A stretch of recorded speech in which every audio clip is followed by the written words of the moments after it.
Selam aleyküm sayılı teleseyirciler. Bugün programmasını seyretesiz ve sizinle birlikte men Seytümer Seytümerov. Ve stüdyamızın musafirimizni takdim ettim. Bu Milli Hareket veteranı Sinaver Ağa Kadyrov. Selam aleyküm Sinaver Ağa. Merhaba. Hoş geldiniz stüdyamızga. Cuma günü de hayırlı ve mübarek olsun inşallah. Sizge de hayırlı olsun. Allah kabul etsin. Amin. Cümlemizge. Bütün bu günü yapkan dualarımızı Allah Teala kabul etsin de halkımızga, ümmetimizge yardımcı olsun inşallah. Evet, niyetlerimiz gelişiyor. İnşallah. Sinaver Ağa, bugün birkaç mevzunu sizinle müzakere etmek istedim ve birinci mevzu bugün inde 25. iyun, yarın 26. iyun ve 30 yıl evvelisi Kırım'da ikinci kurultay geçken edi. Ve bu halkımız için o vakitleri en böyle mühim hadise olup çıktı. Çünkü 10 yıllıklar devamında halkımız kureş alıp bardı Kırım'a kayıtmağa, vatanға kayıtmağa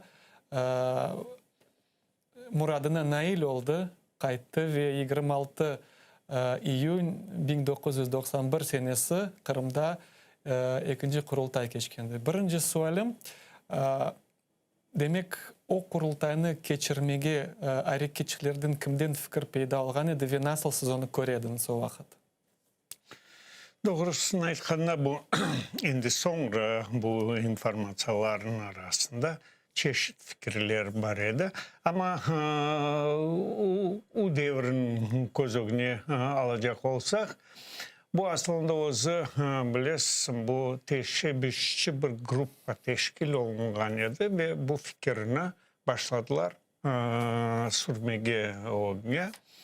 Niçin degende bizler de o zaman teşkil etken edik bu okuyundu degen teşkilatını, Milli Hareket'in teşkilatını ve tamam deyende o 89 senesi April-May aylarında ona böyle toplaşu olup geçken edi. Bu Sovet Birliği'nin toplaşu sayılaydı ve o sayılavlarda, o toplaşuda bu Yangül şehrinde olup geçken toplaşuunda teşkil olundu bu Kırım Tatar Milli Hareket Teşkilatı. Ve aslında o devirde halkımızın arasında, evet, bu teşebbüsçülerin arasında, milli hareketçilerin arasında sık böyle bir fikir peyda olgan edi. Yani devletke karşı birleşip bir güçle, büyük bir güçle kureşini alıp barmasak biz onun yenip olamayacağımız degen fikirle çok böyle gruplar çalışıyordu. Aynı zaman adım adım dedi onu okuyundan evvel aklınızda olsa bu tarihten o görünüp bilirsiniz. Merkezi inisiyatif grupası teşkil olungan. Yani görünüyor ki bu adımlarla görünüyor ki milli hareket hep birleştirmek bütün özün akıntıların, bütün teşebbüsçilerin bir güçke birleştirip bir de olup kureşini alıp barmak peşindeydiler. Ve elbette sıra adım adım 90. senede indi bu umumen kurultayını tıklamak fikri yendi ve o fikir üstünde başlanıldı çalışma. Elbette, lakin onu da kaydetmek gerek, bu kurultayının teşkil olunmasına ve tıklanıp işini devam etmesinde bu kurultay şeklinde bu umumen milli vekillerinin toplumu şeklinde evet ona çok büyük tesiri okuyan oldu, yardımı oldu. Niçin degende OKN'de o zaman en büyük, en güçlü, en büyük teşkili grupydı, teşkilatıydı ve ona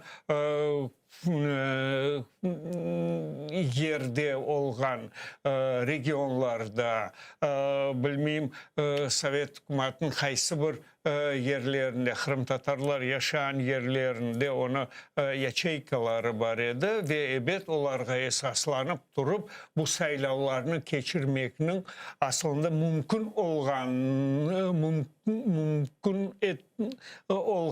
gördük. Niçin degende elbette o köyünde o kadar bu işe yanaşman olsa ben bilmeyeyim olur idi ve lakin şu derecede, şu seviyede belki olmaz idi. Unutmayın o zaman 1000 kişiden bir vekil, 250 vekil geldi. Ondan da gayrı maddi tarafı da var idi. Şimdi bu 1000 kişiden bir vekil, o 1000 kişi ona parasını ödemek gerekirdi. Evet ve sonu 90. senede bu işler sık başladı etmeye. Ve eğer de böyle bakacak olsak 89 senesi bakın OKN'de çok güçlerini birleştirdi. Ona merkezi de o vakti başında Uzbekistan olganın özünde. Endi 90 senesi endi Kırım'a geçiyor. Ve 91 senesi endi Kırım'da çağrıla kurultay ve 91 senesi iyun ayında milli siyasi kurumumuz yanıdan tıklanıp canlana. Mında sual peyda olasın veraga. Aslında o vakit endi zayıf olsa da ama da Sovet devri edi ve Sovet devri o vakitleri ne kadar milli hareketimizge karşı çıkaydı, nasıl bilemiz, hem de cinayi işler açaydı, işten çıkaraydı, tek ne yapmağını kalmadı. Elbette şimdi belki de Rusya yapkanı da beterdir o vakitka göre ama nasıl berdi de böyle toplumunu toplap işte Kırım Tatarlarga toplanıp kurultayını geçirmeye problem yapmaydı. Mında endi 91 senesi öyle çok büyük problemde geldi. Üçün degende unutmayıq. Umumen Sovet Birliği'nde reformalar başladı. Evet. Bu dış baskıntıdan sebep reformalar elan edildi. Aytkandayn perestroika ve o zaman elbette ular böyle gibi hareketlerge netmeyediler, karşı çıkmayediler. Aksine ular tırışayediler. O aytayıq bu teşkilatlar olsun, bilmeyeyim kaysı bir birleşmelerini göz altına alma, onların sırasına çokça özün insanların, özün agentlerin kırsetip ve birleşmelerini evet öz nesinde tutmağa. Siz ayttınız şimdi toplaşkan, birleşken maksadı beraber devletke karşı çalışmak. Güç olmak. Bir demlik, bir güç. Çünkü unutmayıq, Sovet hükümeti bu milli hareketimiz, akın milli hareketimiz kaysı bir başka bir halklarının da hareketini aytayıq böyle. Evet, böyle felsefi tarafından ayrılmalar var idi. Dünya bakış tarafından ekseriyetle milli meselemizin çizmek usullarına, aytayıq böyle taktik tarafından, bilmeyeyim stratejik taraftan, ne tarafından deseniz hep ayrıla edilir. O zaman biz ne deyediler? Akıntılar, Milli Hareketinin ayrıla edi akıntılarının, o akıntıların ekseriyetinin adlarını bu liderlerinin adla edilir. Bilmeyeyim Gojenler, bilmeyeyim Yuralar, bilmeyeyim daha başkalar böyle ahli. Ve sorağanım, Sinaverağa, için ben bunu sorayım. Demek, en baştan böyle devletke karşı birleşip öz haklarımızı talep etmek. Son ne vakitten başlap da bu stratejiyamı Milli Hareket'te değişken gibi görem ve devletle beraberlikte öz haklarımızı kazanmağa peyda oldu. Böyle fikir. O biraz keşke Ne oldu. vakitten o başladı? 1993-94 senede. Ne zaman bizler 94 senesi bu sayılavlarda iştirak etmek, bu strukturalarga kirmek, kirip içinden işini alıp barmak, aramızda var edi. Parlamentskaya forma var, bilmeyeyim bir şey. O 1993 senesi. Demek Anda karar alına endi sayılavlarda iştirak etmek. Ve 94 senesi sayılavların işte sayılavlarda iştirak etemiz ve 94 senesi Kırım Muhtar Cumhuriyet parlamentosuna kirdi. Anladım. Sinaverağa, o kurultayda en esas kararları nasıl kabul edilgen edi? Kaysı kurulu? Bu 91 senesi. 91, unutmayın, 91 senesi o hakikaten tarihi kurultay. Hem de ona aytayıq tesiri de son derecede öğrenilmedi. Niçin degende o bir taraftan halkımızın siyasi kurumuna 70 yıldan sonra tıklenip canlandırılması, bu işlettirilmesi, bu halkımızın canlanması demektir. Niçin degende unutmayıq. Birinci kurultayının 17-18 seneleri, 17 seneleri ve bu 91 senelerin 91 senede ikinci kurultayının arasında halkımızın başına bayağı bir musibetler geldi ve büyük bir facianın tümünden geçti. Bu genotsit degen onun tümünden geldi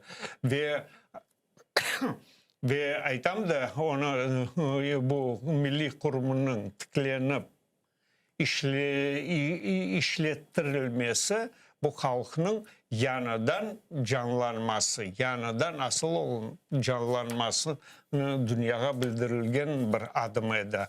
Ve tamam deyende ona aytayıq kabul etilgen vesikaları da tamam şu şekilde. Evet, onlarını öğrenip alsak, yaşlarımız onu öğrenip alsa, bu umumen milli stratejik vesikaları.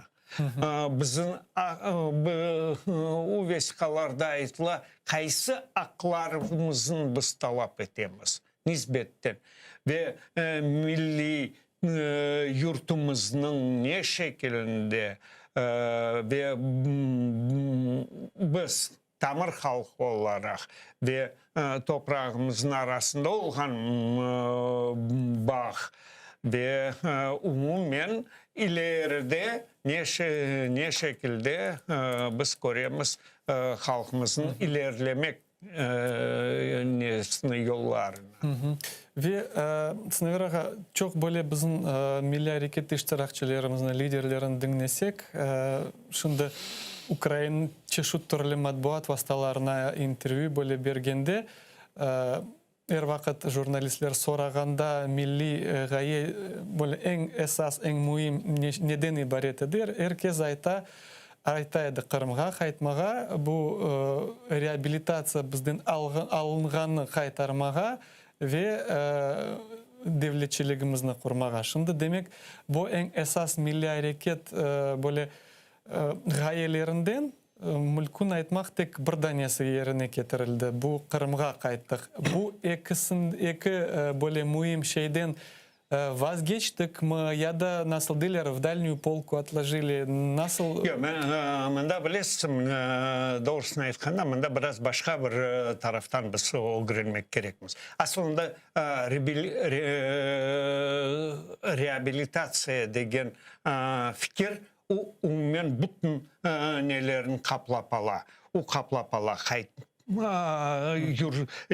халқымыздың юртына тешкili olarak bu devlet tarafından teşkili şekilde kaytarması, ona cinayi şekilde mal mülkünü tutup alınğanı kaytarılması, evet devletçiliğin tıklenmesi ve ilahri o buttuna bu rehabilitasyon sözünü kaplapalar. Niçin degende o nasıl mümkün ahlamağa eğer de sen kaytarmasan, devletçiliğin tıklenmesen. Onun için ben sorayım, eğer bu gaye olgan olsa, şimdi sonki vakitleri men eşitmeyim böyle kütlevi... Bilesem, bana şimdi sonki vakitleri böyle bir gözden geçirsek, biz bu geçken 30 senelik Kureyş'nin ekseriyetten bana özünüz de soradınız. Ne zamandan başlap bilmeyeyim biz devletle birleşip bu meselelerini çözmek. Evet o 93-94 senesi umumen sözde bizler stratejiyamızdan vazgeçmedik ve lakin biz onu taktik şekilde öyle bir değiştirdik. O taktik adımı da stratejiyamızga tesiri çok büyük oldu. Ve ondan sonra bizim 94 seneden başlayıp da bu güne kadar bizim ekseriyetle kureyşimiz neden ibaret edi?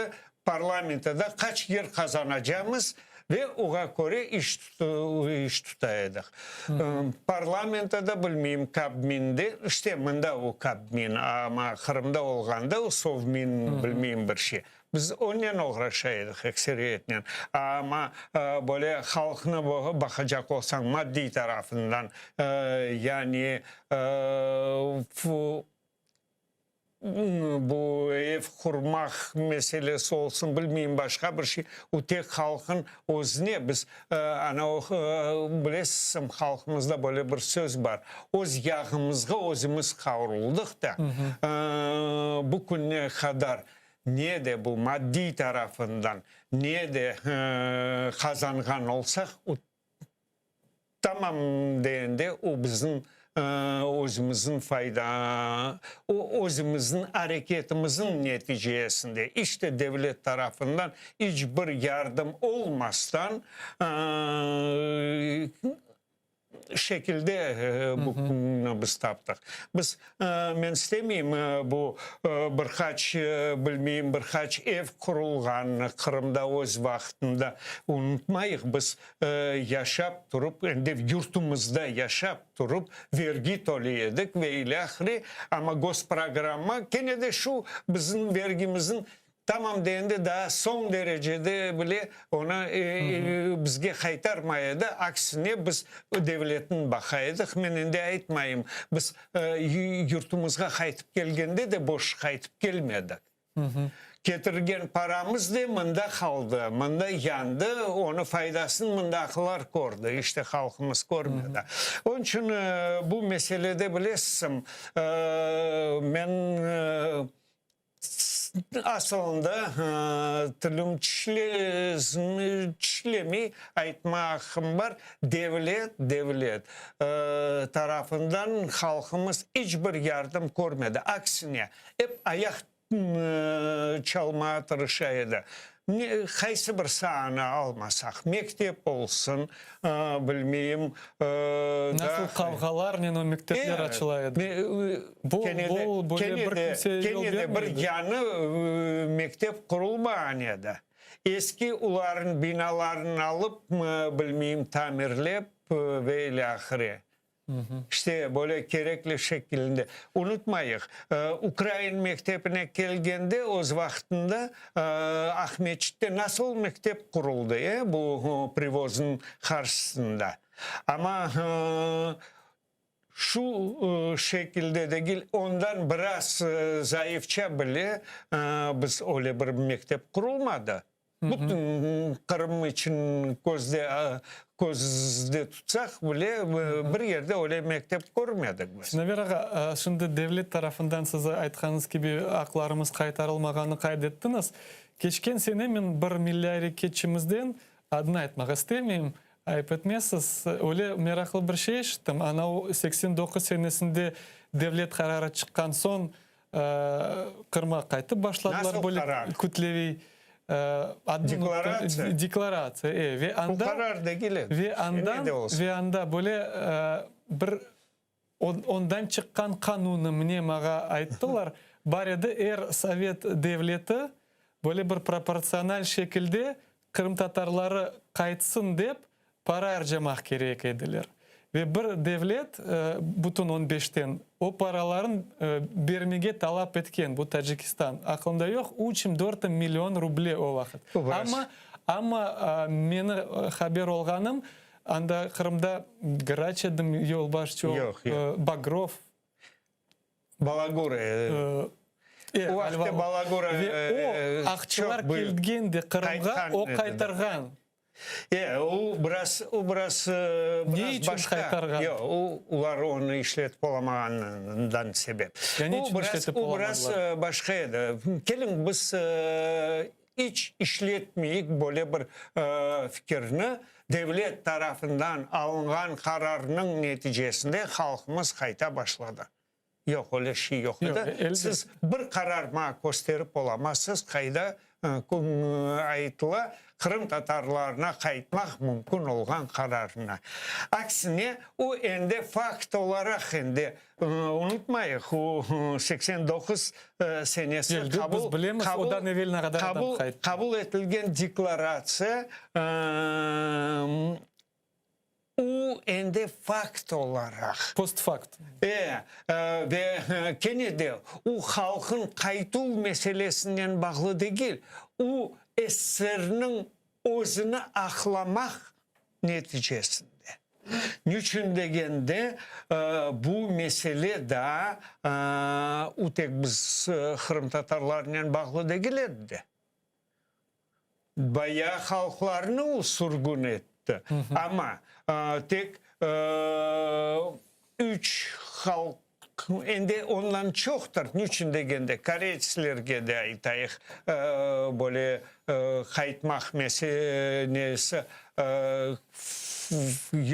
böyle kararı olmadı. Ular kayıt olamadı özün yurtuna çünkü uların bu Vladivostok tarafından sürgün etken ediler. Uların 30 seneleri niçin degende bizim yani bu rahmetli babam çıkan yeri bu Taşkent'in yanında bu Gres degen yerde Nazarbek'in yanında. Tamam deyende o Kareçlerin de başta kettirgen ediler. Anda ular öyle bitkendir da o neler içinde zimlankalar o yerde kobalar kazıp durup kobalarda yaşayanlar o kobalar içine yerleştirdiler bizimkilerin. Ama önde Kareçler yok edi.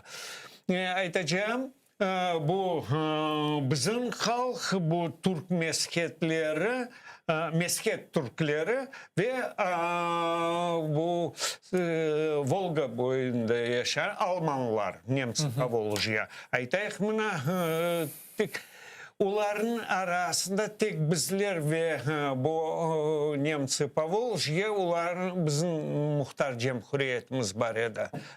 Türk mesket Türklerin muhtar cemhuriyeti yok edi. Uların andan lakin oğa bakmadan uların gene de Gürcistan razı olmadı uların kayıtıp barmasına.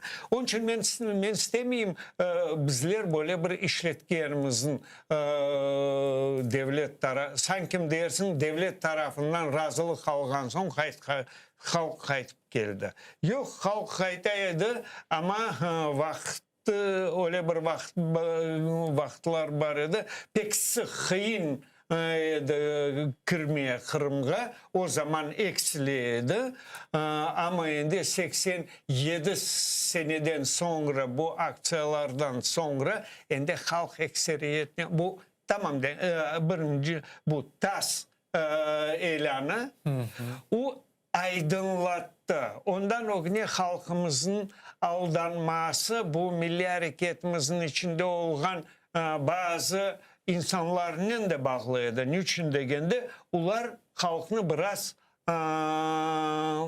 aldatmak peşindeydiler. Niçin degende ular barıp geleydi Moskva diyedi. Mına meselemiz çözülecek. Evet halk beklep duraydı.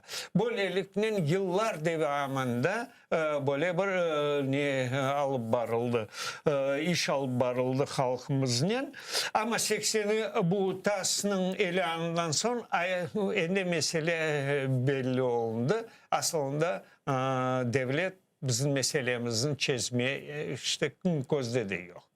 Akılda da tutmay ve de o patlağan dayın oldu. Halkda da yok. Özümüz kayıtmasak bizim kaytarmayacaklar ve hareketinde halkın özüne geçti ve o sinesinin isteğinin öz parasına işanıp durup öz cesurluğuna dayanıp durup kayıtıp geldi yurtuna.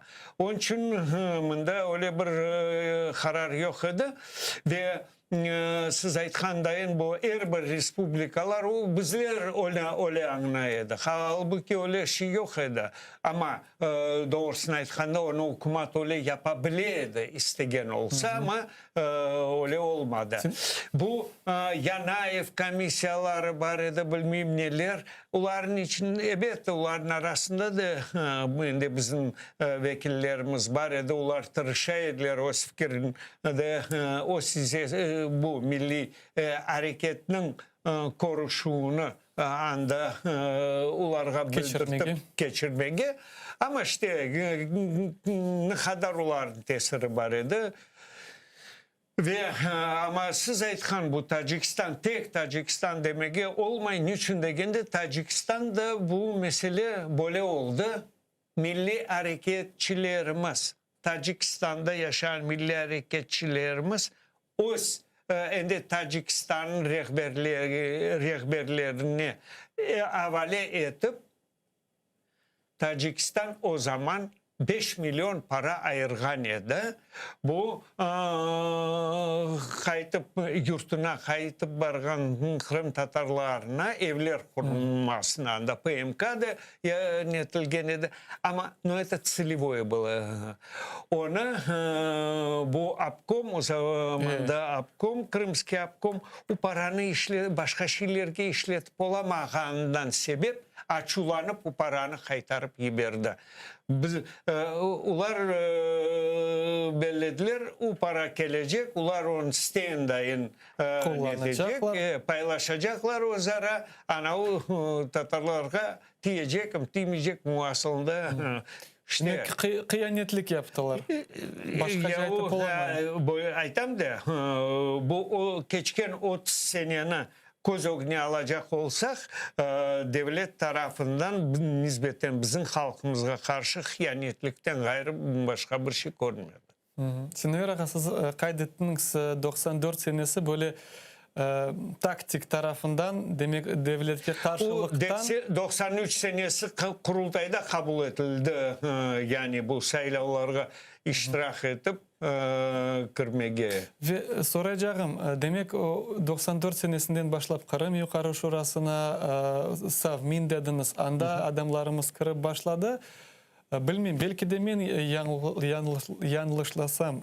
Ama mında nasıl fikir peyda ola?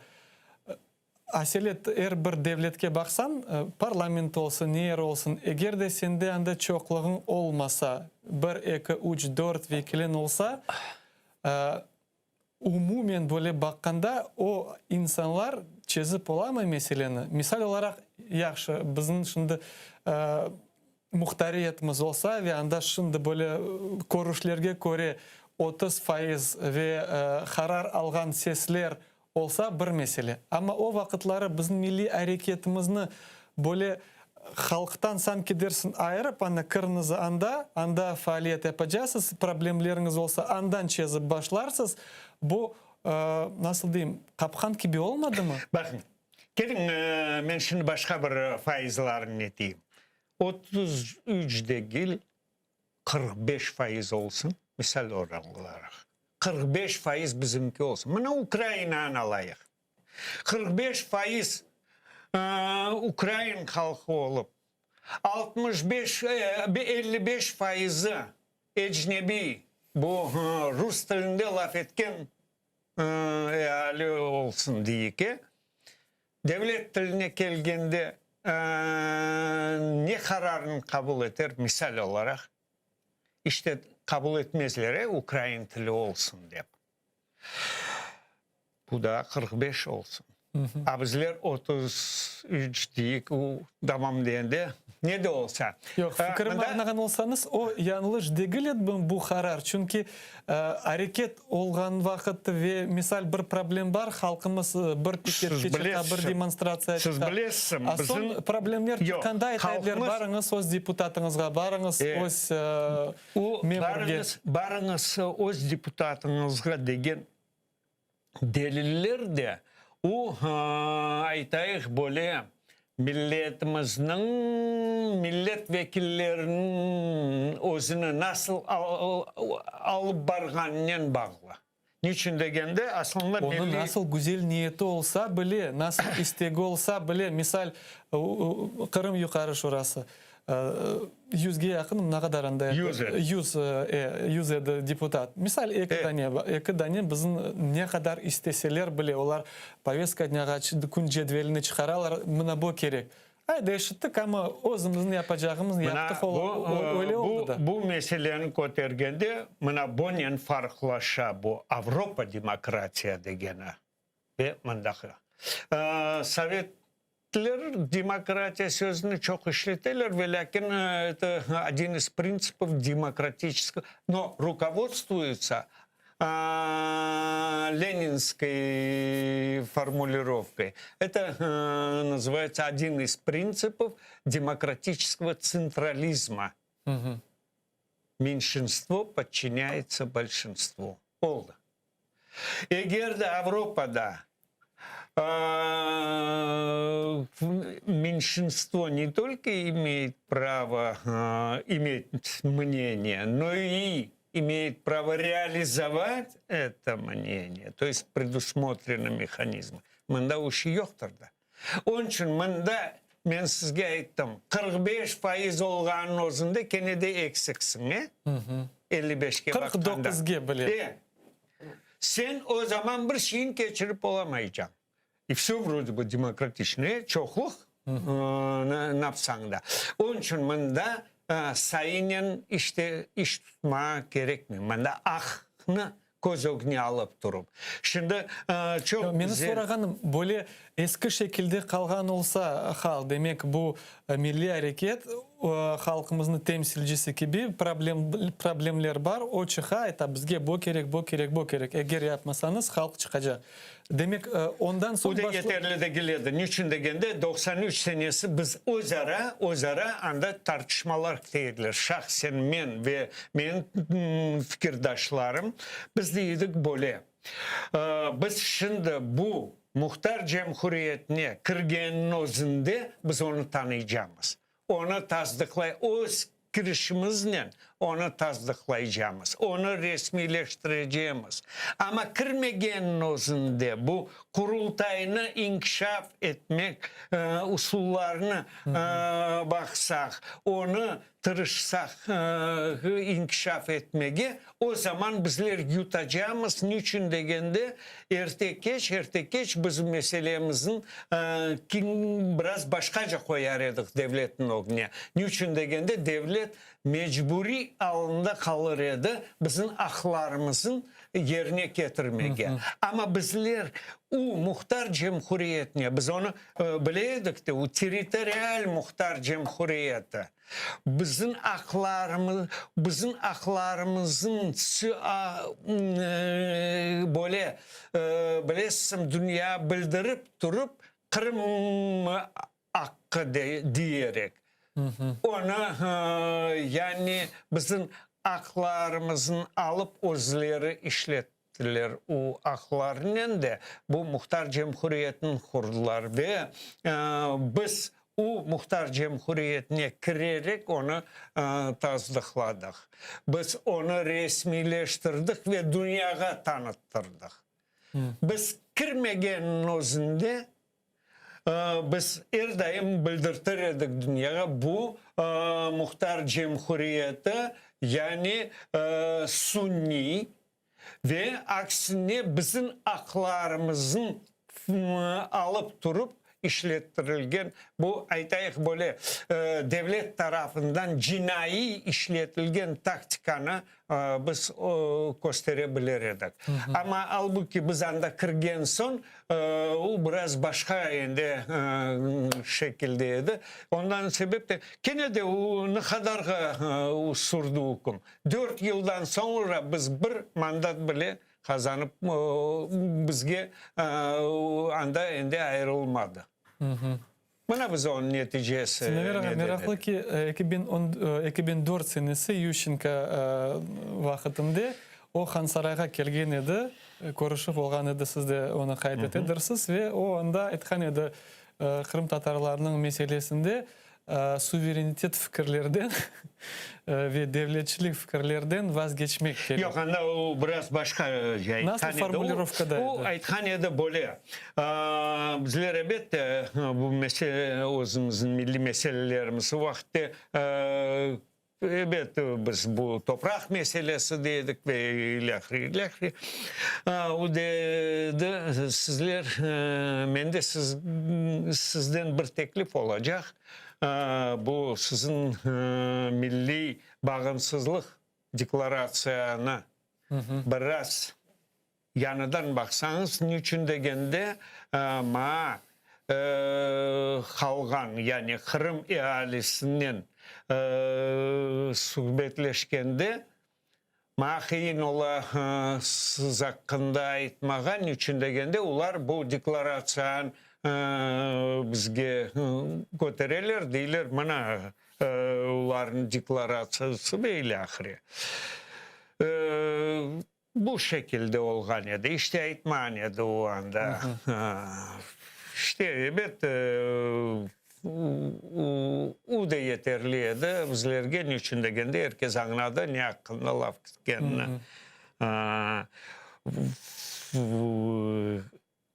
Gene de o ekseriyetinen o dedi, men yardımcılarım öyle nete o sanki dersin özün fikirdekilerdi ne de olsa. O böyle şekildeydi. Ama herhalde deklarasya Ali Bukunda var ve çalışmakta o deklarasyanı hiçbir maddesinden, hiçbir talabından, hiçbir nesinden kimse vazgeçmedi. Ama evet vazgeçmegenin özünde o talaplarını yerine getirmek için yani stratejiya var, taktikanı işletip çıkarmak gerek. Onu düşünmek gerek. Ama böyle kayıtsak bu 30 senenin göz önüne alsak elbette biz milli kurumumuzun, siyasi kurumumuzun kurultayını tıkladık. Ama ona inkişaf, bu ideoloji tarafından inkişaf etmesi elbette biraz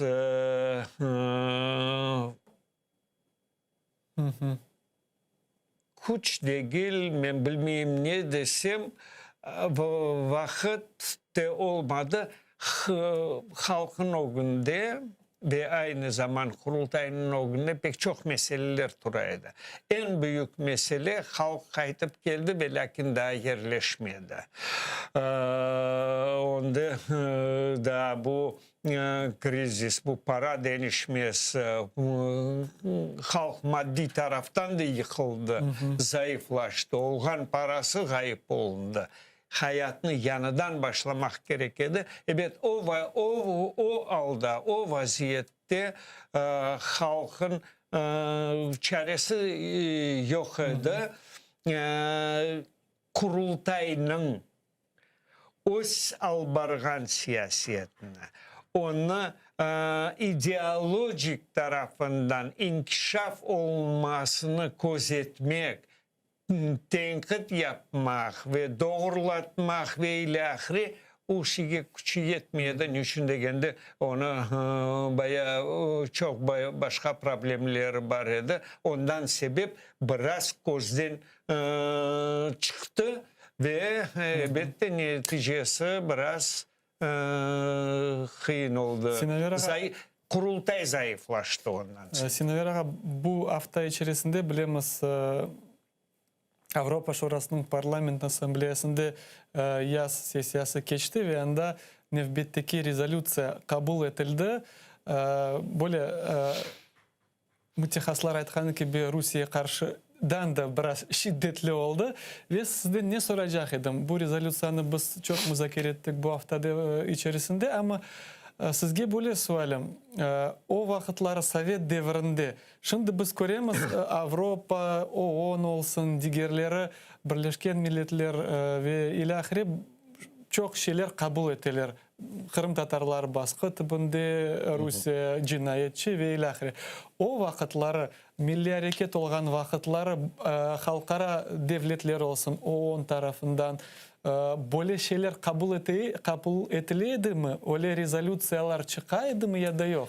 Yok, bilirsin biraz şimdi biraz başka şekilde ve aslında onun şimdi çok başka bir strukturlar siz unutmayın yes o zaman yok. Evet. Ama OON var idi. On var idi ama unutmayın serden tek SSR'nin özünden anda 3 ses var idi. Birisi SSR idi, birisi Ukrayna idi, birisi de Belarusya idi. O zaman bu sosyalizm lageri güçlüydü. Güçlüydü ve elbette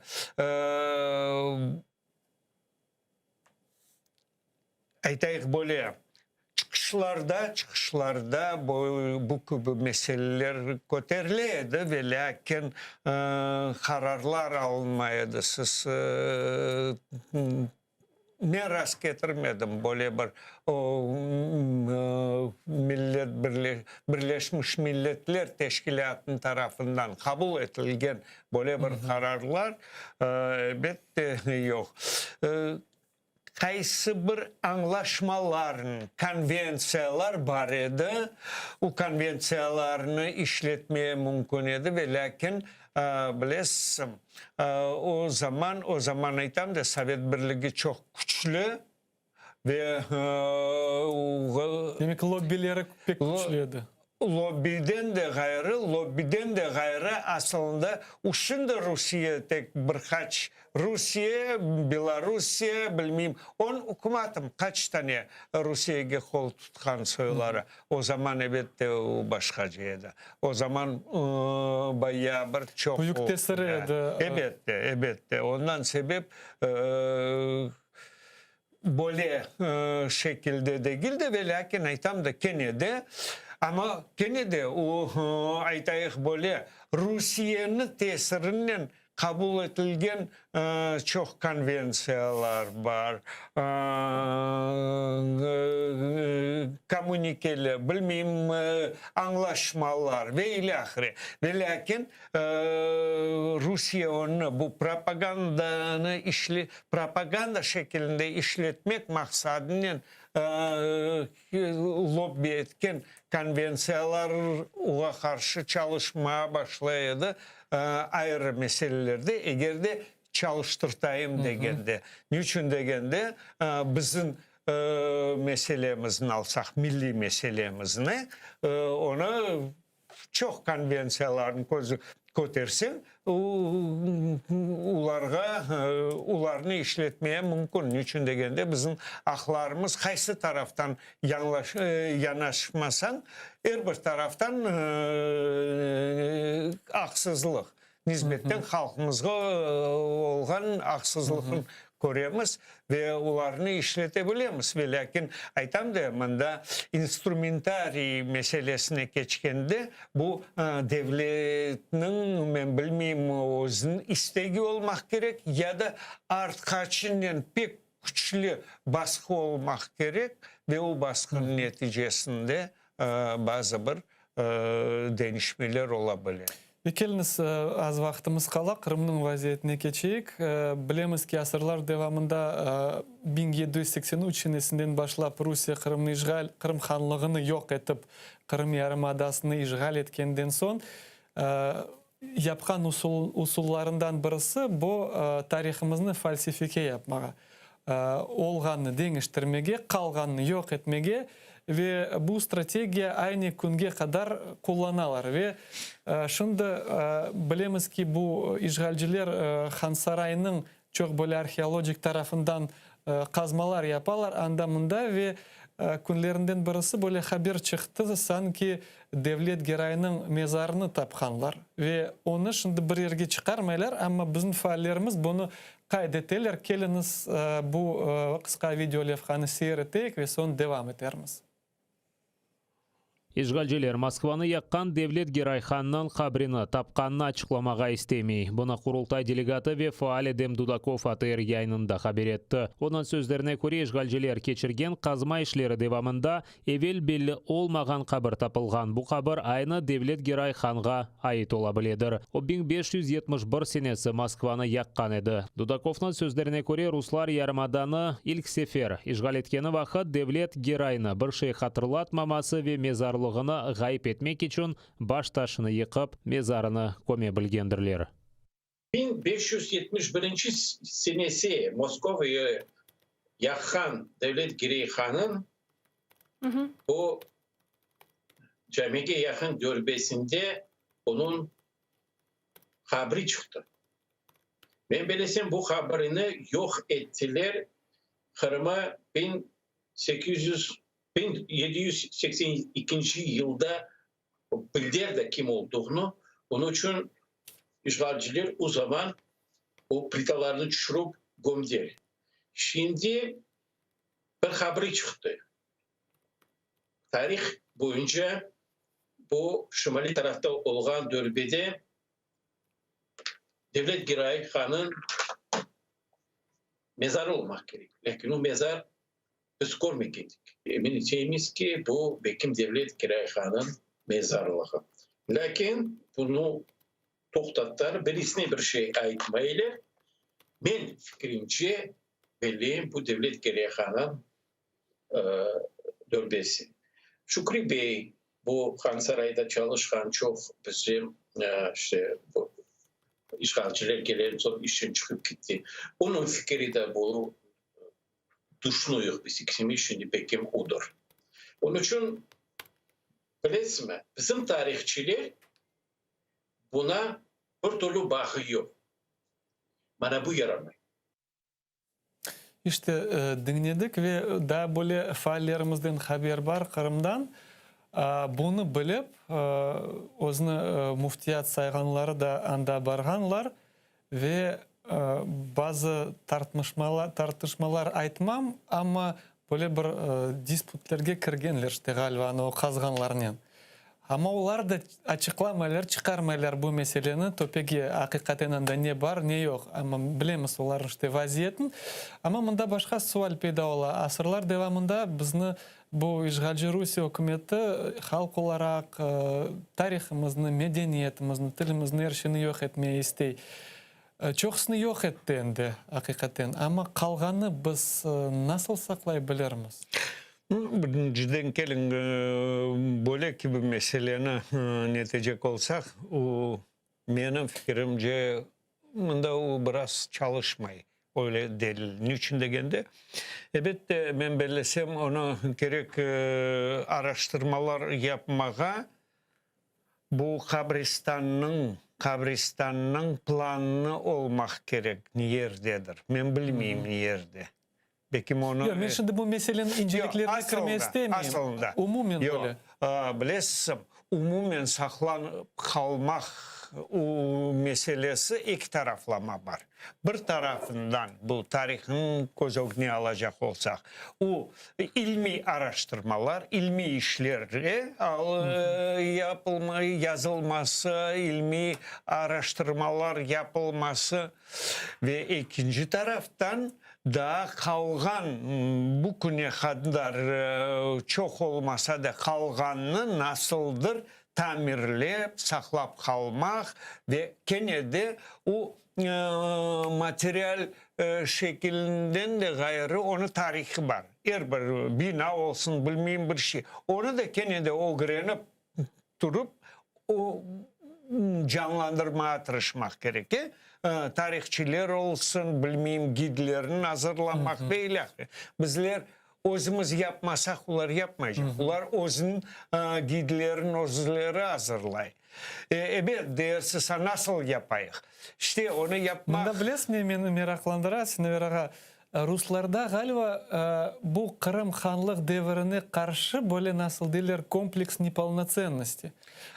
Geçken yılı onlar Gosduma'da ozun işte yukarı şurasında böyle işte ozunca bir günleri Devlet Gerayhan'ın Moskovya askerlerinin sanki dersin sevaş olgan ve anda sanki olar yengenler ve o günü olar Gosduma seviyesinde kabul ettiler День освобождения Moskovского государства от иго Devlet Gerayhan'ı ve öyle çok şeyler böyle görsen doğrusundan böyle kompleks неполноценности var. Bu nasıl bizden de çok basabiliriz?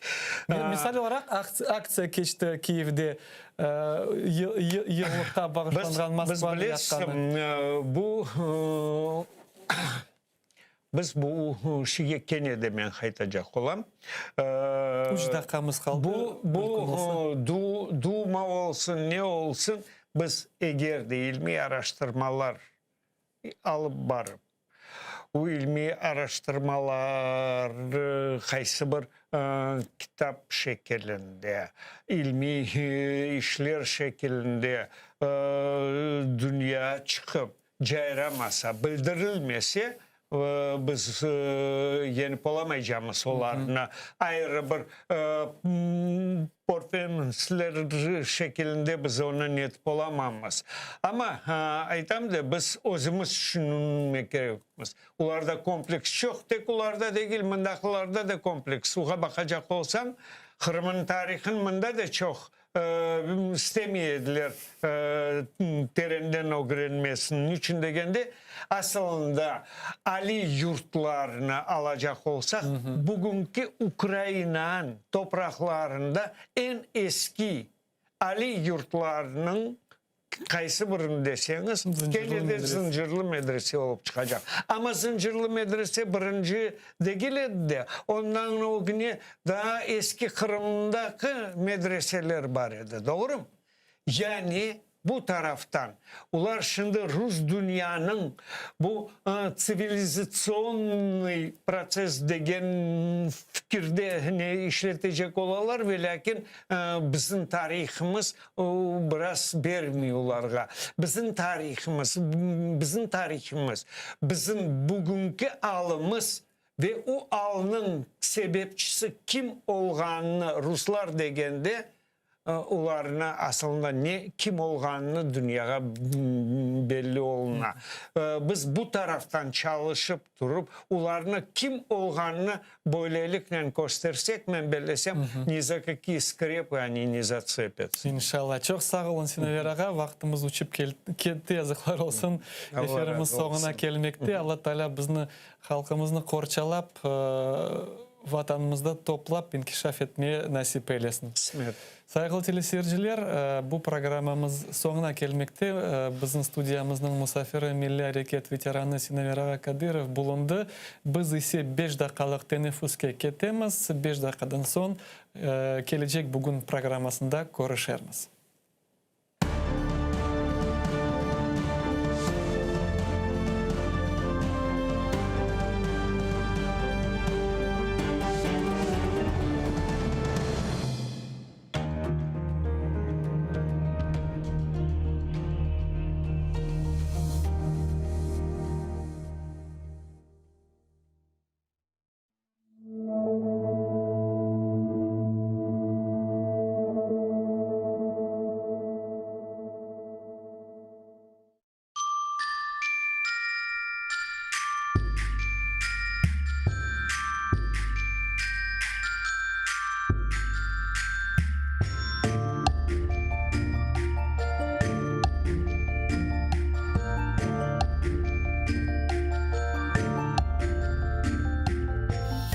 Эшіт емшақ япрақларының түркілеріні, ярын келсе пенжереден ярық ұрса. Эшіт қырымымның дүлберлігіні, құшлар ерлап азбарыңдан ұчса. Эшіт, бұл қырларым көктен yüksек, құры өзенімнің қоқыларыны, гүллер ача, піші тазе отмек, тұз қоқысы, деңіз далғалары. Эшіт, насыл юзым sıcak ерден осе. Өзен суы ақа, күнеш ойнай. Қырым, әп ерлерден маңа güzel. Бұ sevgiden күчлі, sevgi олмай.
Дымма сағыр турам чатал yollarda.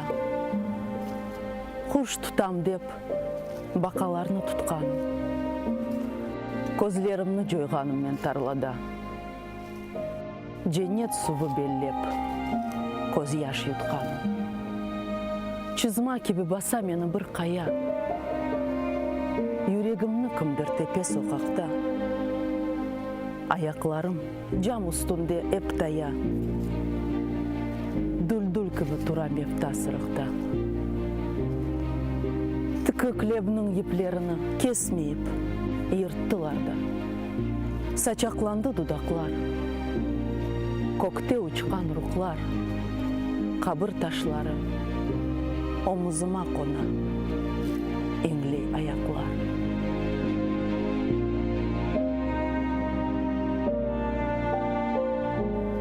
Ерде ятқан юрегімні көтердім. Юрексізге бағышладым үмітні. Тарла алып келді менің көзімні. Көрдім көзі көрген соқыр миллетіні. Қабырташтан қопқан парчаны уфатып мен сілдім ерті хлебіме. Sırıktaki mevta birden canlandı. Ve yerleşti çıkmış yere kalbime. Haydi kettik degen sesler çalındı. Eyran oldu dımma sağır kulağım. Ateş yana dersin düldül yalını. Eyran olup oksuz kalma toprağım.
Selam aleyküm sayılı teleseyirciler. Bugün programmasını seyretesiz. Bugünkü günün ikinci bloku ve 16 saatinin bloklarında biz tartışamız Kırım'daki vaziyet hakkında, siyasi mabuslar hakkında, onların korantaları hakkında laf alıp barmağa.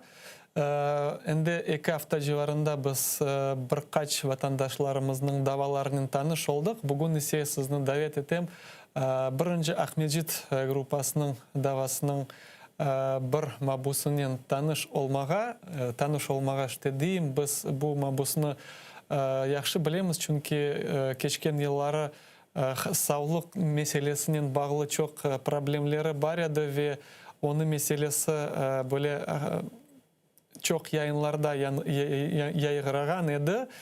Bu siyasi mabus Uzeyir Abdullayev. Hatırlatam 16 Oktyabr günü 2016 senesi Ahmedjit'te kütlevi tintuvlar geçti ve 5 vatandaşımız yakalangan idi. Son ise hepsine karar çıkarılgan idi. Keliniz hatırlatayım onu. Böylelikle Abdullayev Timur 16,5 yıl hapis cezası aldı. Onu ağası Uzeyir Abdullayev 12,5 yıl, Emil Cimadenov 11,5 yıl, Rustem İsmailov 13,5 yıl ve Ayder Saledinov 11,5 yıl. Bu hepsi mabuslar Akkorçalıcı teşkilat boyunca böyle memorial bakışına göre siyasi mabuslar olarak tanıldılar. Şimdi hepsi onlar Rusya devletinin kıtasına çıkarılıp andaki hapishanelerde bulunalar. Ve bugün keliniz Uzeyir Abdullayev'nin tanış olayıq. Onu vaziyeti şimdi nasıl olganını bileyik ve bizning canlı bağda onu ömür arkadaşı Fera Abdullayeva. Selamun aleyküm Fera Tata, iştesiz mi bizni? Aleyküm selam. Fera Tata, bugün Uzeyir ağamız hakkında söhbetleşmege isteyik. Hatırlatam herkesge 18 iyun 19 senesi bu bizim Ahmedjit birinci grupasına karar çıkarılgan idi. Hepsine hapis cezası verildi ve sizin ömür arkadaşınıza 12,5 yıl hapis cezası çıkarılgan idi. Uzeyir ağamız şimdi Rusya'da onun lagerlerinden, koloniyalarından birisinde aslında şimdi nasıl şehirde ve diğer mabuslar bu davanın diğer mabusları nasıl şehirlerinin koloniyalarında bulunalar? Gerçekten 12,5 yıl verdiler. Mülkün olsa tekrar seslenip aytınız, sizni pek yaramay işitemiz. Yaxşı. Şimdi ise Uzeyir Başkortстан'ın Apat şehrinde bulunmakta. Bu şehir, bu yer Kırım'dan 2500 kilometre uzaklığında. Ve Uzeyir aytkanına göre andaki adamlar ondan beraber oturgan adamlar ve o kolonyada çalışkan adamları, onlar pek nasıl diyeyim, şaşarlar bu alga. Niçin Kırım mabuslarını, siyasi mabuslarını öyle uzakta yolladılar. Çünkü kanun boyunca ölüm olmay yapmağa. Gerek türmede oturan adamlar evlerine daima yakın olmak gerek. Lakin bizki Kırım siyasi mabuslarını asiliyet ölen uzak yerlerge yollaylar. Bizler anda barmayız deyip, onlarga yardım etmeyiz deyip, ol tutmayız deyip, nasıl aytayım bir izolasyada olsunlar deyip, öyle uzak yerlerge çıkararlar. Men bilsem, men bu hareketlerine sürgünlük aytmağa mümkündür. Çünkü gerçekten de bu hareketler sürgünlük vakıyalarını hatırlayın. Çünkü bir tam Allah rahmet eylesin aytkanlarına göre onlar gene bu şehirge yakın yerlerge sürgün olğanı bilir. Ve onların Ural dağında tereklerini baltalap böyle etip bir nasıl desem ekmek kesegine öyle ahır yerlerde çalışaydı. Kırım'dan pek uzakta onlarına yollagan. Tamam yerlerde bitalarımız, kargabalarımız olğan. Ferhat ata, siz aytasыз, Узир ағамыз Салават шерінде başka mabusler, bu davanın mabusleri de hepsi işte Başkiriyadalar mı ya da başka yerlerde hepsi anda düştüler mi? Eğer Ahmedcid grubu Ahmedcid grupası hakkında aytam. Anda herkes o taraflarda. Lakin aslında Salavatçıları o kolonyalarga dolu yer. Anda çok sık kolonyalar var. Ve Узир o 16. kolonyasında, onun kardeşi 2. kolonyasında Узир'den beraber işte Emir Cimadinov bulunan ve diğer işlerden, Yalta işlerinden 3 siyasi mabusumuz anda ve yaş oğlanımız Akyar grupasından Enver Pusmanov'dan da bulunmaktadır. Aslında bilemiz ki daha tahkikat izolatorunda olganda Узир ağamızın sağlığı fenalaşkan edi. Şimdi sağlığı durumu nasıl, koloniyada olup sağlığı daha da zayıflaştı mı ya da biraz özüne gelip başladı? Durumu şimdi nasıl? İyi öyleydi. 2018 senesi April ayında Akay'ın pek hastalandı. Onun kolunda nasıl bir yaralar çıkmaya başladı. Önlep. Ve şu anda ona Ahmedcid'deki 6. şehir hastanesine çıkargan ediler. Ve ameliyat geçirdiler. Ona ameliyat geçirdiler.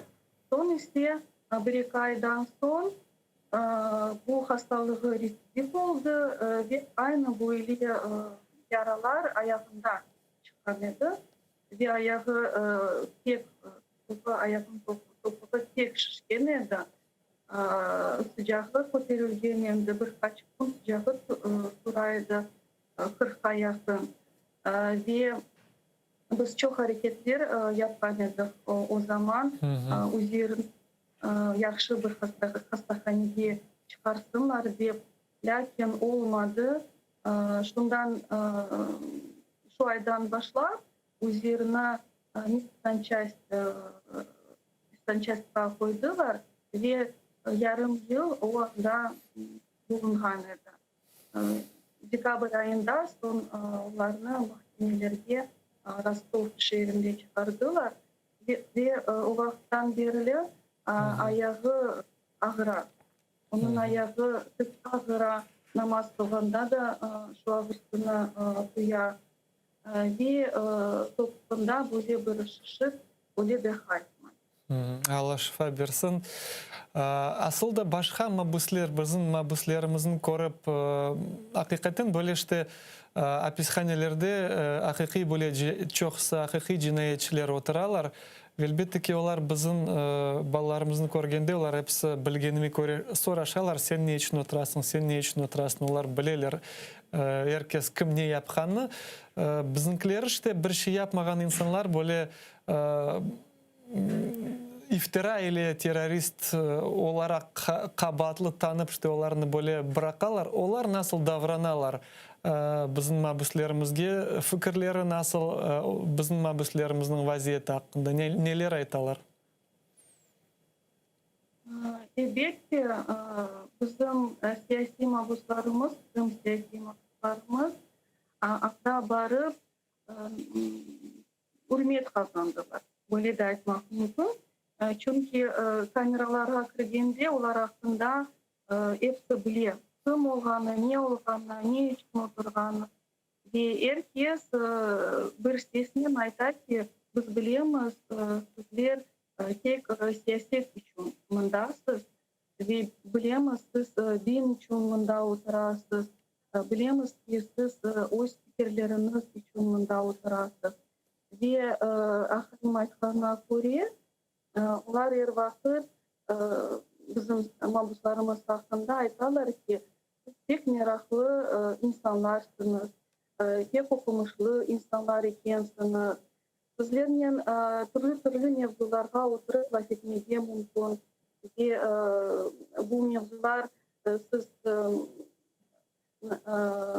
sizlerin pek meraklı hadi çıkıp oturup içmeye seveler bizim oğlanlarımızın bahsetmeye. Bundan da gayrı koloniyada çalışkan adamlar, onlar da aytarlar. Biz bilemiz, siz bir canavar insanlar değilsiniz. Bizlerge sizlerini öyle etip göstermeye tırıştılar. Lakin biz göremiz ki siz pek terbiyeli adamlar ekensiniz. Ve sizlerge aslında sizler bizler için öyle meseleler çıkarmayasınız. Ferhat ata, bizge haber keldi keçken haftası Timur Uziyer ağamızın kardeşi hakkında onu böyle çekiştireler dep aytsak da mülkün. Çünkü bir yıldan ziyade onu bu şizolardan, штрафной izolatorlardan çıkarmaganlar ve böyle işte endi hapiste olgan insanға devam eteler baskı etmege. Uziyer hakkında nasıl haberler var? O da böyle baskı tübüne düştü mü ya da yok? Uziyer de öyle alga kalgan edi. Onu da şizoga dık koyarlar. Aslında bizim Kırım mabuslarına şizoga koyarlar. Anda oturgan adamlar çukur diye bu aytalar. Çünkü pek yaramay yer. Anda tıp sesini düşünmeye. Lakin mına Uziyer bu geçken orada ayı mümkün aytmak ay böyle çukurda oturdu. Ve koloniyanın adamları ki sizler için nasıl desem FSB'den öyle emir geliyor.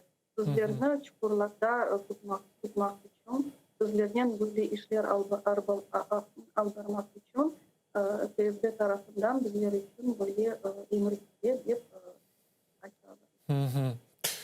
Aslında hapis şarayetleri şimdi nasıl alda yaşay? Demek koloniya benim ağnağanıma göre bu baraklar gibi bir yer. Anda insanların işte kun tertibi var ve lahire bazıları çalışarlar, bazıları çalışmaylar. Yaşagan şarayetleri nasıl belli mi sizge?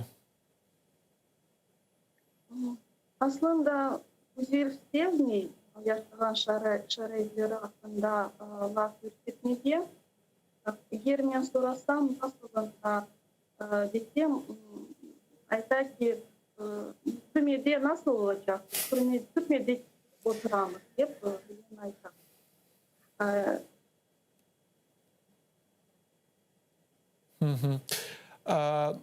Asılda nenen oğraşaşında anda? Çünkü bazıları kitap çok okuylar, bazıları tiller öğrenirler, bazıları işte bilmem işke keteler koloniyada çalışmağa. Uzeyir nenen oğraşa? Kunları nasıl geçendi? 2 yıldan ziyade o anda buluna. Evet, bir şeyden uğraşmağa geçtim hep. Akayım sporcu. Evet, o sportunu pek seviyor ve anda idman edip özüne sport meşguliyetler edip öyle vakit geçiriyor. İbadetlerini kılıp anda kolonyanın azbarında cami ibadet. Ve anda namazını kılmağa mümkün. Anda dini kitaplarını okuyor, Kur'an okuyor. Böyle de vakit geçiyor. Çok kitap okuyor. Hem aslında tek bir kitap okumağa istediği okuyor. Anda da böyle de vaktini geçiriyor. Aslında aş-su taraftan problemler var mı yok mu? Çünkü bilemiz bazı koloniyalarda mabuslerge işte öz tertibiyle domuzdan aş verirler. Bazılarında işte bergen şeyin aş da adlandırıp til aylanılmay. Sizin vaziyetiniz nasıl? Umur arkadaşınız ne ayta? Ya da tek işte halk yollagan o передачкалардан kullanıp yaşayların vaziyet nasıl bu akta? İyi, böyle durum anda da kala. Çünkü kolonyanın aşını mabuslar balanda baytalar. Aslında aşamağa çaresi olmay. Ve başka tarafı var. Anda çok Müslümanlar oturarken ve elbette elal aşını kıdırmaktalar. Bu taraftan zorca olar. Kolonyanın aşını aşamağa çaresi yok. Türkiye'nin aşını aşamağa çaresi yok. Başka taraftan gelgen aş bu Kızaystan'ın gibi gidaysa, lakin o 4 ayda bir kere 20 kilo mümkün yollama. Başka bir alternativa var. Onların hesaplarında akça biz koyamız ve planları var. Kolonyanın azbarından da bir-iki aşçı olmağa çareleri var. Aslında halk tarafından bilemiz böyle çok güzel teşebbüsler var. Mektup yazmak meselesi. Üzerine ayta mektuplar oğa da barıp çıka mı ya da koloniya onlarını alıp onlarga vermey mi bu akta vaziyet nasıl? Halkını yazganları sıcak sözleri oğa da barıp çıka mı? İyi, Allah'a şükür. Her vakit aytaydı ona türlü çeşit memleketlerden geliyor. Veriyorlar oğa. Kolonyanın kadınları veriyorlar. Özleri şaşalı. Sen nasıl adamsın diye sana o kadar mektup geliyor. Hep sualler veriyorlar. O mektuplarını okuyanda elbette yürekleri kulağına hem ayta ki bu temiz abadayla bizge geliyor. Azadlıktan gelgen bir temiz hava deyip öyle bir vakit ayta. Ve hepsi mabuslarımız Allah Teala onların hepsinden razı olsun. Nasıl diyeyim, maktavga layıklar. Çünkü nasıl ağır vaziyetke düşseler bile onlar boysunmadılar. Onlar tezlerini bu işgalcilerge çökmediler. Özün pozitsiyalarından vazgeçmediler ve böyle akta turalар. Ağır olsun, kıyın olsun, baskı tübünde kalsın ama ne işbirlik ne bir şey yapmalar. Allah razı olsun böyle pozitsiyasından. Ama bu pozitsiyalarga başka taraftan aytkaным ki birçok ağırlıklar getirir. Çünkü onlar yaparlar, onlarga işte bu devletke, Rus devletine layık olmayan şeylerini. Ve bu vaziyette olmağa, sınmağa, boysunmamağa, onlarga takat, kuvvet, ruh ne beredir sizce? Elbette birinciden bu menimce iman baylığı. Çünkü Allah Teala'ga sığıngan, Allah Teala'nın emrinin yürüten adam o hiçbir vakit aldatmaz, hiçbir vakit sapkınlık hareketleri yapmaz, hiçbir vakit yalanğa uymaz adamlar. Ve üzeri de böyle adamlardan, Allah'tan korkan adamlardan ve üzerinde uzaysa sen bilirsin güç kuvvet tek Allah'tan geliyor. Tek Allah'tan. Allah en büyük parçalayıcı bizler için. Hep öyle sözler her vakit aytan. Ferhat aslında her bir insan böyle uzak yerge alıp ketip tökülgenden son öz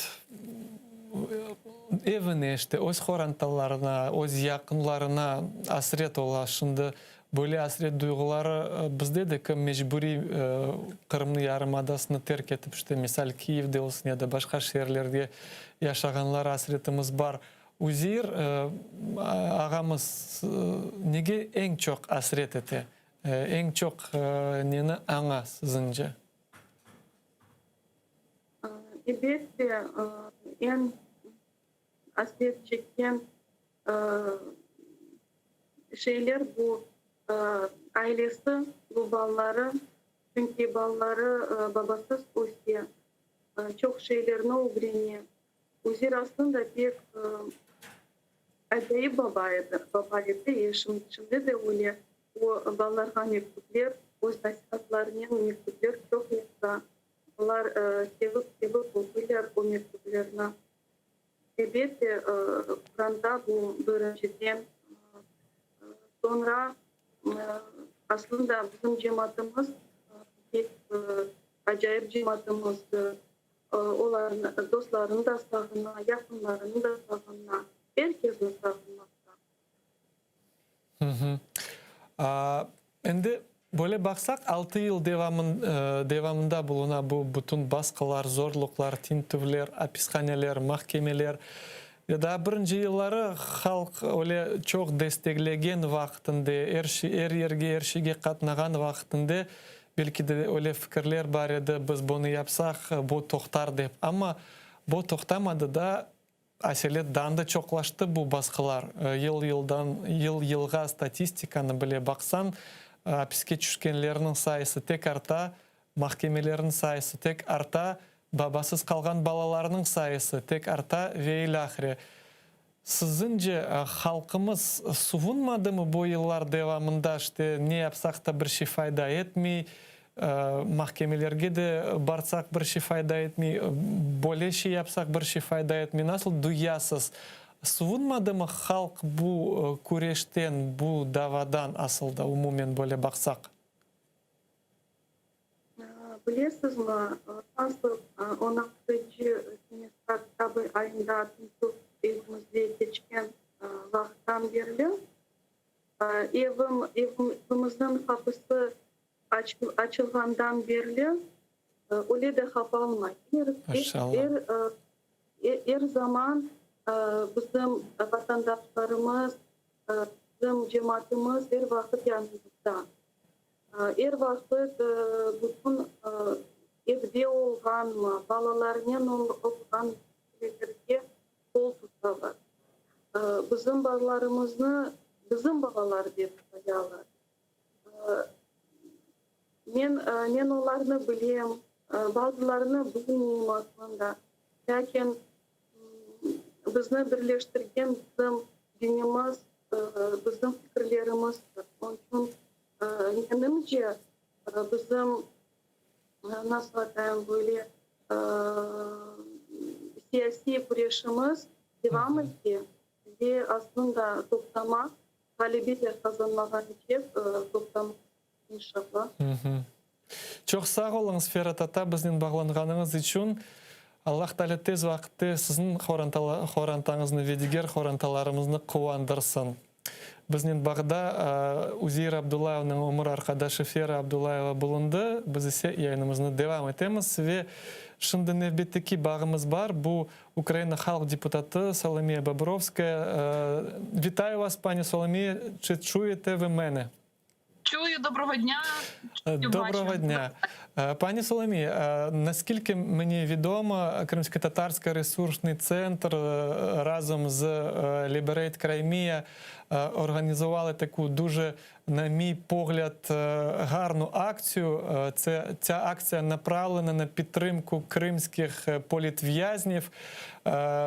Згідно з цієї акції вони звернулися до народних депутатів України, щоб вони взяли якусь одну сім'ю з багатьох сімей, яких вже біля 100 сімей, під своє політичне менторство, опіку. І наскільки мені відомо, ви теж долучилися до цієї акції.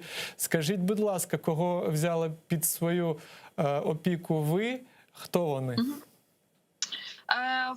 По-перше, у мене дві людини. Це молодий хлопчина 91-го року народження Рефат Алімов, кримський татарин, і українка вже старшого віку пані Галина Довгопола. Але в першу чергу хотіла би сказати, що насправді ще не всі народні обранці долучилися до такої акції і дали собі підопічних, на жаль. І мені здається, що якраз моя підтримка по платформі Liberate Crimea – це якраз те, щоб ті мої колеги, по можливості, хто займається Кримом, кому це важливо, приєдналися до такої ініціативи, і ми про цих людей почали говорити більше. Неодноразово піднімаю цю тему і в своїх соцмережах, і безперечно, оскільки я є заступницею голови парламентської делегації України в НАТО, будемо говорити це на кримській платформі, тому що вона теж заснована, підтверджена в рамках парламентської асамблеї НАТО, і піднімаємо щоразу це на зустрічах з міжнародними делегаціями. Тобто суть цієї акції, щоб ім'я цих політбранців лунали на міжнародних майданчиках. Скажіть, будь ласка... Перебив вас, перепрошую, не лише. Мені здається, що цієї практики, коли ми маємо в'язнів, і це стосується не лише Криму, ОРДЛО в тому числі, але для нас вони безіменні, без своїх історій. І один з компонентів, чому, зокрема, важливо було, чи точніше так навіть, люди відчували, що вони звільняють Миколу Карпюка, Сенцова, Асєєва і ряд інших людей, пана Солошенка.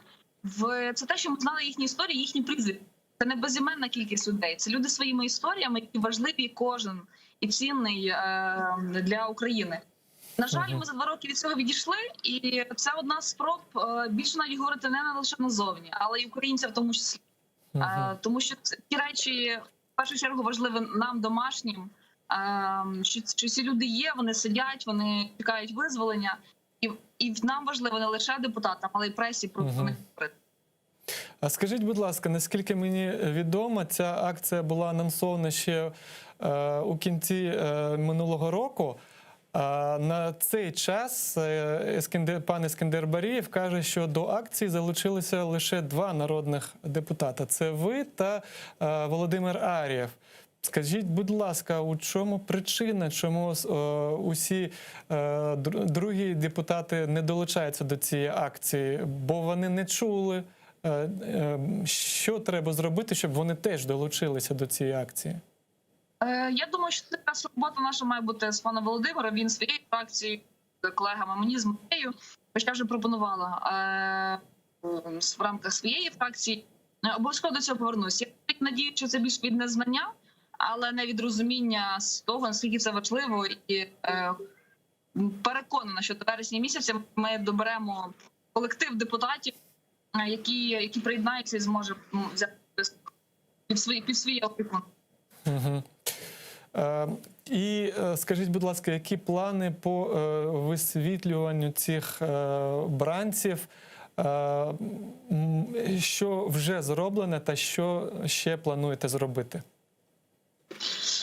Ну, в першу чергу озвучила, але це соцмережі і медіа. Чим більше воно звучить, чим більше ми про це говоримо, я вважаю, що це стає інструментом, в тому числі роботи в рамках Кримської платформи. Дуже важливо, щоб ці прізвища, зокрема, лунали на першому становчому форумі Кримської платформи після Дня Незалежності. Ну, це принципові речі, і вони мали бути озвучені. Я надію, що МЗС якраз про це напрацює, покаже списки, яким чином Російська Федерація діє, і як використовуються люди в її пропаганді. І наступне, безперечно, це міжнародні наші площадки. Я знаю, що наша команда в ПАРЄ працює доволі активно, і планую поговорити з Марією Мезенцевою, керівницею української делегації, для того, щоб вони завжди з собою брали список або своїх підопічних, в тому числі, і про них озвучили на засіданнях ПАРЄ. А скажіть, будь ласка, зараз ведеться підготовка до цієї довгоочікуваної події Кримської платформи. Чи задоволені ви підготовкою до цього саміту? Чи все зроблено, на ваш погляд? Ще що треба зробити, щоб якнаймога краще підготуватися до цієї події? Ви знаєте, наразі немає кількості гостей, які приїдуть на цей форум, на відкриття. Знаю, що це буде 25 чи 26 серпня, анонсується після Дня Незалежності. Має бути три треки: президентські, міністерські, в тому числі парламентські. До речі, спікер парламенту Латвії. Одне з питань, які вона озвучила пану Говорі, то що парламентський трек буде набагато активніший, тому що і спікери парламентів далеко не останні люди, які можуть приймати рішення, а інколи фактично такі критичні і найважливіші. Важко мені сказати про процес. Готує президента разом з МЗСом. Чекаємо від них новин. Тут, напевне, вони були кращими коментарями, але тим не менше анонсується великий захід. Нарешті. І останнє питання, пані Соломія. Була прийнята нещодавно резолюція в ПАРЄ. Наскільки вона, на ваш погляд, буде колючою, скажімо так, для Російської Федерації? Ви знаєте, Російська Федерація, яка в рамках ПАРЄ себе абсолютно цинічно, вседозволено і з порушенням внутрішніх правил і зовнішніх, і давайте пригадаємо їхні зміни в Конституції про примат національного законодавства перед міжнародним, мені здається, що їм абсолютно все одно, що відбувається, тим паче питання Крим, на жаль, у них закрите. І те, що сталося інцидент, в тому числі з британським кораблем в Чорному морі, ще одне тому підтвердження. І питання до нашої влади, чому в черговий раз ми не звертаємо увагу на те, що ми не закриваємо море навколо Криму, ми закрили землю, закрили повітря, закрите море. Це означає, що фактично ці води належать державі Україна 12 миль. А Росія по-іншому. І на всіх мапах, до речі, їх показано, що це територія не закрита, вона належить державі Україна. Мені здається, що якраз тут превентивних заходів взагалі не було, і ми про це знову, на жаль, чомусь уникаємо. Тому росіянам, мені здається, класично, як з гуся вода, вони послухають, підуть далі, на жаль. Щиро дякую за включення, пані Соломія. Також хочу подякувати вам, мабуть, від усіх матерів, жінок, наших кримських політбранців, тому що кожен день ми з ними спілкуємось, кожен день вони розказують про стан дій, про стан їх дітей чи чоловіків. Тому дуже раді, що є такі люди, як ви, які допомагають чи можуть всім нашим співвітчизникам. Дякую за включення. Дякую вам. Сайгыл телесерджілер, бізнен жанлы бағда Украина халық депутаты Соломея Бобровская бұлынды ве қатырлатам о Рифат Алимовның имаяжелігіні шынды япмақта. Бұлі тәшеббуснен Қырым татар ресурс меркезі ве Либерейт Крайме тешкілетлері чықтылар. Айне бұ вақытке екі Украина халық депутаты Владимир Арьев ве Соломея Бобровская бұ акцияға қошылдылар ве ось имаяжелік түбіне уч Қырым татар мабыслеріні алдылар. Ве яйнымызны девам етеміз сайғыл телесерджілер. Язықлар олсын ки сон кейларының тенденцияларына бақсақ, бұ сияси мабыслерінің арасында çok böyle esli başlı vatandaşlarımız peyda olup başladı. Onların arasında çok hasta insanlar olup başladı ve ende bu bu mahkemeler keçkende ekranlarınızda göredirsiniz nasıl olar yaramay olalar, nasıl olarga çağıralar tip yardımcılarını ve ilahire. Ve böyle vatandaşlarımızdan birisi bu 61 yaşındaki Servet Ağa Газиев, bu vatandaşımız, ağamız, bu cedvelge baksan, ikinci yerde en büyük, en çok yaşlı bu 64 yaşındaki bir mabusumuz var. Servet Ağa 61 yaşında. Ve şimdi bizden canlı bağda onu kız kardeşi Svetlana Blemitova. Selam aleyküm Svetlana Tatay, iştesiniz mi bizne? Aleyküm selam.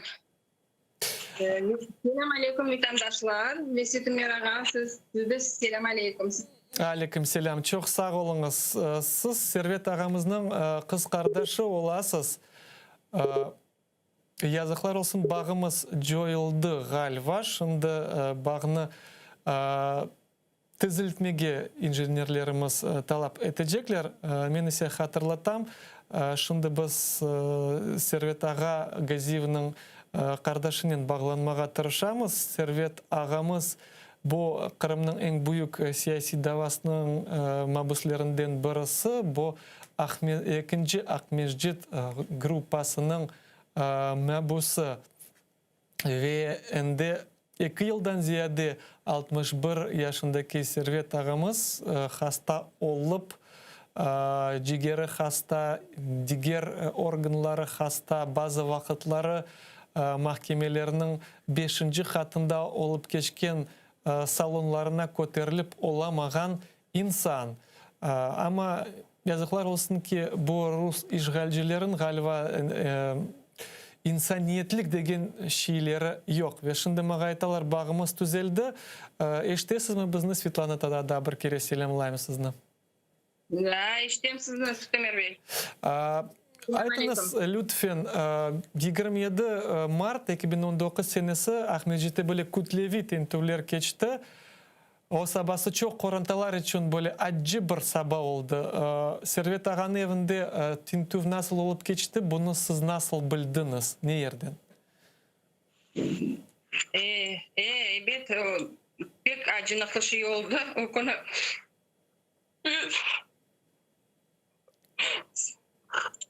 27 Mart günü 19 senesi Servet Ağam'ın yaşayan evinde tüntüv olup geçti. Tüntüvünü men görgenim yok. Eşitkenimde yok. Şu günü men turdum, men yaşayım Sak rayonunda. 65 kilometre uzaktamız. Simferopol'de. Simferopol'den daha Kaminka var. Anda da 80 kilometre oladır.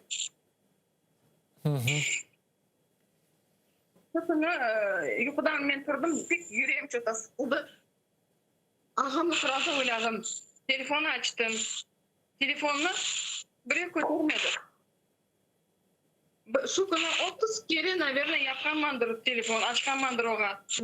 Bir kimse bana telefonu açmadı şu günü, almadı. Ben de kaygırdım onun için. O bir hafta evvelsi pek hastaydı. Komşusu okul yapıp oğa ilaçlar verip Bana telefon açkan edi. Kadim içimşinde çeklerim pek ağır. Ne yapayım dep aytkan edi. Men onu Yazıklar olsun, bugün böyle teknik problemimiz çok oldu. Şimdi yine de bağımızı düzeltmeye çalışacağız. Aslında şimdi eşitesiz mi bizni? Siz bizden? eşittim. Devam etiniz. Devam etiniz. Serverine men hasta olgan için men onu yazdım Genezis'e. Diagnosunu koydurmağa. İçegin için ağrayken dep soradım. No, telefonuma şu konu 30 kere yaptım da bir kere de biri almadılar.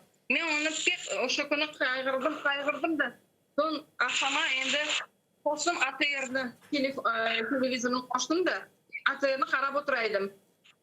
O atayırdı tinçik olgan olup geçkenini eşittim.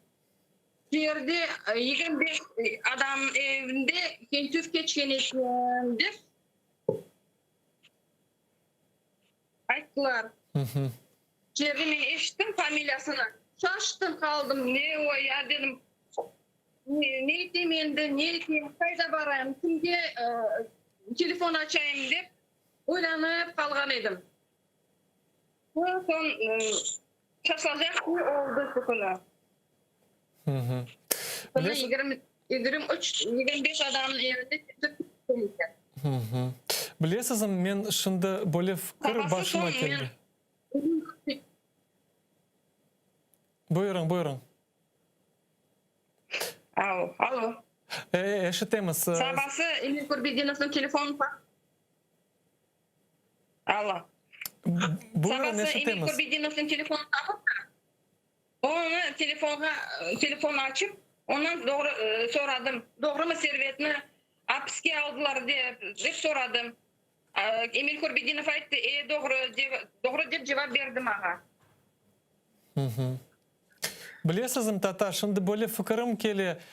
Son yılı men böyle Ukrayna'nın şehirlerini kezip yaşagan kartlarımızını yazıp alaydım.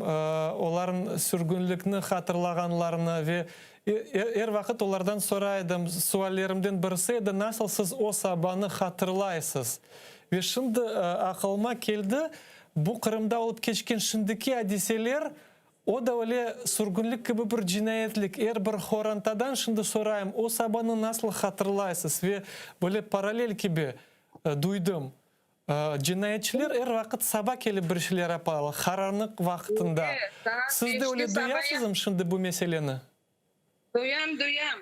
O sürgünlük bulmayıp niye o? Şu günü onlarda sut edip de Rostov'dan o başlarına çuvallar giydirip samolyotla ap ketkenler. O sürgünlük değil mi bu? 25 adamla ap ketkenler şu gün, 23 adamla. Sürgünlük de o. Servet ağamızga baksak, onun yaşına o demek sürgünlükten son, 44 senesinden son 16 yıldan son doğdu. Demek da sürgünlüknün acısı da böyle taze edi. Çünkü ana babaları o vakıya, bu facia için mutlaka aytkandır. Şimdi demek o bu proseslerini yanıdan endi özünden geçiriyor, öyle olup çıktı mı? 16 yıldan son doğuldu server sürgünlükten son. O da bu sürgünlükten endi, получается так. 38 senesi meni qarbabam Simferopol sizosunda da oturdu. Onu sonunda sürgün etip Uralga yiberdiler. O gentni olup geçkeninin даже haberi olmadı. Qarbabam 4 oğlu gentde vefat oldular. Qarbabam 4 kardeşleri, oğlan kardeşleri ise. Hepsi без вести пропали dep mektup geldi. Bir adam kaldı Qarbabamda. 44 senesi hepsi Tatarların lagamını koyup predatildi, sürgün ettiler. Anam ve kartanam vokzalda bir-birine joytalar. Anam ise Uralga düşe, 14 yaşında kız. Kartanam düşe Özbekistan'a, Sırdarya rayonuna Melek degen köyüne. Anam Lisapaval'da çalışır, 14 yaşında kız. Okumak gerek, niye? O çalışaydı.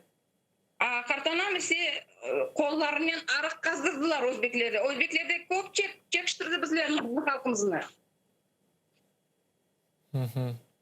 Bakınız ki siz aytkanınız gibi o vakitlары halkımızны böyle предатель деп лағап қоймақ istediler. Şimdi ise zaman dengişten de предатель дегер, енді terörist, ekstremist yanıdan böyle чушынып лағапларını кетірелер. Демек Сервет ағаны ведігер мәбүслеріні террорист деп адlandырмаға істелер, ama біз білеміз кімлер олар. Асылда Сервет аға ненен оғырашайды, насыл яшайды, тәсел оларақ кім еді, ненен апистен евел межғул еді? O apisten evvel kuruculukla yaşaydılar. Hepsi ağa kardeşler arasında hepsi kuruculuk etiydiler. Evler kuraydılar. Ne de teröristler evler kurarlar mı? Teröristler tek bulalar. Kurmaylar. Ağam pek acayip adam. Tam sıcak adamıydı. Kabin mallı, güzel adam. Servetli benim hikayem bekemli ağam benim. Ne onlar onu terörist deyip koydular da ben elde ağlamım toktamay 2 yıldan beri. Allah sabır versin. Allah sabır bersin, inşallah hepimiz duacımız bu hepsi meseleler tez çözülsün deyip. Ve bu meselede da böyle acılığını bergen bu Servet ağa sağlık tarafından kıyıncılıklar çeke, çünkü hasta adam, onu nasıl hastalıkları var ve şimdi hapiste bulungandan son da neler peyda oldu, bunu tafsilatlıca ayta beresiniz bizge?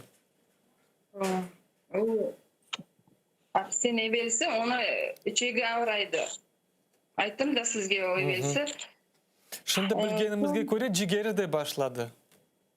Cigeri endi şişip başladı. Bir ayağına skорая помощь диагностировала подагра dediler. Bir ayağına еле волочит. Apkete yüralmay, basılmay, basalmay. Постоянно көтеріле давлениясы, yüksek давлениясы şimdi düşmей. Şimdiki vaqtda mana последний sutka oldu pek temperaturası көтеріліп, давлениялары көтеріліп, bir sutka onga çakıralar mediklerine. Bir sutka çakıralar. Bir meditsina taraftan, fizyo taraftan bir neleri yardımları yok. Onu bir kere çıkardılar nege nesini turmağa. Anda kirurg kelip kursağını basıp desimulant dep oğa ertesi günü kaytardılar onu. Şimdi вроде как у него endi koronavirus dep koyatırlar diagnoz. Температурасы pek высокий. Asılda sizge ağnatalar mı ne için böyle hard, böyle hasta insanı bilmeyeyim, aydı tahqiqat devam etse böyle ne için onu başka mabusler gibi ev apisine geçirmeler? Ne için öyle prinsipiyal onu bu apiste tutalar? Ne ağnatabilirler sizge? Prinsipiyal tutalar. Olar lağap koydular terörist. O'zing sen de bilasiz, terrorizm nesi? Olar hepsi korkalar, terörist. Это же громко звучит. И ondan korkalar, bekim hapsine koymaylar onu. Kaç kere advokatlar soradılar. Hep hapsine koyayım onu, hasta adam. Kaç kere imza yazdılar. Stüdyo yok dep aytdı. Vermeyeceğim dedi. Korkalar yok kaçacak mı oylaylar mı? Yo adam öldürecekler değil mi? Bilmiyorum. Ne oylaylar kadar. 21 yaşında adam, hasta adam bu öyle şunu yapar mı?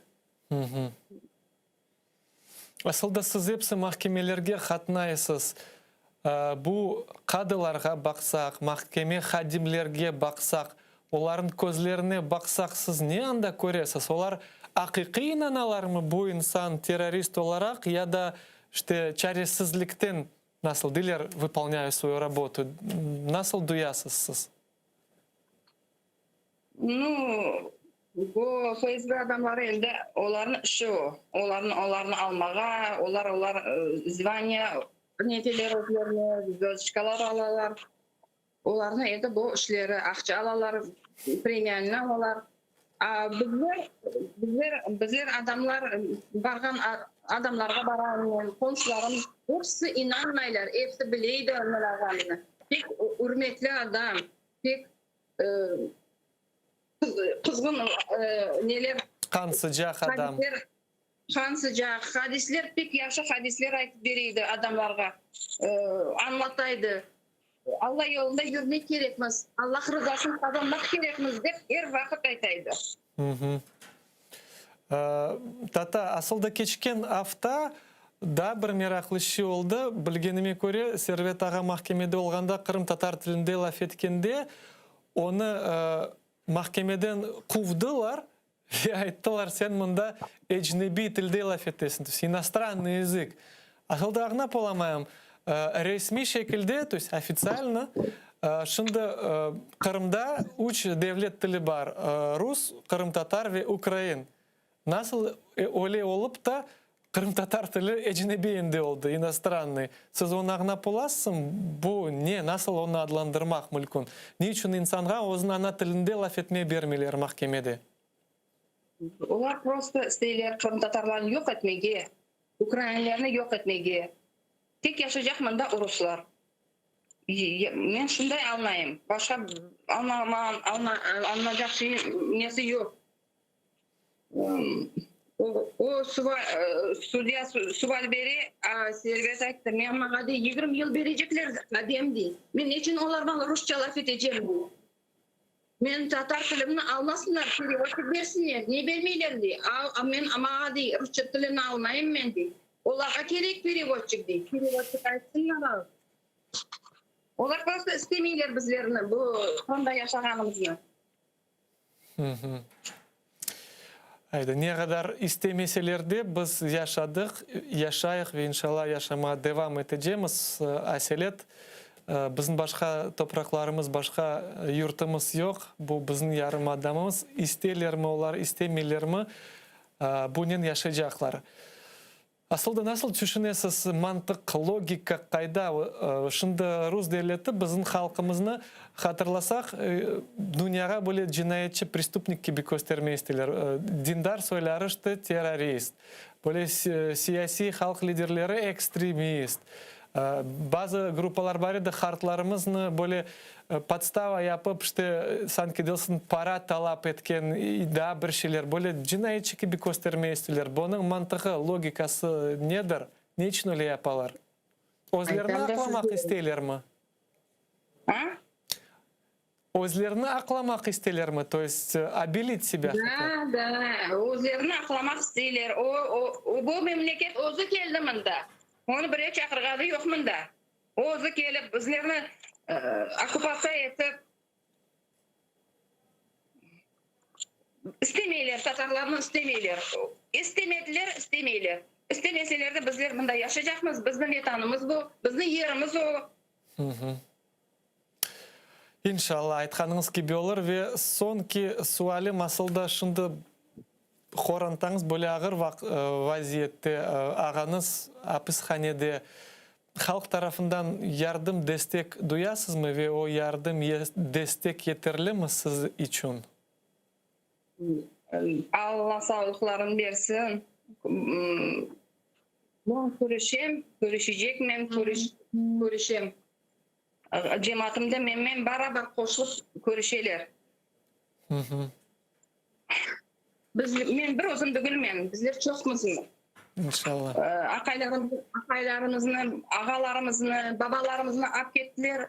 Apaylar turacaklar yerlerine. Şimdi bin ballar yardım eteler. Cemaat başı yardım etti. Allah sağlıklarını versin. Allah onlara razı olsun. Amin. Advokatlarımız da pek işlerinden memnunman. Onlara da Allah sağlık versin. Işlerinin sonunu hayırlı olsun. Bizim hepsimiz vatanımıza kayıtıp Balaban bayram ediyoruz evimizde. İnşallah.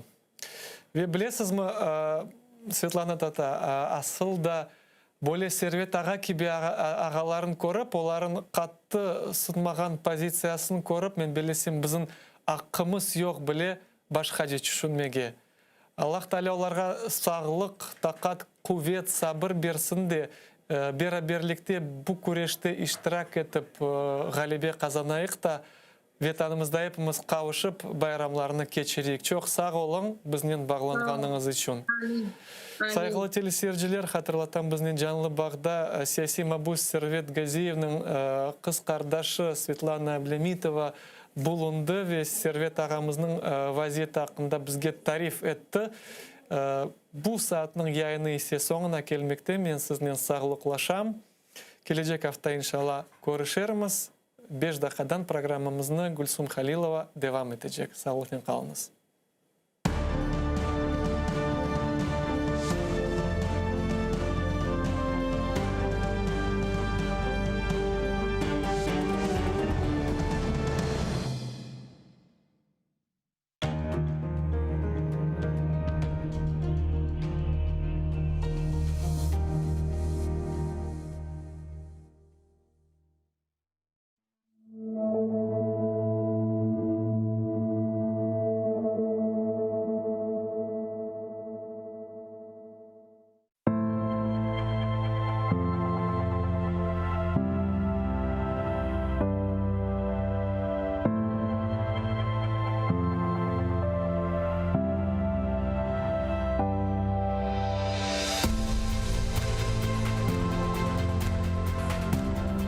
Мен қаялар көксінде, қара қышта, язда, қарлар түбінде,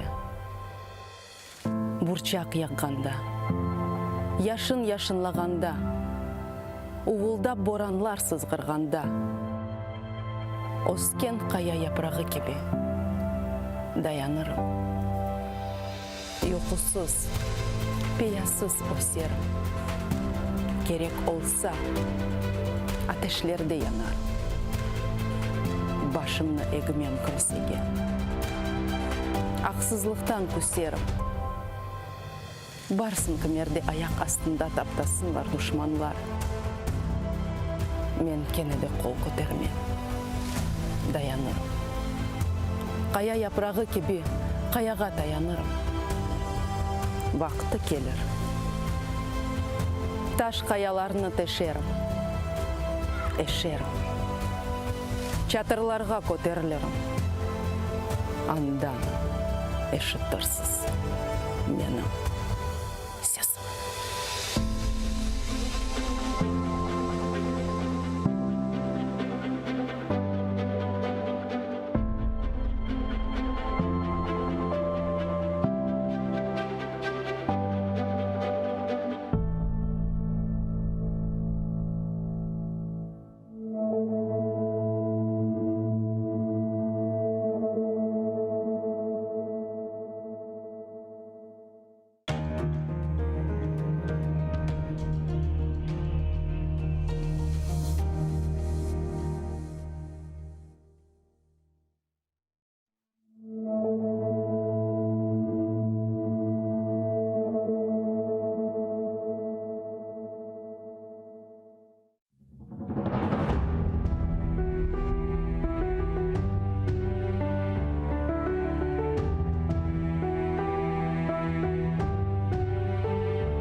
Dayan Kırım'ım.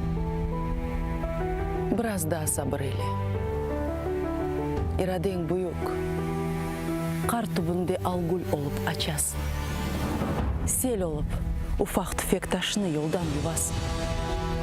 Даққа якебе сусып тұрсаң біле. Даян, тыш сықып, юмруқларыны топла. Sevgіңе, дүлберлігің, чеберлікке тәй жоқтыр. Тамырсыз құры құрай кебі кечкенлер чоқтыр. Кетежеклер, теніңе остыкенің саплап. Сауышыр яраң, сені güzel бақча япармыз. Біз үшін бүгін қара бияз. Доз дұшманың биян oldu. O қара қалплер үшін де белкі сайлы күнлер қалды. Evladım, қартал қалқын, қанат яярмыз.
Селям алейкум, хайрлах шамлар, добрый вечер. В эфире телеканала АТР вы смотрите информационно-аналитическую программу «Бугунь». В студии для вас работаю я, Гульсум Халилова. И следующие 4 часа в этой студии с гостями мы обсудим основные новости и события сегодняшнего дня, обсудим события уходящей недели. Вы также можете присоединяться к нашему эфиру. На экраны ваших телевизоров режиссера периодически выводит номер телефона +380 73 419 41 58. Звоните к нам абсолютно бесплатно по Вайберу. Можете присоединяться по скайпу atr.tv. Это наш адрес. Подписывайтесь на YouTube-канал телеканала АТР. Ставьте лайк. Там мы вещаем как в онлайн-режиме, так и выкладываем самые интересные фрагменты из наших эфиров и выкладываем все наши программы в записи.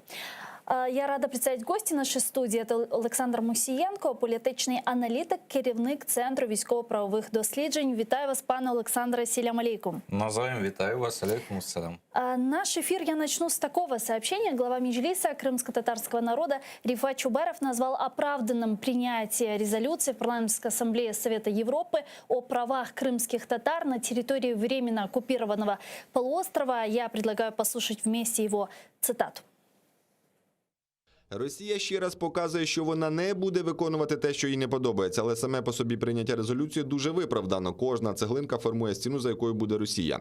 Я слухав трансляцію засідання і було видно, як російська делегація ухиляється від обговорення резолюцій і просто повторює пропагандистські гасла. Тому очікувати, що дипломати поведуть себе, беручи участь в асамблеї, як то інакше, не доводиться. Російські представники розуміють тільки мову санкцій.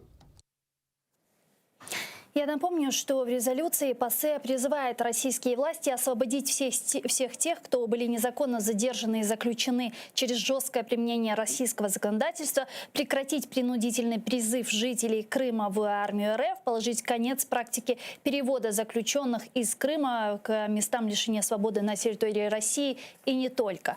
Пане Александра, мы видим очередную жесткую резолюцию в Парламентской ассамблее Совета Европы в отношении России. Естественно, возникает вопрос, окей, прекрасно, но что она нам дает? Куда и как мы ее можем использовать? Бачите, ну скажімо так, це, як сказав пан Чубаров, така цеглинка додаткова, яка допомагає нам вибудовувати на цю потужну позицію, починаючи з фундаменту і закінчуючи самою основою в захисті інтересів кримських татар, в захисті українських національних інтересів, відстоювання нашої позиції. Якщо комусь не подобається з точки зору вибудови позиції, сприймайте це як руйнування російської позиції, яка постійно є оманлива, є брехлива, але разом з тим вона є. І ми намагаємося руйнувати на різних майданчиках цю позицію. Ну, звичайно, є багато скептиків, які скажуть, що, слухайте, чергова резолюція, чергове ні про що, предметних рішень до предметних рішень воно не призводить. Але разом з тим я вважаю, що це корисно. Тому що якщо ми говоримо про майданчик Парламентської асамблеї Ради Європи, ну, а що ще ми можемо хотіти від ПАРЄ? Ну, вони виконують свою функцію. Що це дає? Це дає додаткову підставу використовувати, зокрема, і цю резолюцію, як і інші, які передували цій резолюції, при зверненні в Європейський суд з прав людини. І не тільки. При підтриманні української позиції. Крім того, я думаю, що дуже важливо, коли зараз змінюється певною мірою політика, і глобальна політика, і різні заяви лунають. Ми ж бачимо, різні заяви лунають і довкола Донбасу, і довкола Криму, і довкола взагалі Росії, її позиції. Дуже важливо, щоб позиція, по-перше, невизнання анексії Криму підтримувалася, по-друге, засуджувалася з боку Росії, і я думаю, що, по-третє, підтримувалася ще предметно такими діями, як британці продемонстрували своїм есмінцем. І заява прем'єра Британії Джонсона про те, що це українські територіальні води, ми будемо там ходити, я думаю, це теж предметне вираження. Але до цього предметного вираження веде і міжнародна правова позиція, яка вказує, що це дійсно територія України, що це води України, і що потрібно захищати населення, яке проживає на оккупованной территории. Ну, к британскому эсминцу мы еще вернемся. Вот возвращаясь к Парламентской ассамблее Совета Европы, вот игнорирование резолюций, которые носят рекомендательный характер, это закономерность решения ПАСЕ? Или же вот не принятие России это что-то из ряда вон выходящего? Ні, це закономірність для Росії. Більше того, Росія займає таку... А для других стран? Ні, звичайно, ні. Ну, я вам хочу нагадати, наприклад, в Україні дуже часто дорікають, що у нас є проблеми з демократією, там, верховенством права. Зокрема, і Росія це робила, досить часто використовуючи той же самий майданчик. От нам кажуть, в Росії, там, Росія на це не реагує, не треба там використовувати. Стоп, а ви думаєте, Росія не використовує будь-який майданчик, який тільки дається для того, щоб донести свою позицію викривлено так, як вони вважають, звинуватити Україну так, як вони хочуть? Тобто ми маємо їм там протидіяти однозначно і нав'язувати свій порядок денний. Так от Україна, я хочу нагадати, кілька років була під моніторингом ПАРЄ. У нас були так звані монітори, спостерігачі. Серед них одна із них Анна Северінцин, яка, мені здається, могла би громадянство з часом отримати, стільки візитів вона здійснювала в Україну. Ну от постійно спостерігаючи. І ми виконували умови, які нам ставили. Абсолютно. Тобто, якщо ми перебуваємо в клубі держав Ради Європи, там є певні вимоги, критерії. Ви маєте їм відповідати. Ну, от Білорусь ввела смертну кару, їх звідти виключили, тому що це невідповідність критерію. Наприклад, Росію тримають, ну, це теж питання, тому що Росія давно нехтує статутом Ради Європи. Але, в принципі... Но они же ее сначала исключали, то есть лишали полномочий, а потом вернули. Ні, маю на увазі взагалі виключити. От, наприклад, як Білорусь виключили. А що Росія менше вчинила порушення міжнародного права? Но мы же понимаем, что у России там членские взносы в ПАСЕ. Слухайте, знаєте, коли про ці членські внески, я думаю, що якби ми сильно захотіли, в українському бюджеті знайшли би ці кошти і вносили би ми, якщо б стояло вже так питання. І ми би тоді впливали би, можливо, ще більше. Ну, вы помните, они же шантажировали в 2019 году этим, и Торберон Ягланд постоянно об этом говорил. Якщо ми вже так ставити вимоги, так скажіть, ми будемо платити більше. Офіційно ми там знайдемо ці гроші, там не така велика сума. Ну, попросимо ще десь сусідів когось. Ми знайдемо гроші. Ну, треба було вже так ставити питання. Але загалом, нормальні держави демократичні, вони стараються виконувати всі норми. От порівняємо ще раз з Україною. Та ж сама Венеційська комісія. Ми досить часто чуємо це поняття, коли говоримо про якийсь закон. Коли ми кажемо, що нам треба почути думку Венеційської комісії. І ми дослухаємося. А це теж Рада Європи. Це комісія Ради Європи. А Росія – ні. І більше того, Росія нехтує нормами міжнародного права, мабуть, зараз не нехтує так жодна держава, фактично у світі, навіть Китай. Навіть Китай не допускає певною мірою таких порушень, які допускає фактично Російська Федерація, нехтуючи чи трактуючи норми міжнародного права на свій лад. Ну тогда что получается? Россия открывает ящик Пандоры и показывает всему миру, что можно, оказывается, игнорировать международные решения, не выполнять резолюции и так далее. Может, тогда стоит ПАСЕ и другим международным организациям задуматься о том, чтобы разработать некий механизм. Вот вы не выполняете это, вот перечень наказаний за это. Или каким-то образом все-таки иметь влияние? Ні, абсолютно точно. І це правильна позиція. От зараз ідуть дискусії, як можливо реформувати ОБСЄ, наприклад. Да? Ну, знову ж таки, йдуть обговорення, що ОБСЄ це, ОБСЄ те, є угоди, є погодження і таке інше. Але давайте подивимося.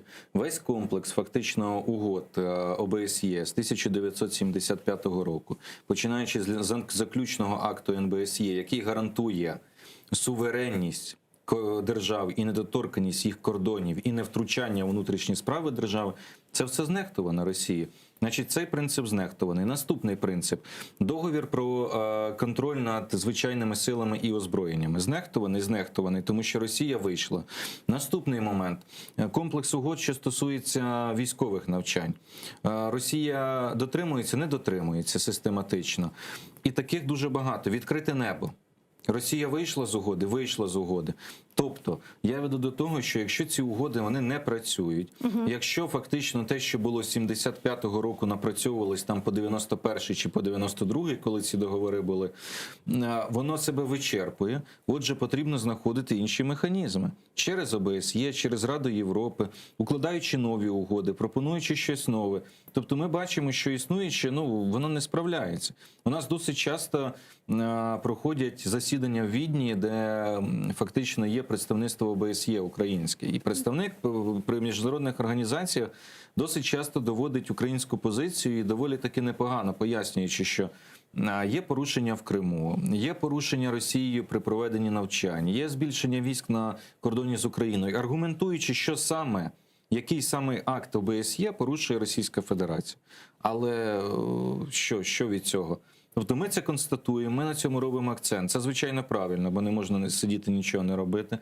Але якщо воно не працює, так давайте щось спробуємо. От Байден зустрівся з Путіним, президент Байден із президентом Путіним. Так пропонують зараз нові угоди по ядерному озброєнню. Так давайте пропонуйте, можливо, щось інше, якісне. І Україна тут теж має звучати. Тому що... мир готов сейчас к таким кардинальным реформам? А яка є альтернатива?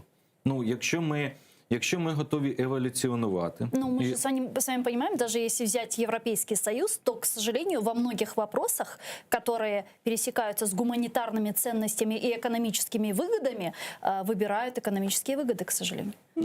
Теж не завжди. Ми ж бачимо, давайте подивимось, є різні приклади. От прем'єр-міністр Нідерландів Рютте сказав про те, що він не буде брати участь в будь-якому саміті, де буде Росія. Хоча, якщо подивитися, товарообіг між Нідерландами і Росією достатньо великий, насправді. От так склалось, Нідерланди – велика морська держава в плані торговельного мореплавства, і звичайно, що вони мають із Росією, з Китаєм там стосунки, але це ж не вплинуло, скажімо, на те, що Нідерланди побігли швиденько кланятись, тому що не можна, бо тут уже справа про право і про принципи, бо розглядається справа MH17 зараз в Скіп-Холі в суді.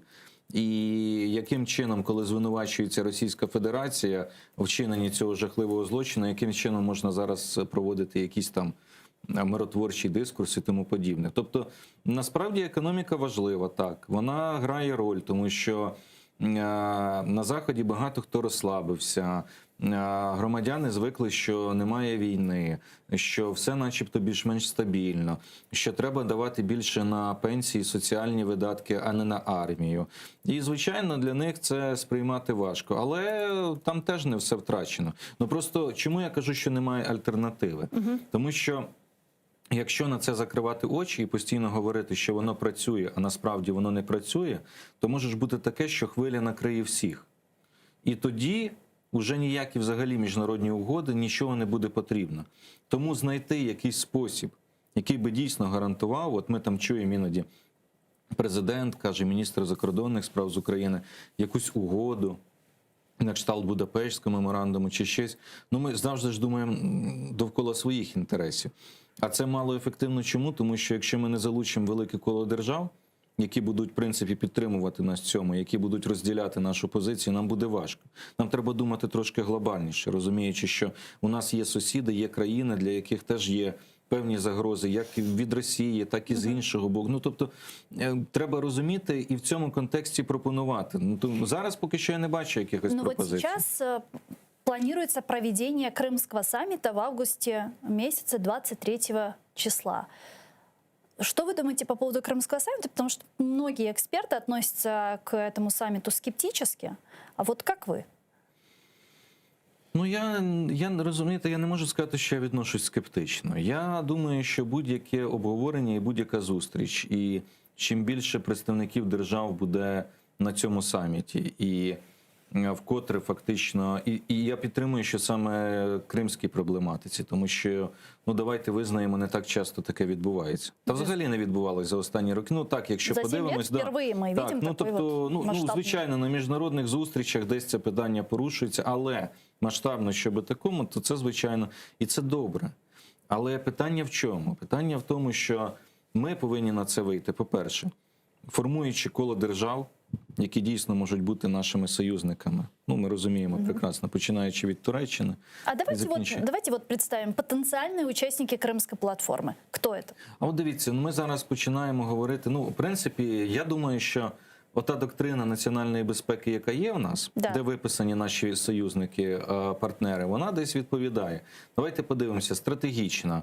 Думаю, Британія точно. У них зараз є програма «Стратегія по Чорному морю». Туреччина теж, Азербайджан.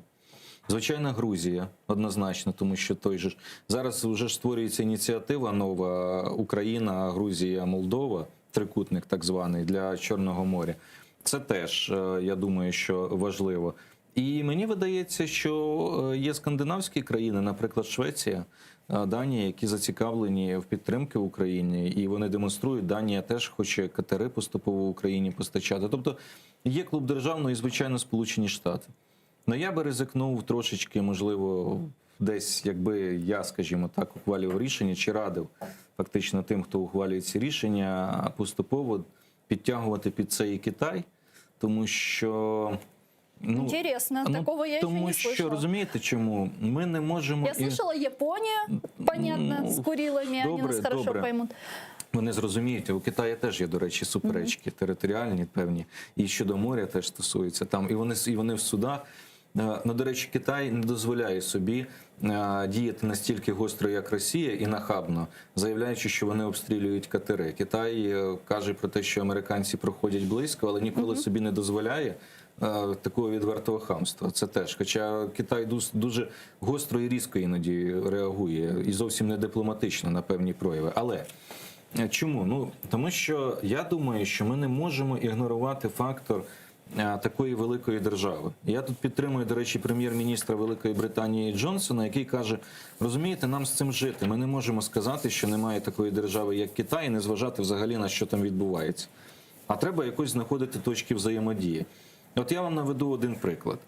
Якщо Китай говорить про те, що вони будують цей один пояс, один шлях, різні маршрути, це торговельні маршрути для транспортування своїх товарів. Там кілька гілок. Зокрема, одна із гілок це може бути або через Грузію по Чорному морю до портів українських, або через Туреччину. Там різні розглядаються варіанти. З точки зору безпеки в Чорному морі це важливо? Я думаю, так, тому що захищати свої торговельні шляхи для Китаю це теж важливо. З точки зору певних інвестицій, зокрема інфраструктуру в порти, це важливо, так. Італійці, Китай проінвестував більше 20 мільярдів євро зараз в реконструкцію італійських портів в Италии для того, чтобы приймати там. Хорошо, а в чем интерес Китая в принятии участия Крымской платформы? Мы же понимаем, что у них тоже с правами человека на своей территории как бы не все гладко. Ну, в принципі, ми розуміємо, що не все гладко. І багато кого, ну слухайте, навіть Сполучені Штати іноді дорікають за те, що в них є Гуантанамо і так далі. Тобто не все там в порядку. Зрозуміло, що кришталево не чисто, але це ж не значить, що ми Китай маємо долучати як моралізатора з питань дотримання прав людини? Мабуть, точно ні. Але з контексту безпеки Чорноморського регіону, я думаю, що так. З контексту інвестицій якихось, я думаю, що так. З контексту того, що Китай може бути певним запобіжником і стримувачем агресивних амбіцій Російської Федерації, я думаю, що так. І не треба забувати, що Будапештський меморандум підписували США, Британія, але приєднались Франція і Китай. Вони також про щось. Ну і крім того, я думаю, що це потішило певні такі амбіції Китайської Народної Республіки, якби ми звернулися і сказали, слухайте, ви можете нам допомогти втрутитись. Я думаю, вони б втручались. Принаймні, це б іноді гальмувало би, це був би стримуючий фактор для Росії. Ну, це ж баланс, розумієте, треба шукати точки дотику, дипломатія. Це не значить, що ми повинні говорити, що ми там стратегічні партнери і назавжди друзі. Але в чомусь взаємодіяти і в якихось сферах бути партнерами ми можемо. Верховная Рада Украины рассмотрит закон президента Зеленского о коренных народах в четверг, 1 июля, на внеочередном заседании. Также нардепы должны рассмотреть проект об отмене свободной экономической зоны Крым. Об этом в комментарии украинским СМИ заявила заместитель главы фракции «Слуга народа» Евгения Кравчук. Давайте послушаем ее цитату. Ми будемо розглядати на позачерговому засіданні у четвер пакет, який стосується Криму і кримських татар. Мова про законопроект про корінні народи, який подав президент. Він уже наробив багато шуму і була істерика в Російській Федерації. Я дуже сподіваюся, що в залі ми приймемо за основу та в цілому у четвер, як і рекомендував профільний комітет. Народний депутат України, фракції «Голос» Ярослав Юрчишин зараз з нами на прямому зв'язку. Пане Ярославе, вітаю вас. Салям алейкум. Доброго вечера. Пане Ярославе, считаете ли вы важным принятие закона о коренных народах? Ну, насправді, цей закон вже давно на часі. Я думаю, що його існування насправді би запобігло певним негативним тенденціям, які призвели до окупації, зокрема, і Криму. Тому це наш борт, і його однозначно треба приймати достатньо оперативно. Дуже сподіваюся, що прогнози Євгенії Кравчук збудуться, і в четвер ми будемо мати результативне голосування. А какая позиция по этому вопросу вашей фракции «Голос» и лично ваша позиция? Будете ли вы голосовать? Так, я думаю, голосувати. Ми з вами про це поговорили неодноразово в ефірах АТР про те, що такий закон критично необхідний. Стосовно фракції «Голос», наш колега, представник кримськотатарського народу, Рустем Умєров долучався до розробки даного законопроекту і з боку Офісу Президента, і з боку парламенту. Закликав колег підтримати цю ініціативу, тому я думаю, що фракція «Голос». На засідання фракції буде у вівторок, зважаючи на те, що в понеділок у нас день Конституції і дуже багато урочистих заходів. Тому остаточне рішення буде вівторок, але я прогнозую, що це буде позитивне рішення. Также стало известно, что на следующей неделе, на сессионной неделе Верховной Ради Украины планируют рассмотреть отмену закона о свободной экономической зоне Крым. Считаете ли вы важным отмены этого закона? Что это нам даст? Насколько я понимаю, де-факто он не работает. Він не те, що не працює, він насправді є шкідливим, тому що прикриваючись власне вільною зоною, часто хтось намагається ввозити або в Крим, або вивозити з Криму фактично товари, які або спрямовані на підтримку окупантів, або власне виробляються окупанта. Звісно, є величезна потреба правоохоронних органів в роботі, щоб зупиняти такі спроби, але номінально це легально дозволяється власне таким недосконалим законом про вільну економічну зону, який перетворився в протиkorupційну схему. Тому його відмінити потрібно було вже давно. Знову ж таки, серед співавторів є дуже багато представників від фракції «Голос». Тому я думаю, що тепер ми закриємо цю таку корупційну сиру, економічну допомогу українцям, кримським тамахтарам, які залишилися на окупованій території, чи проживають вимушено поруч з нею. Треба зовсім інші механізми задіювати, і, звісно, активно працювати. Дякую вам дуже. Чохсагл, у нас Ярослав Юрчишин, народний депутат України, фракція «Голос», був з нами на прямому зв'язку. Президент Украины Владимир Зеленский не исключает, что в случае провала переговоров по урегулированию ситуации на востоке Украины придется отгораживать Донбасс стеной. Однако этот вопрос он вынесет на народное голосование, на референдум, сказал Зеленский. Давайте его послушаем. Якщо у нас не вийде будь-яких альтернативних домовленостей з США, з РФ, окремо з Європою, паралельно з нормандським форматом, якщо все це не вдасться, то про стіну буде голосувати народ України. Про Донбас чи ту чи іншу стіну – це точно не популярно, не популістично, це буде складне питання, якщо ми до цього дійдемо. Я хочу, щоб люди зрозуміли, що це на багато років. На всеукраинский референдум нельзя вынести вопрос отделения оккупированного Донбасса. Можно голосовать за замораживание ситуации, но это не лучший выход. Об этом заявил спикер Верховной Рады Дмитрий Разумков. Там йшлося про відмежування, тому що згідно з прийнятим законом зміни територіальної цілісності або питання, які виносяться на референдум, пов'язані з територіальною цілісністю, неможливі. Ми просто фізично їх винести не зможемо. Історія про відокремлення не працююча. Я думаю, що український народ точно не підтримує будь-які питання, пов'язані з тим, що ми втратимо Крим або частину українського Донбасу. Как вам такое? Ну, ви знаєте, я скажу так. Ви знаєте, я скажу так. Ну, як громадянин України, так я можу там собі уявити і десь там сидячи з вами там чи на іншому форматі обговорюючи, сказати, ви знаєте, ну от ми воюємо стільки років, нічого не вдається, люди там уже з російськими паспортами, вже там не знаю, забули там і так далі. Може, ну забудемо, давайте відійдемо, там стіну побудуємо чи ще щось. Ну і все. Ну і нехай воно там буде на багато років. Ні, ну я можу це так от просто запропонувати. А коли про це говорить глава держави, який є гарантом суверенітету, свобод людини, територіальної цілісності держави, це трошечки, скажімо, насторожує, м'яко кажучи, тому що не дуже хочеться чути такі речі.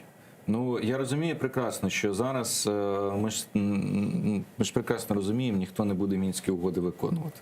Давайте будемо реалістами.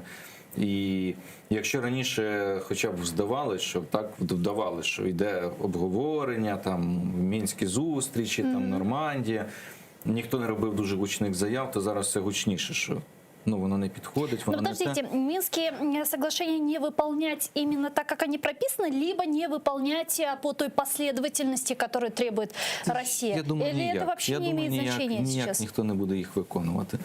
Тому що... Даже если Россия согласится на то, что давайте сначала выполнять часть по безопасности, хотя мы не имеем по этому поводу иллюзий вообще. Ну так от щодо цього, розумієте, питання ж в тому, що якщо спочатку ми пригадуємо там на початку свого президентства Володимир Зеленський казав про те, що ну, треба виконати Мінськ, треба піти на якісь там компроміси. Ми ж тоді пам'ятаємо, формула Штайнмаєра з'явилася, розведення, тобто обговорення, активно пошук зустрічі, домовлялися. Нормандії, до речі, підписали, точніше в Парижі, за результатами нормандського саміту, імплементувати формулу Штайнмаєра в українське законодавство. А зараз ми кажемо, от у нас виходять представники влади і кажуть, ми всі свої зобов'язання виконали. Ну, ви підписали добре, ви підписали дурницю, навіть так. Але ви ж виходите до міжнародних посередників і кажете, ми виконали. Вони кажуть, ви не виконали.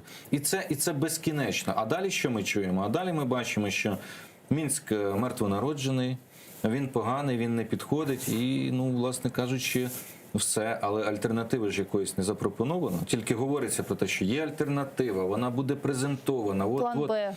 Так. Кластери. Так презентуйте. Ну скажіть людям, от воно є, от таке, от такий він, ми хочемо так. Ну його теж немає. І нам постійно кажуть, що кажуть, ті ж американці, мінські домовленості, французи, мінські домовленості на всіх майданчиках. Ми кажемо, мінські домовленості.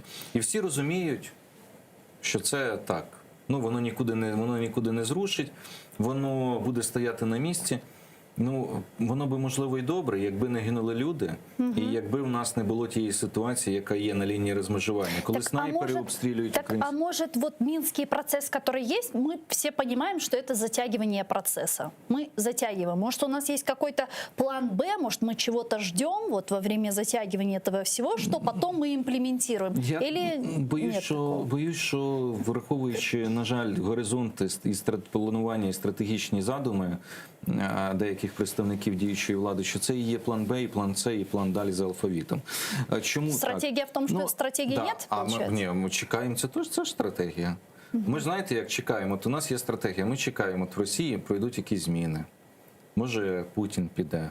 Ми скористаємося цим моментом якось. Ну, можна так довго сидіти у ріки і ждати, поки пропливе труп врага. От Шойгу прийде замість Путіна. Буде краще? Я сумніваюсь, відверто кажучи. Або хтось інший. Тобто, це все до того, що якби ми презентували хоч якийсь план і сказали, що дивіться, він є отаким. Ну, але він є отаким, він передбачає це. Ми хочемо заручитися підтримкою партнерів. Не підтримують, ну давайте ще раз на референдум, давайте щось робити, якісь ініціативи. Але ми ж хочемо як? Ми хочемо, щоб був план з українського боку, тільки з українського, без жодних компромісів, жодного боку. Ми хочемо дипломатично так вийти і сказати, оце тільки виконаємо, все інше ні. Ну, добре, так і цього не презентується. І потім лунають отакі от пропозиції. Давайте ми це все відмовимось, давайте ми забудемо. Так, а вообще этот вопрос можно выносить на референдум? И мне интересно, каким образом он будет сформулирован вообще, этот вопрос? Я вам задам зустрічне питання. Опитування можна проводити, те, яке проводилося під час місцевих виборів в Україні? Воно якесь має законодавче вираження? Воно чимось передбачене, таке опитування, те, яке ми бачили? І врахування потім цього опитування в якихось там, я не знаю, думках і тому подібне. Тобто, ми я насправді... не видела, куда результаты этого голосования все же имплементировали. Что с ними сделали? Для чого було це проводити? І там же ж теж піднімалось питання, до речі, Будапештського меморандуму. Тому формулювання певне, воно може бути знайдене. Ну, воно може не стосуватись прямо територіальної цілісності. Ми можемо побачити формулювання, запитання якимось іншим чином. Чи підтримуєте ви план, наприклад, замороження конфлікту? Ми ж не кажемо про те, що ми відмовляємося, але замороження конфлікту, я не знаю, там на 50 років, наприклад, чи на 20 років, чи невідомо на який термін. Щось на кшталт цього. Чи підтримуєте ви, наприклад, відкладення вирішення цього питання до настання моменту кращої геополітичної кон'юнктури і так далі. Так, хорошо, а может все-таки в этой идее есть жизнь? Вот что заморозить пока что конфликт, чтобы хотя бы люди не гибли. А питання замороження конфлікту не вирішується на референдумі. Замороження конфлікту вирішується виключно на переговорах. Ну що таке замороження? Розумієте? Це ж не просто отак взяти і сказати, раз, конфлікт заморожений. Все. Ні. Для того, щоб конфлікт був заморожений, треба здійснити певні кроки. Ну от які? Я от, наприклад, вам скажу зараз. Уявіть собі, що для того, щоб була заморозка, треба припинити обстріли. Як припинити обстріли? Якщо вогневий контакт пів кілометра, кілометр постійно між сторонами, яким чином зупинити? Вам фахівець будь-який скаже створення демілітаризованої зони. Що таке демілітаризована зона? Це оце розведення, довкола якого в нас билися в жовтні 2019 року, ламалися списи. Це популярний захід? Влада готова піти в рамках замороження на це? Або введення миротворчого контингенту якогось. Замороження – це демілітаризована зона, куди не заходять, і яка краще, ще найкраще, коли контролюється, що туди ніхто не заходить, міжнародний посередник, і немає вогню. Да, но тут тогда возникает вопрос, заинтересована ли в этом Россия, в замораживании этого конфликта? Я думаю, мы же не можем в одностороннем порядке это сделать, если с той стороны будут продолжать стрелять. Ну, а ви впевнені, що ми здатні провести розведення по більшості ділянки фронту? Я ні. Чи українська влада здатна ухвалити таке рішення? Я ні. Від обох. Так, может, поэтому и делают референдум, чтобы снять с себя ответственность и наложить на народ, который примет некое решение? Так, тільки це, ну, от уявіть собі, ви приїжджаєте, все одно ви не можете це вирішити через референдум в односторонньому порядку, тому що є Росія. І з Росією треба сідати за стіл переговорів. Ви провели референдум, не переговорили, це для них не буде мати там великого значення. Питання має в тому, чого ми хочемо досягти. Якщо стоїть завдання заморозити конфлікт, і президент України виходить і каже: шановні друзі, в рамках цього нам пропонується провести розведення, створити демілітаризовану зону, вести туди миротворчу місію. Ви цю ідею підтримуєте? Отаким чином. Вони кажуть так: тоді, після того, як така ідея підтримана, треба проводити переговори з Росією, треба переводити переговори в рамках ООН і домовлятись про миротворчу місію. Чи ЄС, чи ООН, чи в іншому форматі. І проводити таке розведення. І тоді говорити про те, що в нас демілітаризована чи сіра зона так звана, ми відійшли, вони відійшли, і ми не стріляємо. До якого часу сказати ніхто не може. От приблизно такий стан речей може бути. Але інакше забезпечити просто замороження, це не буде замороженням. Це буде те, що зараз відбувається. Там ще далеко до заморозки, тому що є постріли. Пане Олександре, я предлагаю підключити к нашому ефіру військового експерта, полковника запасу Збройних сил України Олега Жданова. Він зараз з нами на прямому зв'язку. Пане Олеже, вітаю вас. Салям алейкум. Доброго дня. Пане Олеже, мы слышали заявление Зеленского, который сказал, что в случае с провалом урегулирования ситуации на востоке Украины можно заморозить этот конфликт и уже вынести этот вопрос на всенародный референдум, построить стену с Донбассом и так далее. Как вы это оцениваете? Насколько это реально и нужно ли? Есть ли в этом смысл? Ну, к сожалению, это реально на сегодняшний день. Почему? Потому что в том контексте, в котором мы пытаемся урегулировать этот конфликт, его урегулировать невозможно. Ну, кстати, да, передаю привет товарищу Мусиенко, мы с ним лично знакомы, вашим гостям. И немножко подкорректирую его ответ вам.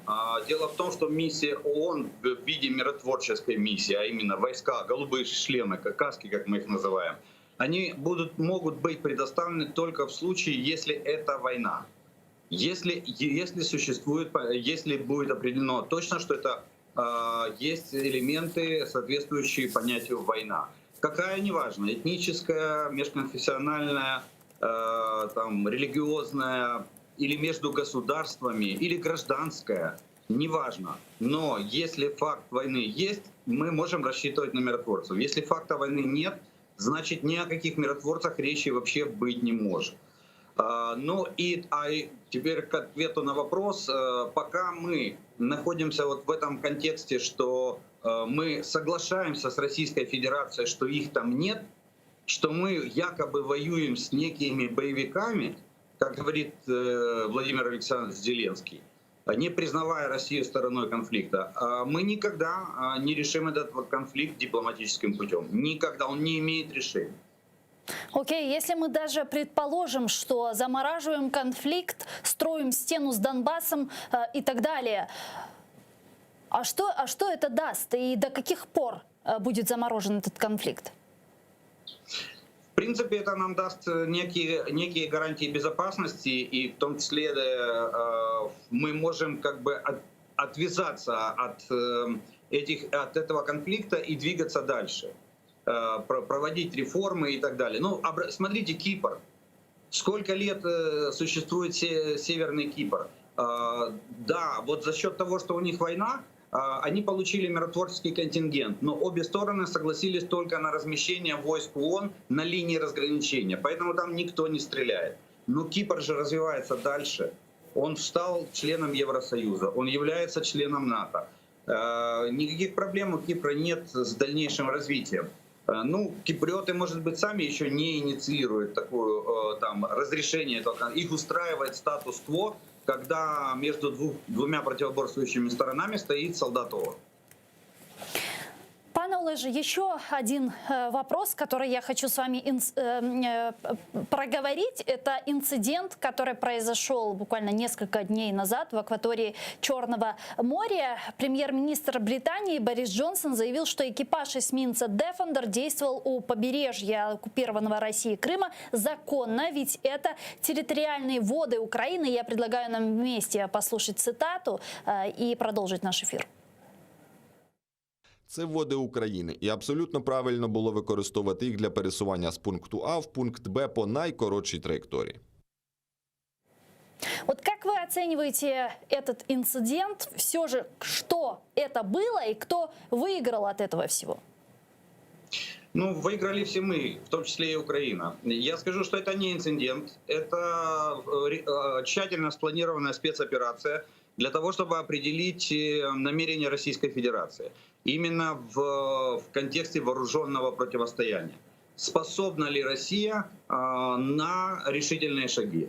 Как оказалось, по уже более полной информации, не способна. То есть, кроме лозунгов, заявлений там, и всего прочего, Россия не способна даже защитить те завоевания, которые... Они боятся вступить в прямое вооруженное противостояние с страной-членом НАТО. Вот это и надо было. А в политическом плане, ну, я скажу, что Великобритания просто молодцы в том, что они фактически умножили престиж России на 0.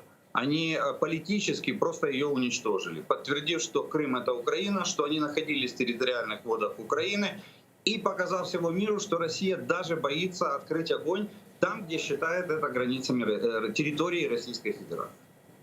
То есть вы думаете, что все же эсминец, королевский эсминец прошел именно по этому маршруту специально? Абсолютно Потому что, правильно. насколько я знаю, там между Джонсоном и Рабом все же был конфликт относительно маршрута. Нет, Джонсон, кстати, уточнил... Да, министром обороны, простите, Волсом, да. Да, но, кстати, Джонсон в конце концов уточнил, что разрешение на проход данного эсминца он отдал лично. Угу.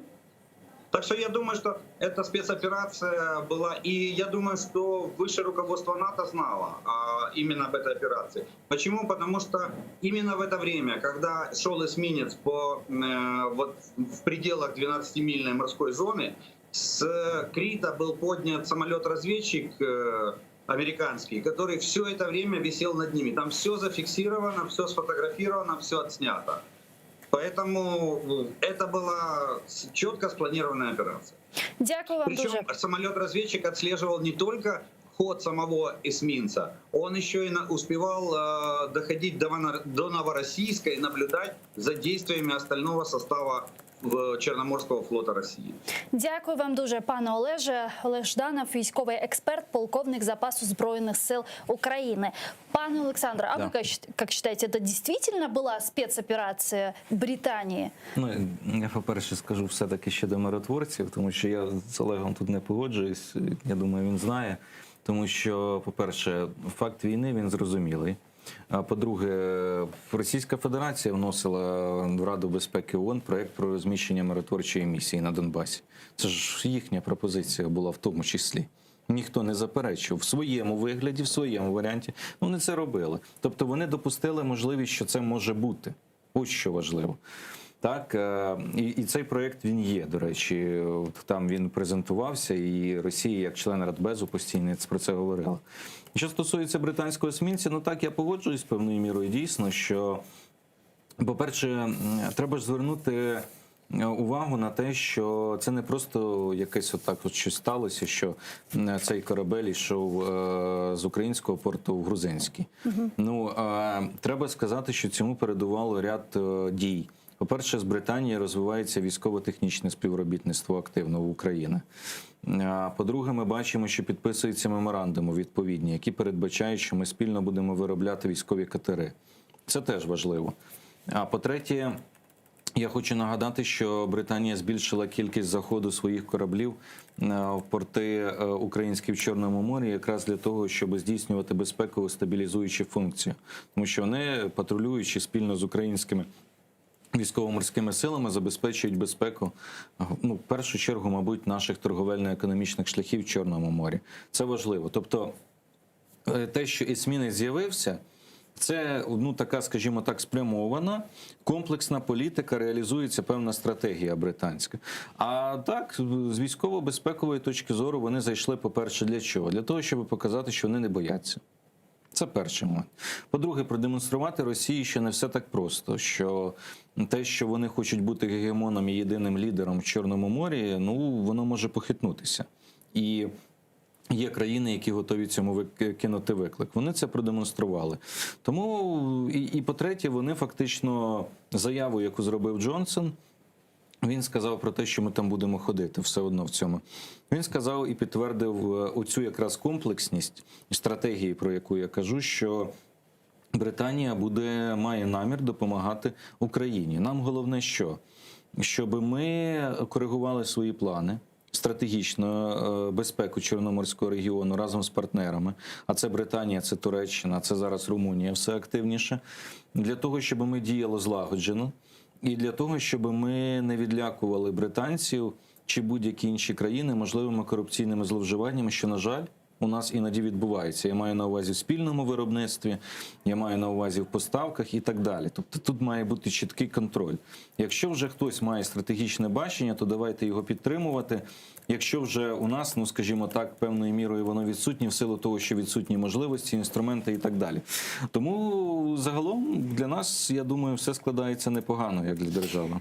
А тем временем президент Украины Зеленский заявил, что история с задержанием вагнеровцев в Минске летом 2020 года не была операцией Украины. По его словам, это была идея других стран. Вот его цитата. Ми з вами бачили, що сталося в Білорусі, як посадили літак, чим це все закінчилося. Чим закінчуються такі випадки, до якої ізоляції країни призводять такі спецоперації. Це точно не була наша операція. Я точно розумію, що ідея такої операції – це була ідея інших країн. Президент Украины Зеленский подтвердил, что операция по вагнеровцам была. Это дело требует создания ВСК и беспристрастного расследования. Об этом заявил секретарь Комитета Верховной Рады Украины по вопросам национальной безопасности, обороны и разведки, народный депутат Украины из фракции «Голос» Роман Костенко. Вот его цитата. У підсумку суспільство таки отримало важливу інформацію. Однак тепер владі доведеться відповідати на запитання, які витікають із цієї заяви. Розслідування необхідно провести терміново. Однак створена «Слугами народу» ТСК досі не почала роботу, а депутатів з опозиційних політичних сил до її складу так і не включили. Хоча обіцяли це зробити і першочергово розслідувати саме зрив цієї спецоперації. Тепер потрібно знову розпочинати боротьбу за правду. Пане Олександре, я так понимаю, у нас очередная эпопея с израдой, потому что до этого и президент, и Банковая утверждали, что операции по вагнеровцам не было. А в своем интервью президент сейчас фактически признает, что операция была. Нам что, врали? Ну так.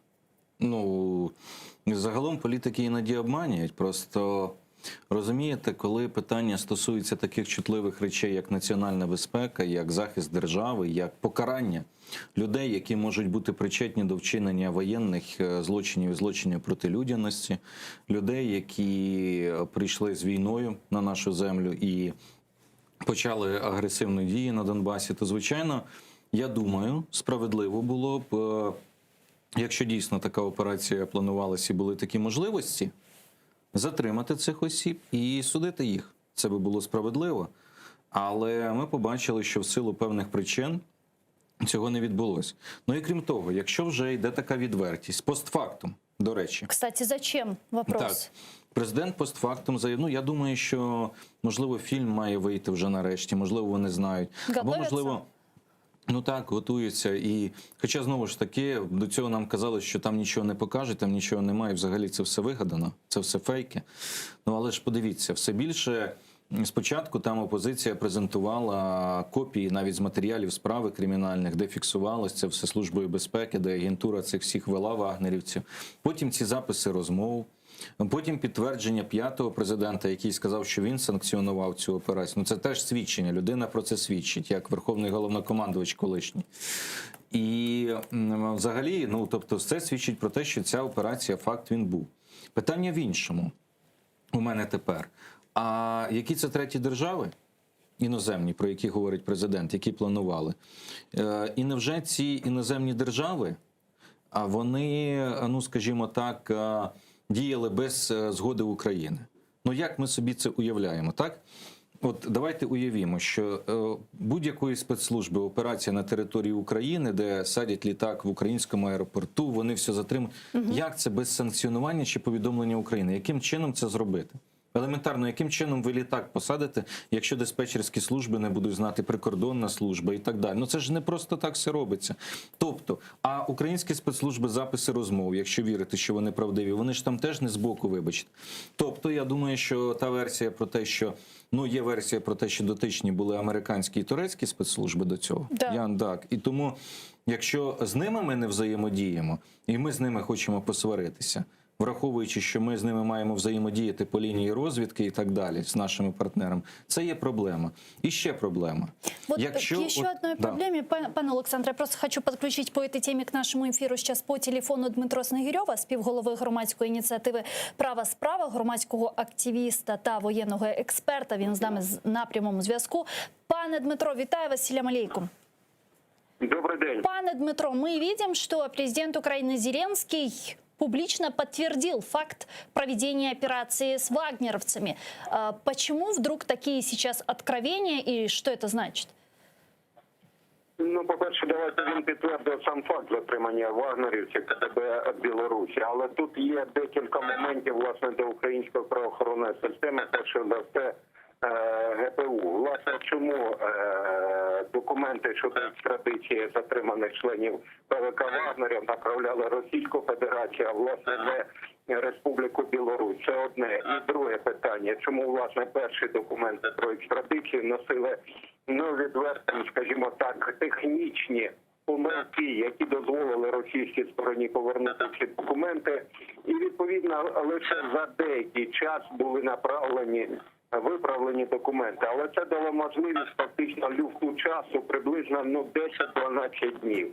І саме в цей проміжок приймається рішення щодо видачі ПВК Вагнера безпосередньо Російській Федерації. Але головне навіть не в цьому. На території Республіки Білорусь було зосереджено приблизно до 200 учасників ПВК Вагнерів. Натомість наразі стоїть питання, що українська сторона мала можливість отримати тільки 28.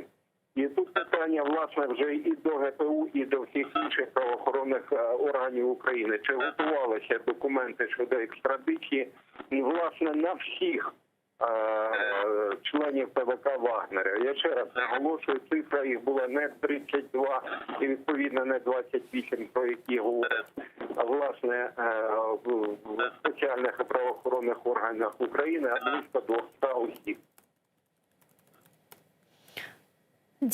Дякую, Чохсагу. Видимо, у нас прерывается связь с паном Дмитро Снегирьовим. А Дмитро Снегирьов, військовий експерт, був з нами на прямому зв'язку. С интервью понятно, что Ермак не сливал операцию с вагнеровцами и что Зеленский сам позвонил Лукашенку. Но разве Зеленский не понимает реалии страны Беларуси? Ну, я думаю, що зрозуміло було все. Ну, тобто, наскільки я розумію, що не була дана команда фактично зупинити цю операцію, ну і от вони зупинили і повідомити про це Білорусь. Откуда команда? Ну, я думаю, що з Офісу Президента. Ну, мабуть, що президент на нараді, якщо він прийняв рішення особисто. Ну, президент як каже в своєму інтерв'ю? Ми проявили суб'єктність. Ну, ми, я так розумію, це ж не абстрактно ми. Він же ж ухвалює, мабуть, остаточне рішення щодо санкціонування чи скасування таких операцій. Так, окей, а мотивація? Мені непонятна мотивація. Ну, ви ж чули, треті країни залучені, це операція не наша, це операція третіх країн. А я вам хочу сказати, ви знаєте, у світі проходить дуже багато операцій, коли кілька країн взаємодіють розвідки, правоохоронні органи і проводять якусь спецоперацію. Елементарно Інтерпол. Тоді що ми заборонимо проводити операції Інтерполу, ловити міжнародних злочинців, терористів? Давайте ми скажемо, ні, це операції інших країн. Ну, так функціонує зараз світова система. Така репутація, репутаційні потери президента самої країни. А ви бачите, я думаю, що, мені здається, просто от не задумуються. Навіть не репутаційні, тут же ж питання, що й, ну, уявіть собі, досліджувати це питання. Слідча комісія парламентська, можливо, колись правоохоронні органи зацікавляться. Тобто, на якій підставі ми передаємо інформацію Лукашенку, Білорусі про те, що отак і так там перебувають. Фактично зупиняючи спецоперацію українських правоохоронних органів. Бо без українських спецслужб я мало вірю, що хтось би це міг зробити, запланувати, що про це все знало, це все готувалося. А тут ставиться хрест. І тут репутація так, а мотивація людей, які працюють в цій системі. Ну, уявіть собі їхні розчарування після цього. Так, они же, я так понимаю, готовили эту операцию задолго до ее проведения. Звичайно. Найголовніше, рисковали. що чому нам не сказати сам, якщо вже так зараз порційно видають цю правду. Ну, так скажіть уже нарешті, які це країни? Ну, може це, скажіть, може це Росія планувала? Може це Росія завербувала наших агентів, які там, я не знаю, щось. Ну, так, а чому не кажете? Ну тому що це не Росія, вочевидь, і не Білорусь, а якраз країни наші партнери. Хтось планував, хтось тут же зараз, знаєте, кажуть, про операція нереальна, малоздійсненна, вона там неможливо її було реалізувати. Ну це питання інше. Ну, можливо чи неможливо, реальна вона, нереальна. Сам факт, що вона планувала, що залучались люди, що потім ця інформація передалась і вагнерівці опинились в Росії, от що. І уявіть собі, що, звичайно, що довіра спецслужб США і інших країн, вона буде зберігатись на тому ж рівні? Вона похитнеться. Вот, кстати, последствия. Ну, вона этой всей похитнеться. Я истории. думаю, Чего вона нам вже ждать? Чем певною нам мірою это все грозит? Воно ж, розумієте, воно похитнулось. Пам'ятаєте, я просто наведу такий епізод цікавий, красномовний, коли збили український літак міжнародних авіаліній в небі над Іраном. І коли у нас почалося обговорення про те, що це може бути іранська ракета, там, а Канада, Сполучені Штати, Британія чітко заявили, що в них є розвідувальна інформація. Я пам'ятаю тоді брифінг, ще міністр тоді був закордонних справ пан Пристайко Вадим. Він вийшов, він так не дуже так говорив сміливо про розвідувальну інформацію, про все. Ну от ми ще не маємо інформації, він казав, ми ще. Тобто Сполучені Штати, Канада, очевидь, не поділились тоді розвідувальною інформацією з українською стороною. Скоріш за все, я роблю таке припущення. А що це значить? Це значить, що не було повної довіри. І тут є дуже велика проблема. Чому? Тому що, враховуючи постійно ескалацію з боку Росії, перекидання військ і так далі, нам потрібна ця інформація. Нам потрібні супутники, нам потрібна агентура, яка є потужніша в американців, британців, в інших країн.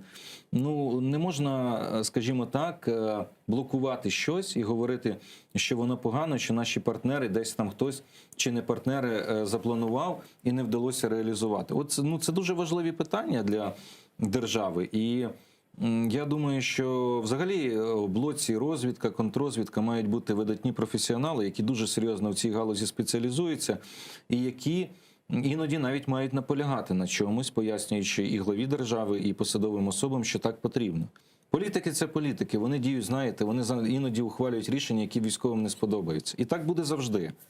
Але є межа ухвалення певних рішень, коли не просто не сподобається, а коли говориться про те, що по-перше, не встановлено справедливість, перешкодили встановленню справедливості і покаранню винних, хоч частково, хоч певної групи осіб, які воювали проти України, а по-друге, довіра. Довіра до держави, довіра до першої особи, до президента. Це похитнулося. І це може мати в подальшому дуже погані наслідки. Дякую вам дуже, пане Олександре. Дякую. Чухсал, у нас Олександр Мосієнко, політичний аналітик, керівник Центру військово-правових досліджень, був гостем нашої студії. А я с вами не прощаюсь, я говорю вам Коруш Кенджи. Буквально через 5 минут мы вернемся и продолжим информационно-аналитическую программу «Бугунь», правда, уже на крымско-татарском языке. Не переключайтесь. Коруш Кенджи.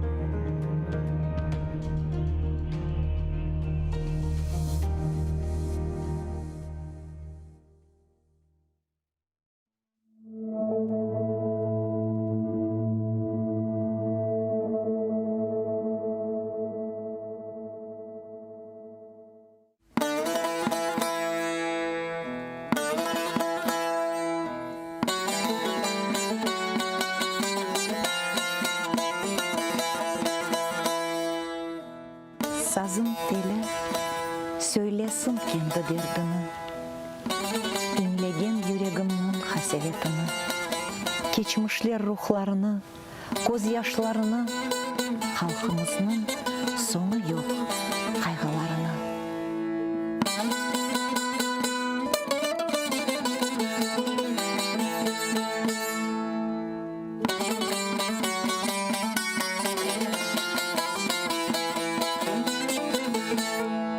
Sazın teli söylesin kendi derdini, Hansaray etrafını, çeşmelerini, bağ bahçesin, toğ başaklı ken çöllerini, dağdan esken şifalı salkın elini.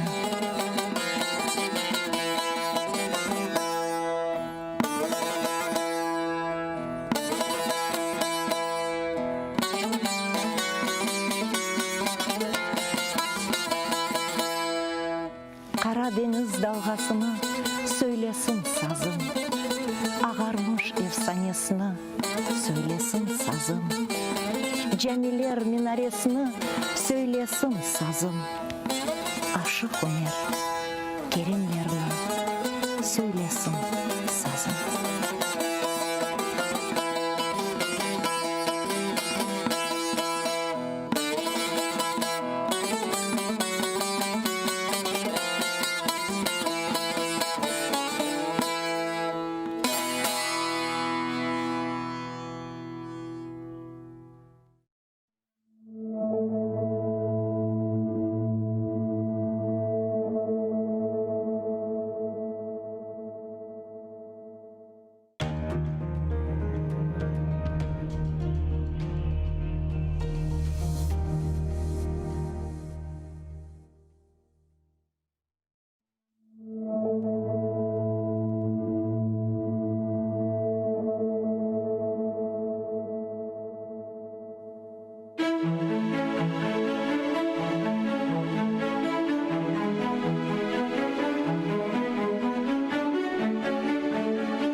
Ади бір чөл чечегіні қоқлап бақсан, онда да назик бір из дуярсың сен, диққатыңа қаршылық.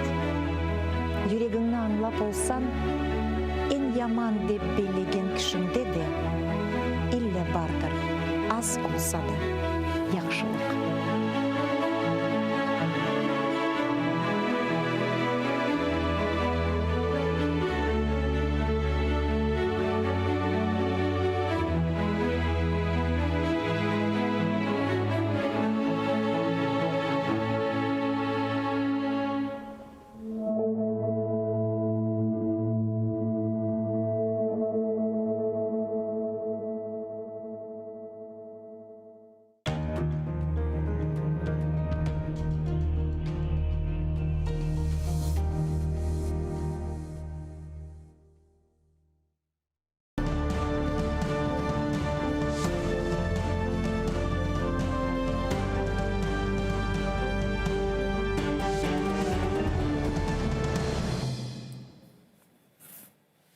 Селям алейкум, сайгылар arkadaşlar. АТР телеканалының yayınında bugün informasyon programmasının seyretесіңіз. Студияда сізлер үшін мен Гүлсум Халилова çalışам ve nevbetteki bir saat devamında biz Kırım'daki ve Kırım etrafında olup geçken haberlerini müzakere etmege planlaştırdık. Siz de bizim yayınımızga hoşla bilesiniz. Ekranlarınızga rejissörlarımız telefon numarasını takdim eti.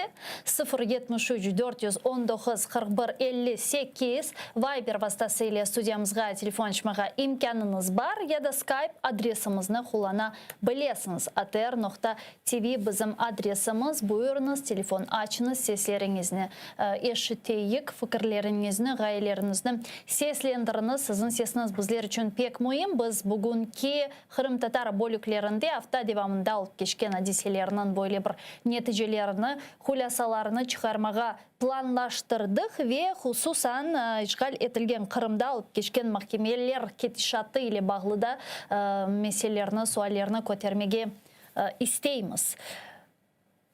Şimdi musafirimizni bekler ekende men şunu kaydetmege isteyim. Tunevin biz işgal etilgen Kırım'da Kırım Tatar Milli Hareket iştirakçısı ve kanunsuzca hapishanege mahkum etilgen ve sonradan mahkum kararı ev tevkitine geçirilgen Kazim Ağa Ametov'nun mahkeme davaları olup geçe ve kaydetmeli ki demek Kazim Ağa Ametov bu hapishanede dehşetli şaraitler sebebinden demek böyle bir mahkemege berdi ve bunun sebebinden böyle bir tazminat istedi ve bugün galiba bu mahkemenin endi neticeleri var. Bizlerge tafsilatlıca bu hafta demek Rüstembek Kamilov şimdi anlatmağa hazır. Bizle canlı bağda advokat Kazim Ağa Ametov'un advokatı Rüstem Bey, selamun aleyküm. Selam aleyküm hanım. Selam. Tarifet, biz Tunev'in sizden laf ettik bu meseleni ve bugün mahkeme neyse olup geçti. Benim bilgenime göre de bazı bir neticeler de var. Tarifetiniz neticeler neden ibaret? Bugün mahkeme geçti evet. Mahkeme 1,5 saat geç başladı. Onu 30 dakika geçkende başlamak gerekiyordu ama saat 12'de kırdık. 12'de kırdık hem de Cuma günü açık sozaklandı. Ama mahkeme ozu 15-20 dakika geçti. Sonki постановлениясына aytkanda mahkum судья. Вот. Вкратце anlatmaga ne isteydim? Bugün bu ответчиктер getirdi fiyatlarını, bu kontraktını nasıl yangi SIZO kurula Ahmetçik'te.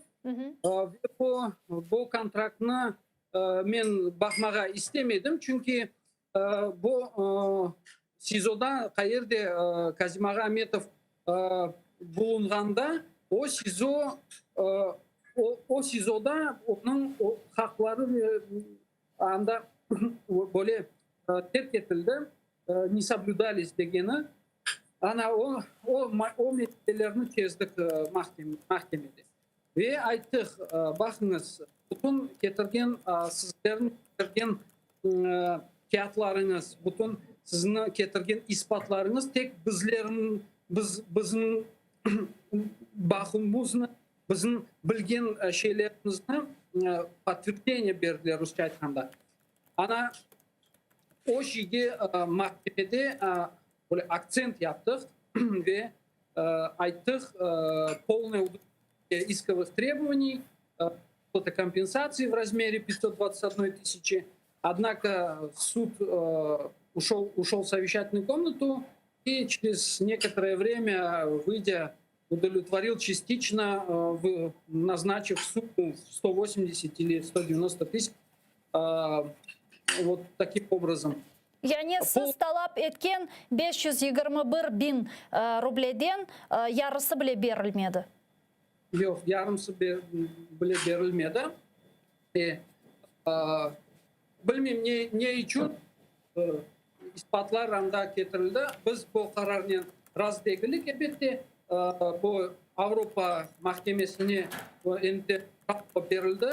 Kazim Ağa tarafından inşallah bu tek mında geçken mahkemeler o жалобаға işte подтверждение yapacak ve de kavileştirecek bu жалоба. Ya mına asıl da sizin fikrinizce men asıl da hiçbir şekilde bu sizin demek şikayetlerinizni kabul edeceğini beklemey edim ama aldamına 190 bin ruble verilgeni aslında sizni bir şekilde şaşırttı mı? Yani beklediniz mi böyle kararını? Biz bekledik bu kararını ama biz belledik ondan da az verirler ama verdiler işte böyle bu paralarını ama bu paralar bütün bu kompensasya taraftan böyle yaxşı değil. Kazim Ağa çünkü özünün sağlığını açık biraz joydan da onu kodları yaramay korup başladı. Elbette mahkemede biz çok bu kağıtlarını vermedik onlara ama sudka bunu tarif ettik, ayttık. İşte mahkeme kararını çıkardı. Yani onun için biz narazılığımızı gösterip apellasyon жалобаны vereceğiz inşallah ve bakacağız. Bu şikayet demek şikayet vereceksiniz. Bu ne vakit? Benim anlaganyma göre karar çıkarılgan son bir hafta içerisinde yapması gerek. 10 günden son karar çıkarılacak. Hazır olganı ispatlı. Ondan son biz apellasyon жалобаны vereceğiz. Nasıl neticeye ümit edesiz? Biz endi nasıl neticeye? Belki de biraz apellasyon instansiya, ikinci instansiya belki de biraz kotererler ama men pek şüpheleniyorum bu şeyde. Da şunu sormak isteyeyim Rüstem Bey, aslında eğer bu mahkemeye sizin alıp bargan şimdiki işiniz hakkında laf edecek olsak, yani ne kadar zamandır bu nasıl müddetini ala bu demek bergeninizden bu mahkemeni bu iskini ve demek karar çıkarılganına kadar? мына бу декабрь айында башлады бакмага, ама август айынан бери, сентябрь айынан бери берилди бу исковое заявление, назначили на декабрь месяц рассмотрение, и вот шо тарафтан, шо малдем, шо вақтан бері мына шынды тек қарар шықты. Мен çok созаклады, bütün испатларын кармага bu следственный изолятор кетірсін diye оларға her zaman айтты, кетіріңіз, мына башқа mahkeme не етеміз, откладываемся, перерыв объявляем и так далее. Принесите, но в итоге вот все то, что принесли, лишний раз подтвердило то наши доводы исковые, да, вот если так по-русски сказать. Там оларақ мына Казим аға Аметов, Milli Hareket iştirakçımız неге шикает еткен еді? Мына андаки болынув шарайтлері ақында лаф етежек олсақ, сіз нені хусусан қайды етер едіңіз?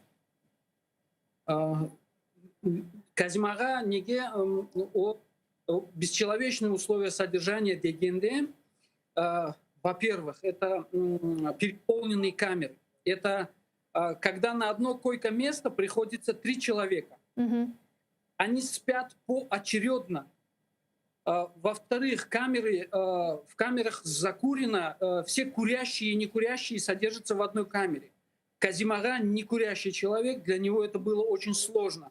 Это приравнивается к пыткам. Туалет не огорожен так, как нужно в камере. Он огорожен простой стеночкой такой, 1,60 м, наверное. И они сами самодельные шторки делали. Вот в такие туалеты они ходили. Кушали в 2 или 3 метрах от туалета. Вот умывальник там же.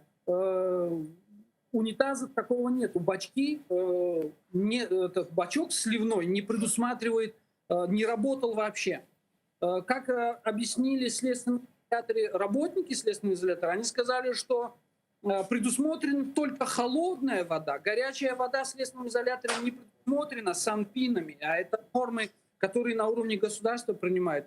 Я это и акцентировал внимание суда. Я сказал, вот смотрите, даже санпин подтверждает условия содержания, как будто человек под пытками. Как ему надо согревать холодную воду, извините, а если у него ревматические какие-то боли присутствуют, да, допустим, или воспалительные процессы проходят, как он должен греть воду? Кипятильником? И это что такое? Человек находится, понятно, что под следствием, но обвинительного приговора еще нету, значит, он имеет все права, которые государство ему гарантирует. Мы на это и акцентировали внимание, и говорили о том, что государство недолжным образом предоставило те права, о которых говорит в законодательстве. Вот об этом. Акцент... Рустам бей, сіздің фікіріңізше, бұл умумен ишғал етілген Қырымда аписханелерінің бойле вазиеті ме? Яда мақсус бізім сияси мабуслерімізге япылған бойле, ве олар үшін мақсус яратылған бойле шарайтлер аписханелерді? Білесіз, мабусларын шарайтлері doğru оларға да оле следственный изоляторларда бар яхшы камералар, бар яман да бег. Анда просто невозможно, наверное, там находиться. Это, я не знаю, сараи какие-то или что. Как это назвать, я даже не знаю. Естественно, если ты непокорный и не подчиняешься, или же ты пытаешься доказать какие-то свои права, тебя помещают туда. Пусть это будет карцер или еще какой-то там, я не знаю, штрафной изолятор, да, например. Вот. Но в целом, конечно, по России и вот на материке мы знаем, что общаемся там с коллегами, у них тоже условия содержания заключенных и под стражей, которые находятся люди, оно очень плохое и оставляет желать лучшего. Это видно по искам, которые подают вот эти люди и жалуются в Европейский суд по правам человека. Ну, естественно, самое главное, да, это то, что касается политзаключенных. В отношении них ведется определенная работа в этом направлении. Шуну да сұрайжақ едім, сізнен лаф етмеге істегенім да бір меселе бар. Асында біз көреміз ке Қырымда не язықке саяси мабусларымыздың миғдары чоқлаша ве әлбетте ке миғдар чоқлашқанымен адвокатларының өзеріне ве омызларына чоқ бүйік бойле бір месулиет туше ве не язықке бойле ішлері чоқ олмаға девам еті. Асылында біз білеміз, іште Қырымда çalışқан біздің бір миғдар адвокатларымыз бар. Олар саяси мабусларының ішлерін алып баралар, фақат сіздің сыраларыңызға яны қошылған бөле адвокатлар оламы қорықмаған демек бұл саяси даваларны алып бармаға, қорчаламаға, қанунсыз же аписханеге отыртылған ватандашларымызны яны пейда оламы сіздің сыраларыңызда яны адвокатлар, яны құқық қоройжылар? Элхамдулилля десек, оле адвокатлар пейда ола, мына башқа ішкілерге яңа адвокатлар кірген еді.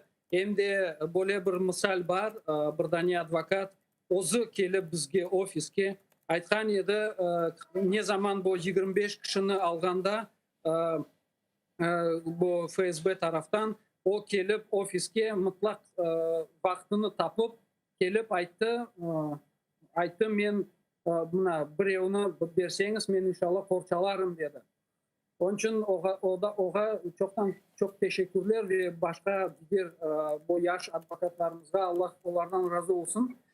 Çetke durmaylar ve anlaylar bütün meselelerini. Hem de onlar şimdi bu mahkemelerde nasıl diye özlerini onlar bu mahkemelerde bulunup koruyorlar nasıl haksız, ispatsız bu devlet taraftan bu adamlarga böyle zulüm gösterilir. Nasıl onların korantalarını kıynaylar. Nasıl onların özlerini kıynaylar. Onun için onlar yürekleri elhamdülillah açık ve inşallah bu men belesem o da artır inşallah. Da gelecekler hem de çalışacaklar. Umut etemiz ki daha çoqlaşır. Asılda siz Rüstem ağa ne kadar mahkeme davalarını alıp barasınız? Yani şimdi Kazim ağa Ametov'un mahkeme davasından gayrı sizin omuzlarında da ne kadar mahkeme davaları mevcut? Men özüm şimdi şahsi bu 25 Hizbut Tahrir grubusundan Süleymanov Eskender'ini alıp baram ve de maburi işler var. Öyle çok kim narazılığını bir ozu çıkıp narazılığını göstergen edi. Olarını korçalayımız inşallah. Eğer Süleymanov Eskender'nin mahkemesi davası hakkında laf edecek olsak bu sözde Hizbut Tahrir davası etrafında vatandaşlarımızı terörizmde kabatlaylar. Şimdi nasıl seviyede onun mahkeme davası? O şimdi biz anda böyle skrytый свидетельlerine допрос yapamız ve onlarını anda açıklayımız onlarını yalanlarını ve onlarını aytkan haksız sözlerini ve fikirlerini bizim ballar hakkında. Onlar aytan men onu bileydim, kayda tanışkan olsan, kaydan bildin, не помню, я уже давно, уже время прошло много, я уже это не помню. И так далее. То есть böyle suallerge adamlar açık böyle cevabını beramaylar. Onun için biz anlayımız bu yalandan kelgen, onlarga öğretkenler bu следователь taraftan olsun ya da FSB taraftan onlar öğretirler onlarga nasıl aytmalı. Oldu onlar kele aytalar adamlarını haksız bu neden apkettiler işte. Böyle çok nelerge 12, 15, 14 yılga son kapaylı. Ya mına gizli şahatlarını dinlep etapındasınız dep ayttınız. Aslında bu gizli şahatlar sizin fikrinizce kim olabilir? Belki onlar asıl da yoktur.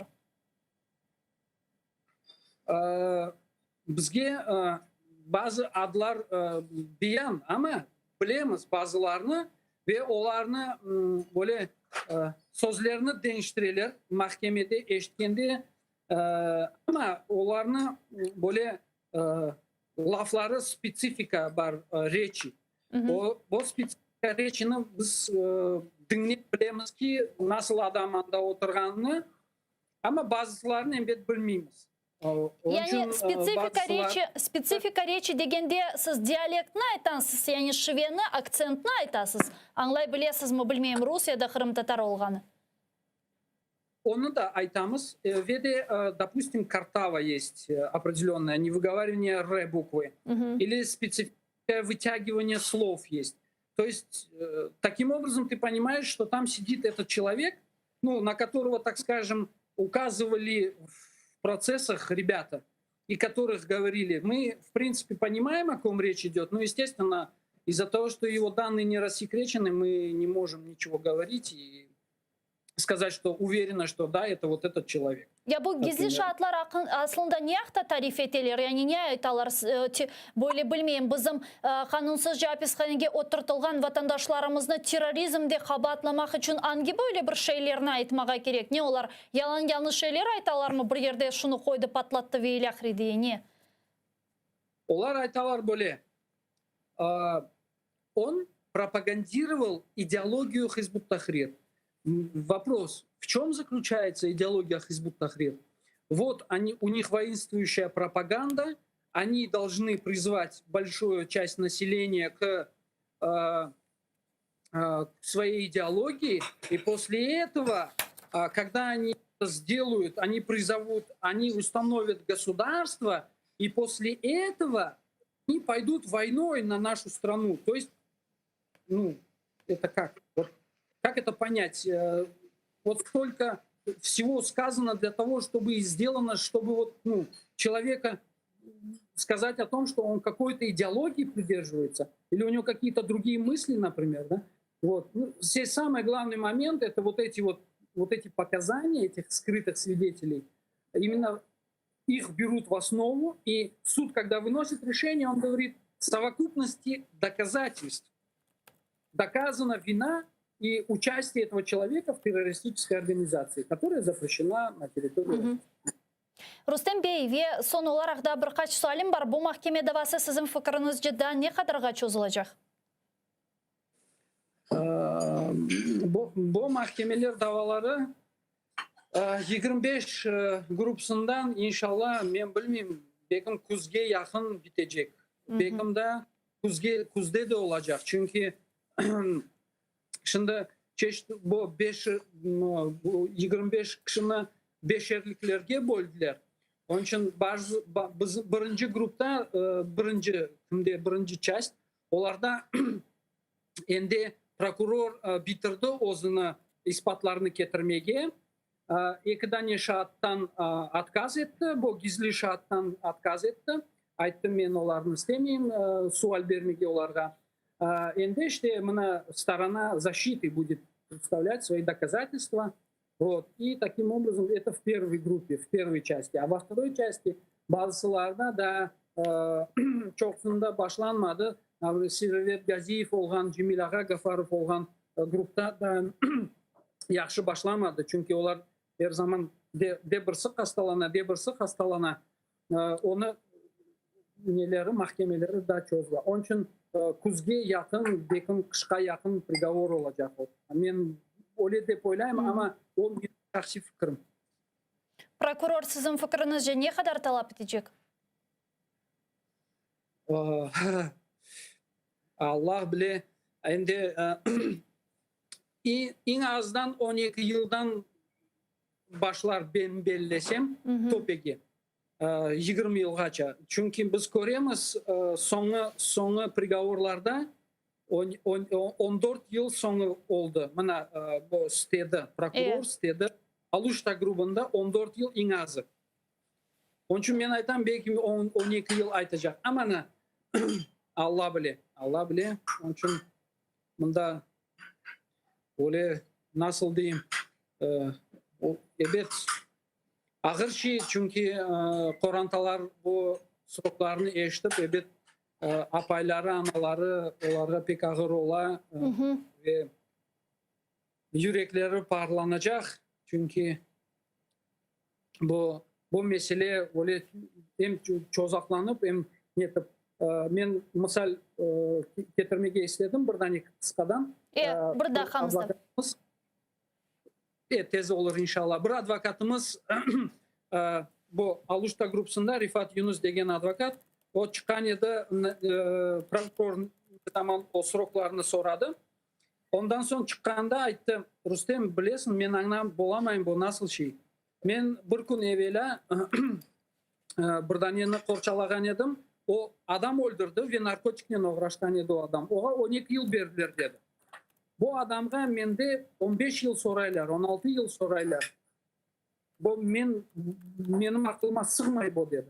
Onun için mına bu şeylerini gözge alıp anlayımız, hem de halkımız anlayın elhamdülillah. Allah sabırlar versin cümlemizge. Çok sağ olunuz Rüstem Bey, biz ile bağlanıp birçok meselelerini açıklağınız için advokat Rüstem Kamilov biz ile canlı bağda edi saygılı arkadaşlar. Men da bir kere sizlerge haberini tekrarlamağa isteyim. Demek Tunev'in biz yayınlarımızda bu meseleni tarif etken edik. Hapishanede dehşetli şaraitler sebebinden demek Milli Hareket iştirakçımız Kazim Ağa Ametov ki onu kanunsuzca olmayacak davalarla kabahatlap hapishanege oturtkan ediler. Sonra bu hapishanede bulunup müddeti ev tevkitine değiştirildi ve o demek bu hapishanede dehşetli şaraitler sebebinden işgalcilerin hapishanesini böyle mahkemege verdi ve bunun için tazminat talep etti. Yani kompensasiya ve Kazim Ağa Ametov'un talep etkeni kompensasiya 521.000 rubleden ibaret edi.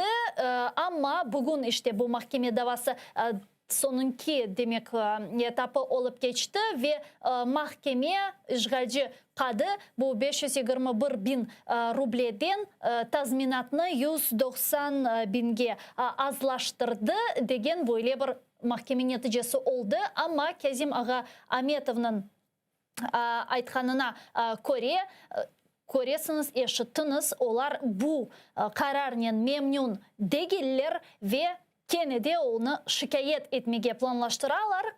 Karar ilan etilgeninden sonra yani 10 günden sonra ilan edilir ve bu 10 gün içerisinde bu şikayetini endi hazırlap verilmesi zarur.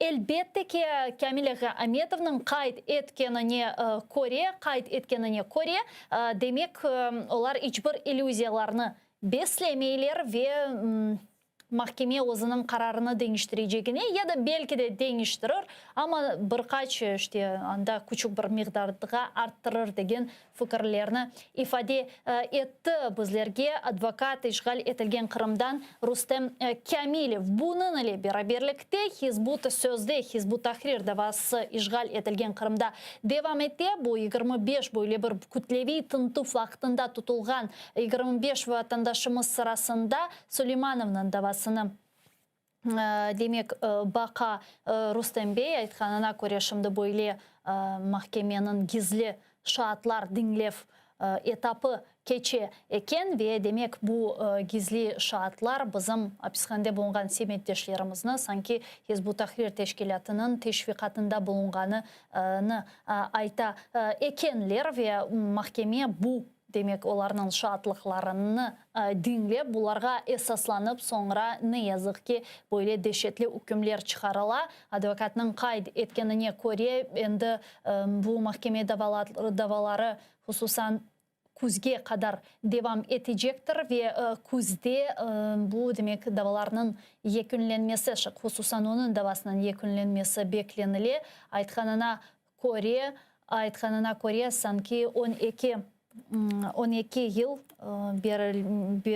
yıldan beri bile ki biz bu mesele etrafında da illüziyalarını beslemeyimiz ve işgal etilgen Kırım'da yapılgan demek aklar bozuluğu ile bağlı halkara topluluk susmay ve biz bunu yani bu hafta devamında çok kereler laf ettik. Bugün hulasalarını çıkarmağa isteyimiz. Çünkü Kırım Tatar Milli Meclis Reisimiz Rifat Ağa Çubarov Avrupa Şurası Parlament Asambleyasının algan bu kararını böyle güzel bir karar olarak özetledi.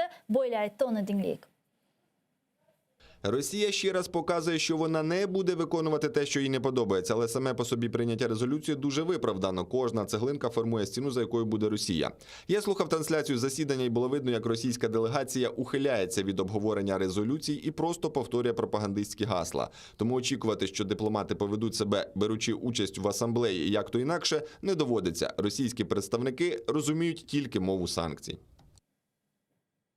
С нами сейчас на прямой связи народный депутат Украины, фракция «Слуга народа» и заступник главы Комитета Верховной Рады Украины по вопросам внешней политики и межпарламентского сотрудничества Марина Бардина. Пані Марина, вітаю вас, салям алейкум. Доброго вечера.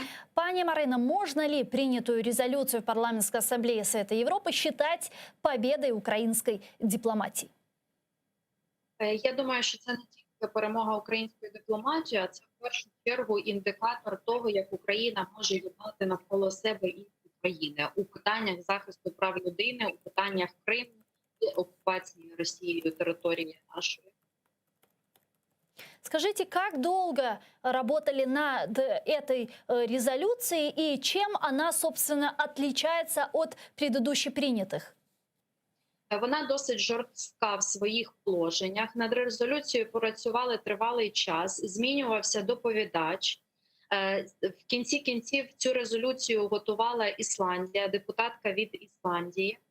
Я хочу сказати, що там безпосередньо йде мова про всі ті випадки порушення відносно кримсько-татарського народу, яке сьогодні відбувається в Криму. Це і незаконні затримування, це і катування, і обмеження свободи слова і релігійних висловлювань. Тому досить такий ґрунтовний документ вийшов. І найважливіше тут, я погоджуюсь з паном Чубаровим, те, що ми його прийняли, і це черговий такий червона картка Росії. Російська делегація поводила себе дуже, так знаєте, взагалі непритаманно їй в плані того, що не було ніяких контраргументів, крім пропаганди. Зазвичай росіяни, хоч іноді намагаються вдаватися до якихось аргументів, які теж, звичайно, є пропагандистськими, але вони звучать зазвичай так більш конкретно, ніж цього разу. Цього разу абсолютно були дуже дивні висловлювання, цитування письменників і далекі дуже від об'єктивності і чіткості. І навіть в своїй фінальній промові вже депутатка, яка готувала цю резолюцію, вона сказала те саме, що росіяни, я від вас сьогодні хотіла почути не критику своєї резолюції, а ваших контраргументів, а у вас їх було 0. І всі країни дуже активно підтримували нас як по нашим поправкам в комітетах, так і в залі засідань фінально. Проти резолюції проголосували вся делегація Російської Федерації. Інша ж частина депутатів парламенту підтримували нашу резолюцію. Мы действительно слышали все вместе, как Россия на заседании ПАСЕ откровенно врала и, в частности, поднимали вопрос водоснабжения полуострова, а точнее водной блокады Крыма. Вот что бы вы им ответили на это? Ну, давайте повертати Крим, і в Крима не буде ніяких проблем з постачанням води. Це тут елементарно. Тобто всі ті речі, які Росія намагається поширювати, шукати дивні дуже аргументи, в них вже ніхто не вірить. Всі в парламентській асамблеї розуміють, що це відверта брехня. Тому що немає аргументів тому, що було зроблено. І дуже тут хочу також звернути увагу, що я, наприклад, в своєму виступі говорила про вибори до Російської Думи, які будуть відбуватися восени. Знаєте, що Парламентська асамблея Ради Європи має практику надсилати спостерігачів, представників Ради Європи на вибори.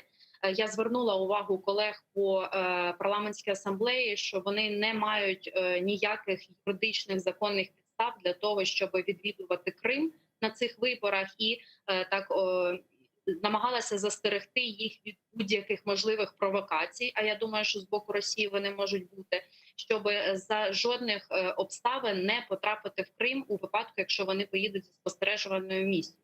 Хоча на сьогодні, як нам було повідомлено, Росія не надала офіційний запит до ПАРЄ на те, щоб спостерігачі парламентської асамблеї взагалі були присутніми на виборах. Це, звичайно, ще може до вересня змінитися, але станом на зараз інформація така. Мы не питаем иллюзий относительно того, что и эту резолюцию Россия проигнорирует. Скажите, как ее в дальнейшем и, возможно, сейчас мы можем использовать? Більше того, я скажу, що російські депутати були записані на виступи, на коментарі під час дебатів, коли ми розглядали цю резолюцію, але після 2 виступів вони просто перестали вмикатися. Тобто вони вже навіть не виступали і не відстоювали свою позицію. Значить, усі резолюції, які приймаються відносно Криму, відносно окупації східних територій України, це все наша юридична доказова база. Це все наші справи у судах. І станом на зараз все виглядає так, що безумовно в Росії в юридичній площині немає ніяких аргументів, щоб захищати ті злочини, які вона вчинила. Пани Марина, еще пару вопросов относительно Крымской платформы. Насколько мне известно, в Парламентской ассамблее Совета Европы создана неформальная группа Крымской платформы. Каким образом она там работает? Возможно, вы проводили уже переговоры с европейскими парламентариями и не только. И, возможно, кто-то из руководства уже дал свое согласие на участие в Крымской платформе. Важлива, звичайно, головна місія Кримської платформи – це об'єднувати світ навколо ідеї, що Крим український і жодного іншого визнано ніколи не може. Я в своєму виступі також зазначала про саміт Кримської платформи, який пройде у серпні. Ми запрошуємо депутатів долучатися. Я думаю, що і представники Парламентської асамблеї Ради Європи приїдуть до Києва. Але найголовніше – це оця політична підтримка і в числі і продовження санкційної політики відносно окупації Криму. Тому що у відповідь саме на ці дії Росії були введені санкції.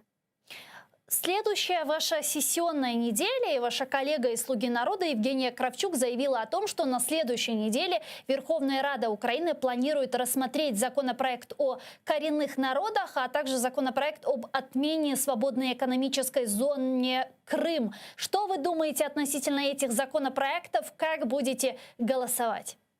Я думаю, що обидва вони давно на часі, і насправді можна це було зробити ще за багато років до. Мені здається, що це вже момент остаточний, коли вони будуть прийняті, і нарешті, якби така от політична, національна справедливість, вона буде відновлена. Дякую вам дуже. Чухсагулнас Марина Бардіна була з нами на прямому зв'язку. Народний депутат України, фракція «Слуга народу» та заступниця голови Комітету Верховної Ради України з питань зовнішньої політики і міжпарламентської співпраці. Менесе кырым-татар тилине кайтам сайгылы аркадашлар. Мына эшиткенибизге көрө бүгүн биз Украина миллет векиллеринден сураймыз невбеттеки авта парламентке чыгарылажак канун лейхасына, тамыр халыклар эле баглы канун лейхасына рей бережексиңизби? Şimdiye kadar hiç kimse yok deyip aytmadı. Umut etemiz ki 226 rey toplanır. Bunun beraberlikte yarın malum olğanı gibi Kırım-Tatar bayrak günü ve bu bayrak arifesinde belli olğanı gibi çok büyük ve miraklı tedbirler alıp barıldı ve böyle tedbirler sırasında bu Balaban Kırım-Tatar bayrağının Ukrayna'nın çeşitli yerlerinden kezip imzalar toplanıp sonra Kırım memuri sınırından Kırım'a yollanılması ve bu demek tedbirinin böyle teşkilatçılarından biri eski sabık siyasi mabus İsmail Bey Ramazanov. O bizler şimdi canlı bağda. İsmail Bey, selam aleyküm. Aleyküm selam.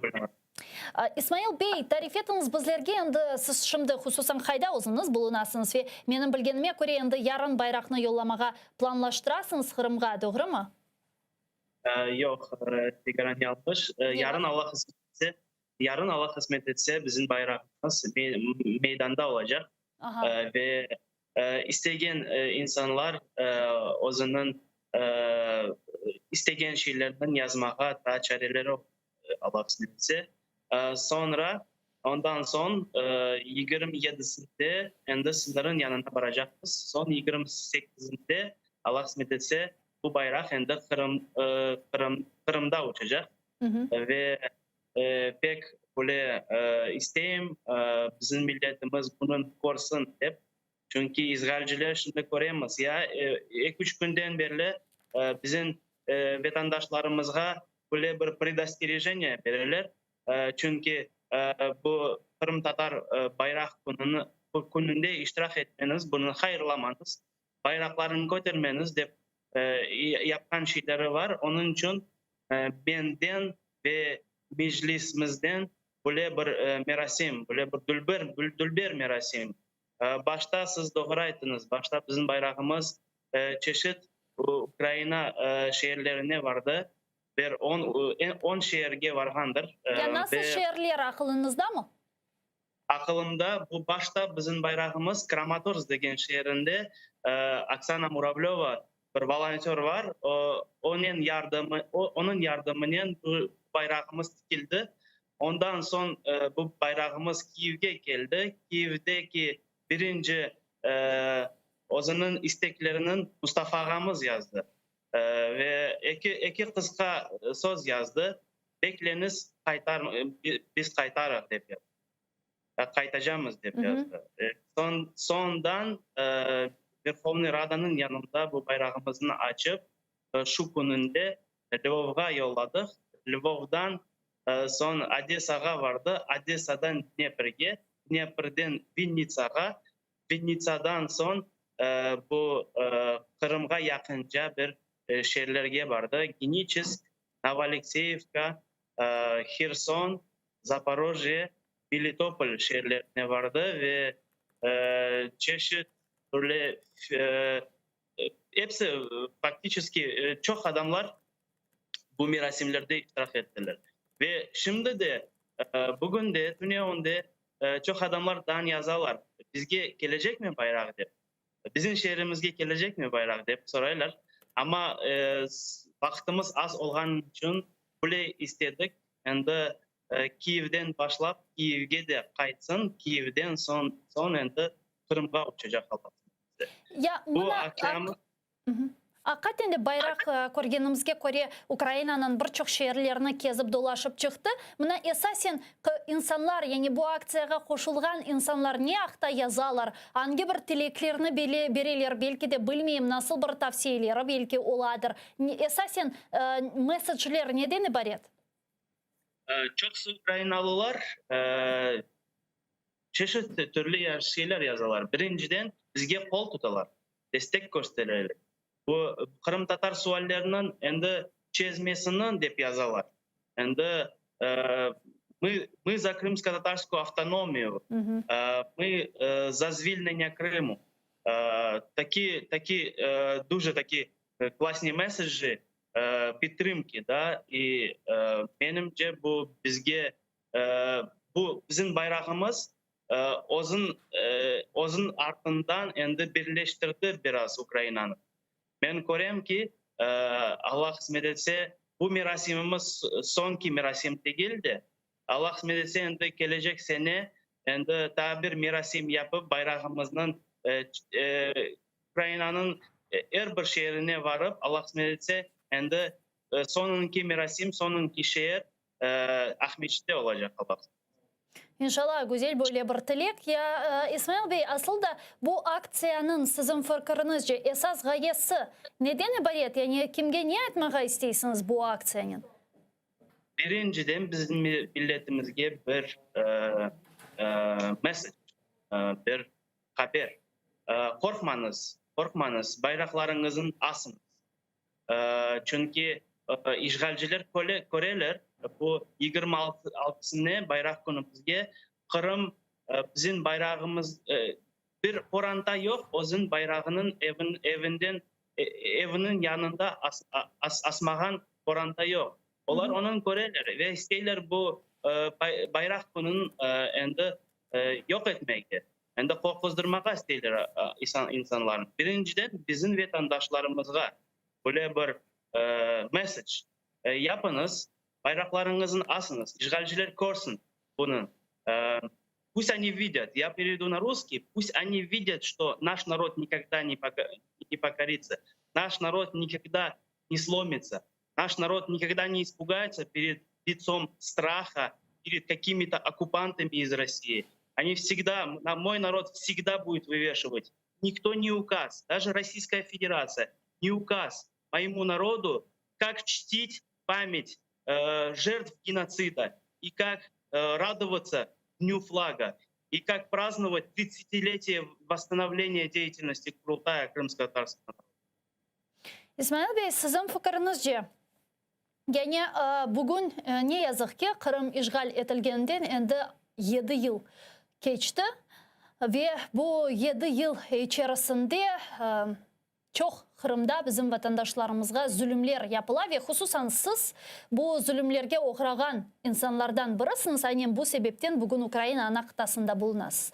Mına Kırım'a küreçiklerinin böyle bayrak yollamaktan gayrı sizin fikrinizce biz nasıl böyle semereli hareketler yapabilemiz de Kırım'ın işgalden kurtulması yakınlaşsın?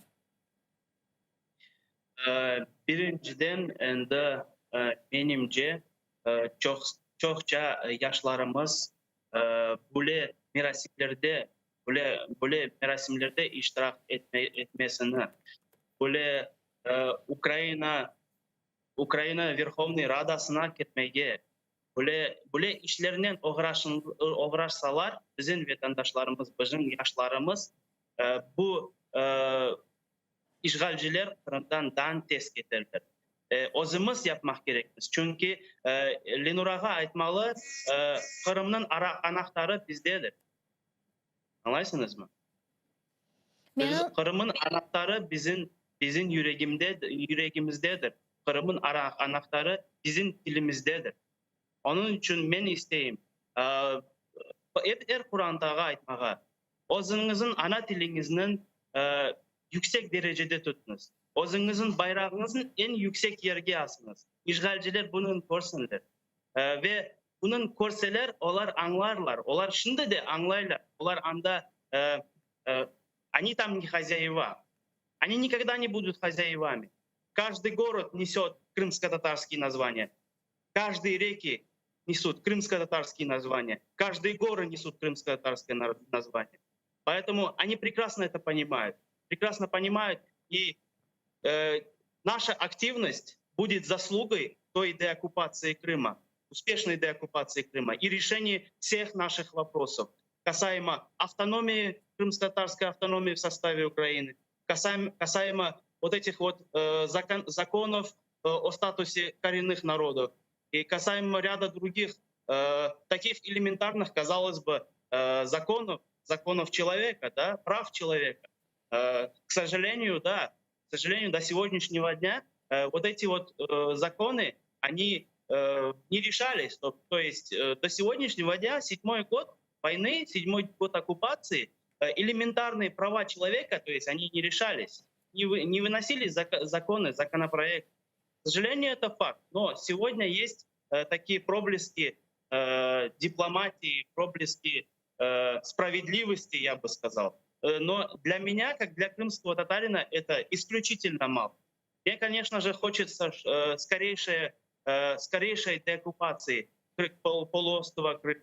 И на первом месте, первым вопросом решения этой деоккупации должно быть обязательное освобождение всех политзаключенных. На фоне вот этой платформы о деоккупации Крыма должен стоять самый главный вопрос, самый первый вопрос. Вопросы освобождения всех политзаключенных, которые находятся сейчас в тюрьмах Российской Федерации. Так как они являются свидетелями, фактическими свидетелями той самой оккупации, той самой агрессии Российской Федерации. И когда они окажутся на свободе, иншаллах, я надеюсь, что это будет на самом ближайшем времени, когда они окажутся на свободе, они будут тем локомотивом, я считаю, локомотивом успешной деоккупации, ближайшей деоккупации. И поэтому я очень сильно взываю фактически уже 7-й год войны. И уже более 5 лет у нас наши соотечественники, наши сограждане находятся в условиях неволи, ужасающих таких условиях. В ШИЗО фактически Тимур Абдуллаев, многие другие наши политзаключенные, люди с инвалидностью находятся в условиях неволи.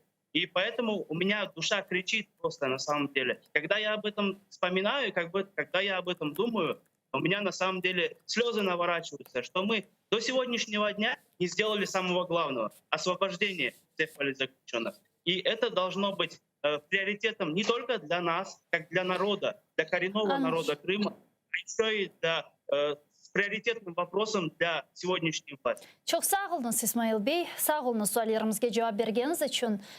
Sabık siyasi mabus faal İsmail Ramazanov bizle canlı bağdaydı. Şimdi ise yayınımızga Kırım'ını davet etemiz. Kırım Tatar Milli Meclis azası İbrahim Ağa Çigirtma. İbrahim Ağa, selam aleyküm. Aleyküm selam. Hayırlı akşamlar İbrahim Ağa ve demek biz yarın şimdi 26 iyun bayrak günü meselesini laf etken edik İsmail Bey'nin beraberlikte siz de dinlediniz ve hususan şimdi böyle bizlerini biraz ruhlandırgan haberler sırasında bu elbette ki Zelenskiy'nin parlamentke kirsetken kanun leyhası, Tamır Halklar ile kanun leyhası. Siz bu mesele etrafında İbrahim Ağa ne düşünüyorsunuz? 30 yıldan son niyet böyle karar alındı. Sizin fikrinizce bu bir galibe mi? Galebe demek daha nerede? Bilirsiniz. Galebe olacak. Haçan sizler de bunda bizlerle beraber olacaksınız ve böyle günlerde biz sizlerin kaydedeceğimiz. Amin. Onun için evet bu bir basamak, bir adım. Bilmiyorum ne için birkaç yıllar evvelse kimlerdir bilmiyorum bu uç kanunu bir kereden böyle bir yukarı şurağa bir teslim ettiler. Ne gerekirdi mesela böyle bir kereden 3 tane kanunu vermeye? Böyle bir adım yapılsaydı belki bu meseleler daha da çözülirdi. Ama ne de olsa bana şimdi elbet bana birinci adım atıldı. Onun için buna galebe demek daha nerede? Çünkü ondan sonra daha çok yapılacak işlerimiz var. Ya siz okumağa yetiştirdiniz mi kanun leyhasını? Yani beğendiniz mi yazılgan hepsi maddelerini? Beğenmek degeni bir hızlı apayını beğenmek mümkün bilirsiniz. O kanunlarını beğenmek degeni elbet onlara çok düzeltmeler yapmak mümkün. Ama şimdiki vakitte o gerekmiyor. Esas kabul edilse oldu bizler için. Şimdi ben o yerge bir şeyler açsam o şeylerini o yerge geçirmek, kirgizmek bilmeyeyim. Vakit de kalmadı desem olacak. Onun her bir şeyin belli bir vakti var. Tezce kabul edilse daha yaxşı olacak. Yani Aytıp oturalar. Günde dinleyimiz mümkün olacak. Ondan sonra da bana bu kanunga evet düşünüp, tanışıp bir değişmeye kirsetmek çaresi olacak. Onun için esas şimdi bizge şu şey kanun kabul edilmek gerek. Yani men bunda begene degende aslında şunu aytmağa istedim. Bizge mühim olgan ne? Sadece kabul edilmesi ya da hakikatinde aklarımızın tıklanılması ile bağlı mühim maddelerinin mevcut olması. Bu yerde eğer şu kanunun içinde bizim halka, bizim aklarımızı eğer bu korçalamasa o kanunu bizim o yerdeki insanlarımız vermez ediler. Hepsi bir şu kanunun içinde bizim halkımızı elbette korçalayacak maddeleri var. Ve onlar çok. Onun için şu kanunu esas şimdiki vakitte kabul etmek gerek. Bu yerdeki halka bir şeyciklerini göstermek gerek. Yoktur bir şey. Olmayan takdirde mesela bu şey kabul edilse şimdiki vakitte pek elverişli olacak. O taraftan siz ne razım? Ya İbrahim Ağa, asıl da bu gibi hareketinin yapılması hususan sizge ve etrafınızda olgan siz Kırım'da bulunan vatandaşlarımızdan laf etesiz. Hakikaten böyle bir umut ışığı bağışladı mı? Hissetesiniz mi bunu? Umut ışığı bağışlayacak. Kabul edilgen son bağışlayacak. Esas bizlerde hepsi bu yerdeki halkta belli bir işanç var. Sizlerge o taraftaki hakimiyetke işanç var, dağın var. Bu yerdeki halk şu işançını coymadı. Çünkü bu yerde gelgen şimdiki hakimiyet bizim halkını son kere gayip etmek için geldi. Ve bunu halkımız bunu anlayırlar. Halkımızı dünya yüzünden sürtmek için geldi bu hükümet bunda bilirsiniz. Onun için bu şeyini bütünde anlayımız ve bu yerde en olmağında bir yerlerde bir şeyler kabul edilse ana o şeylerini biz bunda bekleyimiz.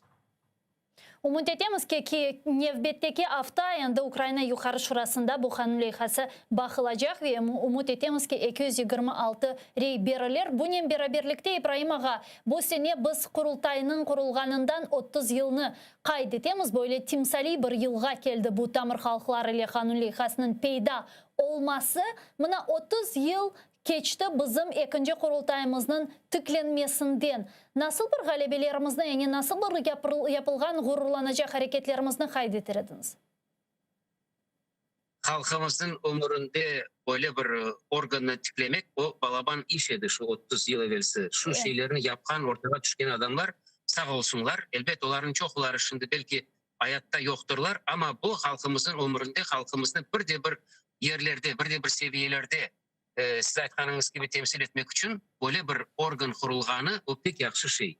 Ve şu yıllar devamında elbet kurultayda olsun, ondan sonra kurultay saylagan mecliste olsun pek çok şeyler, pek çok halkımızga nisbeten pek çok şeyler kabul edildi. Yazık ki bazı bir sebeplerden biz onlarını yapıp olamadık. Elbet buna gene aytam, mesela şu Ukrayna devleti bu yerde olgan vakitte de onlarını da kabul etmeyen bizge yol vermedi. Men bilem Ukrayna'da hala da işte bazı bir şeyler pek kıyın kabul etili. Niçindir o yerde bizim halka böyle bir işanç yoktur. Anlap olamayan bu şeylerini, özlerinin başlarına şimdi gelip düştü buna böyle bir belalar gelip düştü. Lakin niçindir bizim halkını hepsi bu yerde gerekli gibi anlamayan istemiyorlar. Onun için kurultayının emniyeti büyük. Bugün evet bizim halkımızın arasından da çıkan söyleri var. Sanki o kurultay o vakit bir kimselerinin yolunun yardımıyla yapıldı. Kimle yapılsa bile de o vakit. Bunu bizim halkımız yaptı, halkımız saylardı. Ve halkımızga o vakitte şimdi de dünya yüzüne çıkmak için, gösterilmek için, halkımızın bir yerde göstermek için öyle bir vekaletli bir organ gerek. Ve bunu Kırım Tatar halkı sayladı, işte kurultay yolunu sayladı. Yani kurultay yolunu devam etti ve devam etemiz mana şundaki vakitte.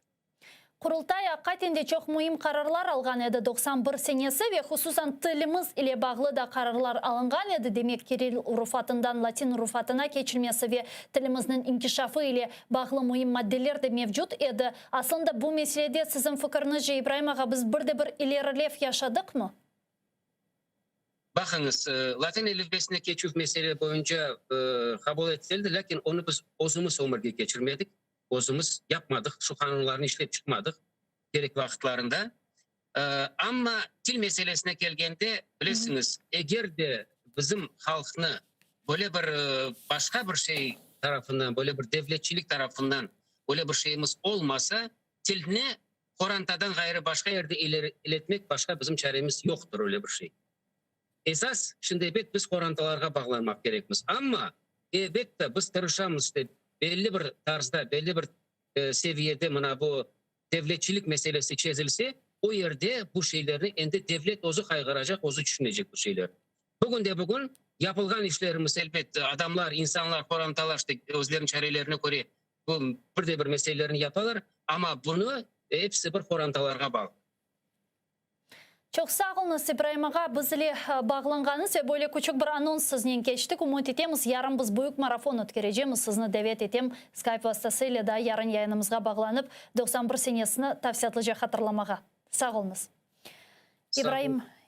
İbrahim Ağa Çekertma bizle canlı bağda edi. Kırım Tatar Milli Meclis azamı saygılı arkadaşlar. Yarın ATR telekanalında da bir kere hatırlatam. Biz Kırım Tatar Bayrak Gününe ve Kurultayının 30 yıllığına bağışlangan Balaban marafonuna geçirecekmiz. 12 saat devamında marafon devam edecek. Sabah saat 9'dan akşam saat 9'ga kadar o sebepten bu bizim marafonumuzni seyir etiniz. Men ise sizinle sağlıklaşmayın. 5 dakikadan sonra Zaman informasyon programması yayınımızdan devam ete. Sonra bu studiyaga kayıtıp sonki haberlerini müzakerelerge devam edecekmiz. Birinci Kırım Tatar telekanalı ile olunuz. Görüşkence.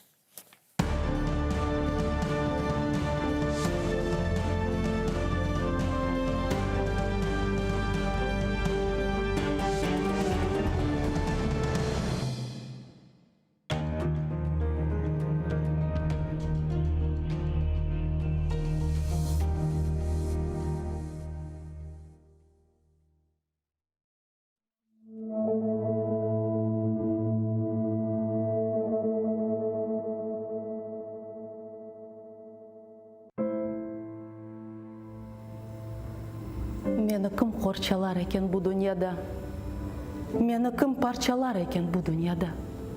Meni kim qirpalar ekan bu dunyoda? Qirmim, eğer sen olmasang dunyoda. Seni kim sızlatır ekan bu dunyoda? Seni kim yırlatır ekan bu dunyoda? Seni kim ağlatır ekan bu dunyoda? Qirmim, eğer men olmasam dunyoda. Sen meni qorchala muqaddes Qirmim. Qalbimni parchala muqaddes Qirmim. Sesimni parchala muqaddes Qirmim. Sana qul olurum, saq qalsam dünyada. Yurtuna kul olmak baktır bu dünyada. Vatanlı bahtsızlar yoktur bu dünyada. Kırım, sen benim için tahtsın bu dünyada. Senin için ölerim, sağ kalsam dünyada.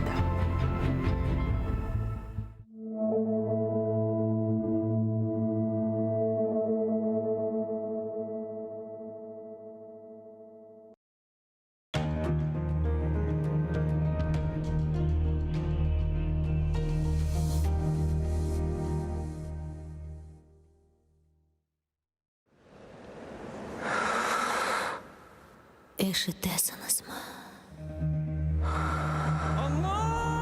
Мен ақтауныттыңызмы?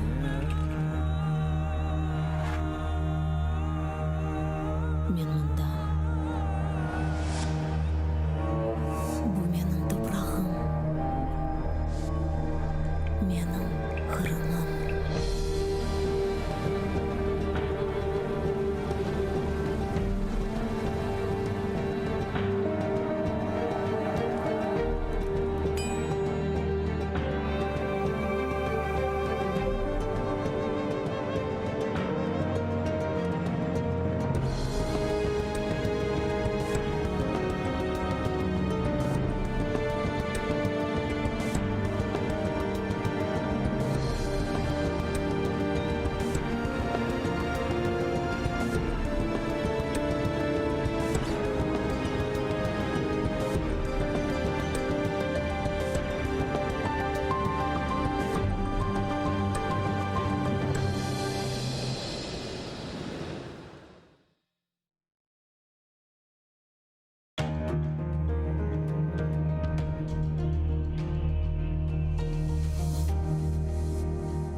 Катування часом. Активісти у 59-й раз пікетували російське посольство в Києві. Цього разу люди стояли обличчям до амбасади агресора, а на спини їм чіпляли аркуші з емоціями зневіри та розпачу. Їх перекривали позитивними емоціями, підтримкою, радістю та надією. Так активісти висловили підтримку родичам зниклих безвісти в окупованому Криму. Такими стали 44 людини. 23 з них були викрадені та згодом знайдені живими. 6 мертвими.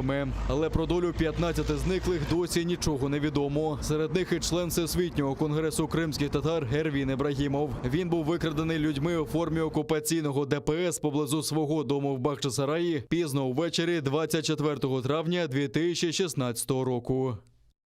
Катування часом може здійснюватися в таких брутальних формах, про які ми кілька років тому навіть не здогадувалися. Наприклад, наприкінці 2020 року до Ервіна Ібрагімова, до його батьків, надійшов лист від так званого суду в Армянську, де вимагали його примусового приведення в якості свідка у справі Мустафи Джемілєва. Уявіть собі, який це стрес, які це психологічні катування для батька і матері Ервіна Ібрагімова, які 5 років чекають справедливості. Окупаційний Київський райсуд Сімферополя визнав законним затягування видачі тіла Набі Рахімова, вбитого внаслідок облави ФСБ. В суді розглянули скаргу адвоката Сіяра Паніча, подану в інтересах дружини вбитого, проти слідчого комітету Росії про визнання їх дій незаконними. Раніше Паніч подавав до слідчого комітету кілька клопотань про видачу тіла та ознайомлення з матеріалами справи. Втім, окупаційні слідчі відмовились видавати тіло, а відповіді дали з порушеннями. З часу вбивства Набі Рахімова минуло вже 1,5 місяці. В ходе заседания было установлено, что сроки предоставления следователям были нарушены. Это подтверждалось и ответами, которые все-таки пришли уже в середине июня мне, и конвертами почтовыми со штампелями о том, что 3-дневный срок нарушен. Но судом все-таки было отказано в удовлетворении моей жалобы. Суд посчитал, что раз сопроводительное письмо следователя было датировано в 3-дневный срок, то нарушение не усмотрело. Росгвардійці, поліціянти та співробітники Центру по боротьбі з екстремізмом усіляко намагалися завадити людям збиратися біля суду. Окупаційні силовики хотіли перешкодити спілкуванню адвоката з присутніми. Їм також не сподобалося, що захисник коментуватиме справу серед людей. Присутні вимагають видати тіло вбитого Рахімова, оскільки за канонами ісламу небіжчик має бути похований якнайшвидше. Уже более 46 дней тело убитого не отдают для погребения. Следователь решает вопрос о проведении экспертизы. Экспертиза до сих пор не закончена. Девушка осталась одна, ее пытаются выгнать отсюда, с этой стороны, где они спокойно жили с мужем. В свою очередь мужа убили. И хотят отобрать детей, отправить тоже неизвестно куда. Одним словом, разрушили всю семью. Хотят депортировать в Среднюю Азию, где там наверняка ее ждет смертная казнь. Вот как дошло это. И поэтому проявить свое вот это недовольство тем, что творят власти над этой женщиной, это меня не оставляет в покое. Я бы призвал бы всех людей не оставаться в стороне. Против такой несправедливости нельзя быть в стороне, потому что нормальный человек это не может спокойно выдерживать. Політичний біженець з Узбекистану Набір Рахімов був убитий 11 травня співробітниками ФСБ, нібито за спротив під час затримання. Дружину Сохібу Бурханову окупанти відправили до фільтраційного табору для іноземців у Краснодарському краї Росії, звідки її хочуть депортувати до Узбекистану. Окупанти звинуватили її в порушенні паспортного режиму, призначили 2000 рублів штрафу та вирішили видворити. Всупереч рішенню Європейського суду з прав людини про недопущення депортації, окупаційна влада своє рішення не переглянула. А неповнолітніх дітей, в разі якщо родичі не заберуть їх до Узбекистану, передадуть до дитячого будинку. Законопроєкт про корінні народи та скасування вільної економічної зони Крим. Такі питання розгляне Верховна Рада України на позачерговому засіданні у четвер, 1 липня. Про це в коментарі РБК Україна заявила заступниця голови парламентської фракції «Слуга народу» Євгенія Кравчук. Планується проголосувати пакет податкових законопроєктів, щоб скасувати вільну економічну зону Крим. Її Кравчук назвала лазівкою для уникнення оподаткування. Також на порядку денному законопроєкт про корінні народи. Його президент України Володимир Зеленський подав до парламенту як невідкладний ще в День пам'яті жертв геноциду кримських татар 18 травня. Ми будемо розглядати на позачерговому засіданні у четвер пакет, який стосується Криму і кримських татар. Мова про законопроект про корінні народи, який подав президент. Він уже наробив багато шуму і була істерика в Російській Федерації. Я дуже сподіваюся, що в залі ми приймемо за основу та в цілому у четвер, як і рекомендував профільний комітет. Проникаючи уламкове поранення дістав український воїн поблизу Майорська на Донеччині. Там окупанти дистанційно закидали заборонені міни ПОМ-2. Стан бійця середньої тяжкості, повідомляють у штабі. Його евакуювали до шпиталю. Вздовж всієї лінії фронту ворог бив з артилерії. Мінометами 82-го та 120-го калібру гатили в бік Новотошківського, Новгородського, Південного, Шумів, Невельського та Красногорівки. А неподалік Мар'їнки били зі 100-мм протитанкових гармат «Рапіра». Ворог дістав відсіч вогнем, але і зночі зафіксовано 4 порушення тиші. В районі Водяного, що на Приазов'ї, ворог обстріляв військових об'єднаних сил зі станкових протитанкових і ручних протитанкових гранатометів. Неподалік Золотого 4 російські найманці вели вогонь з ручних протитанкових гранатометів, а біля Авдіївки – з великокаліберних кулеметів та стрілецької зброї. На обстріли противника українські військові відкривали вогонь у відповідь. Українські військові контролюють ситуацію в районі проведення операції об'єднаних сил. В розвідці повідомляють, що окупанти провокують українське військо на вогонь, зокрема для підтримки напруженого стану серед жителів окупованих районів Донеччини та Луганщини. Йдеться про закидання груп диверсантів, що складаються з кадрових російських офіцерів. Кожна така група включає снайперів, озброєних гвинтівками калібру 12,7 мм. Вони обладнані приладами нічного бачення та безшумної стрільби для здійснення обстрілів позицій підрозділів Об'єднаних сил з метою провокації на відкриття вогню у відповідь. Водночас окупанти нарощують бойові спроможності оперативного угрупування російсько-окупаційних військ. Так, у з'єднаннях і частинах 1-го і 2-го армійських корпусів триває другий етап зборів з так званими військовозобов'язаними запасу. Заняття проводяться на полігонах Центральний 1, Южний, Восточний, Славний, Передовой, Удалой, Приморський. Добовий рекорд вакцинації. Майже 100 тисяч щеплень зробили вчора на материковій частині України. Про це повідомляють у Міністерстві охорони здоров'я. Також продовжує скорочуватись кількість активних хворих. Минулої доби на вільній частині України виявлено 876 нових пацієнтів. Одужали майже утричі більше. А ще 53 українці померли внаслідок хвороби. Окупаційна влада Криму нарахувала 328 нових пацієнтів з ковідом. Ще 10 людей померли внаслідок хвороби на півострові. Сімферопольський пологовий будинок номер 2 знову готується перейти на лікування пацієнтів з ковідом. Але попри погіршення коронавірусної ситуації, російських туристів прийматимуть без негативних тестів на ковід та карантину. Результат ПЛР-тесту можуть запитати лише в санаторіях. Спікер окупаційного парламенту Криму Володимир Константінов додав, що в жодному разі не можна дозволити відтік відпочивальників, попри те, що саме в курортних місцях фіксують осередки захворювання. Символ єдності та нагадування окупантам. Завтра по всій Україні святкуватимуть День кримсько-татарського прапора. Єдиний стяг як державний був затверджений на першому Курултаї у 1917 році. Блакитний колір – це продовження тюркських традицій, де він символізує волю та надію, а золота тамга символізує державність. Також 26 червня відзначатимуть 30-річчя відродження Курултаю кримсько-татарського народу. Урочистості починаються о 10 ранку з підняття національного стяга кримських татар біля Міністерства закордонних справ України. О 15-й відбудеться автопробіг київськими вулицями від проспекту Перемоги до Хрещатика. О 5:45 вечора біля Бессарабського ринку почнеться урочисте винесення кримсько-татарського прапора до Майдану Незалежності. Там тим часом діти змагатимуться у конкурсі найкращого малюнка. А вже о 18-й на головній площі України відбудеться мітинг, присвячений Дню національного стяга. Голова Меджлісу Рефат Чубаров запрошує долучитися до заходів в Одесі, Генічеську, Херсоні, Запоріжжі, Дніпрі, Львові, Луцьку, столиці та інших містах. Урочистості транслюватимуться наживо в ефірі нашого каналу.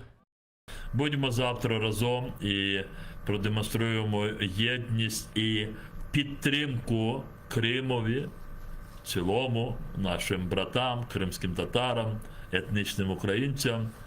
І покажемо, що ми є єдиними. Не треба завтра нікого боятися. І якомога високо підняти завтра потрібно буде в Криму по всіх містах, населених пунктах кримсько-татарський національний прапор по всіх містах. Хай знають ті, хто як злочинці увірвалися в наш дім, що то наша земля. На цій землі буде майорити державний прапор української держави і кримсько-татарський національний прапор як прапор корінного народу тієї кримської землі.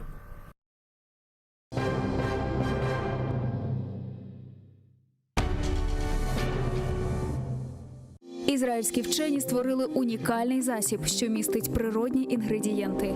Краплі імуноков покращують імунітет при коронавірусних та респіраторних захворюваннях, а також сприяють полегшенню постковідного синдрому. Імуноков – надійна допомога.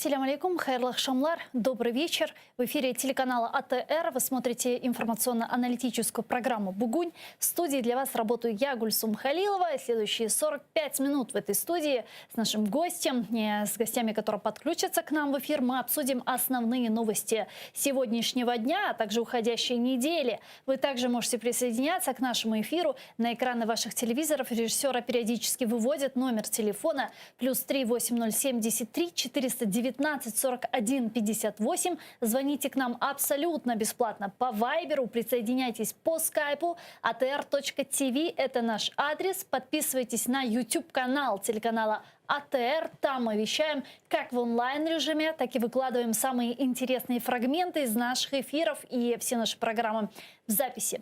Ну, я рада представить гостя нашей студии. Геннадій Дубов, політичний аналітик, експерт з конституційного права. Пане Геннадію, вітаю вас, салям алейкум. Доброго дня.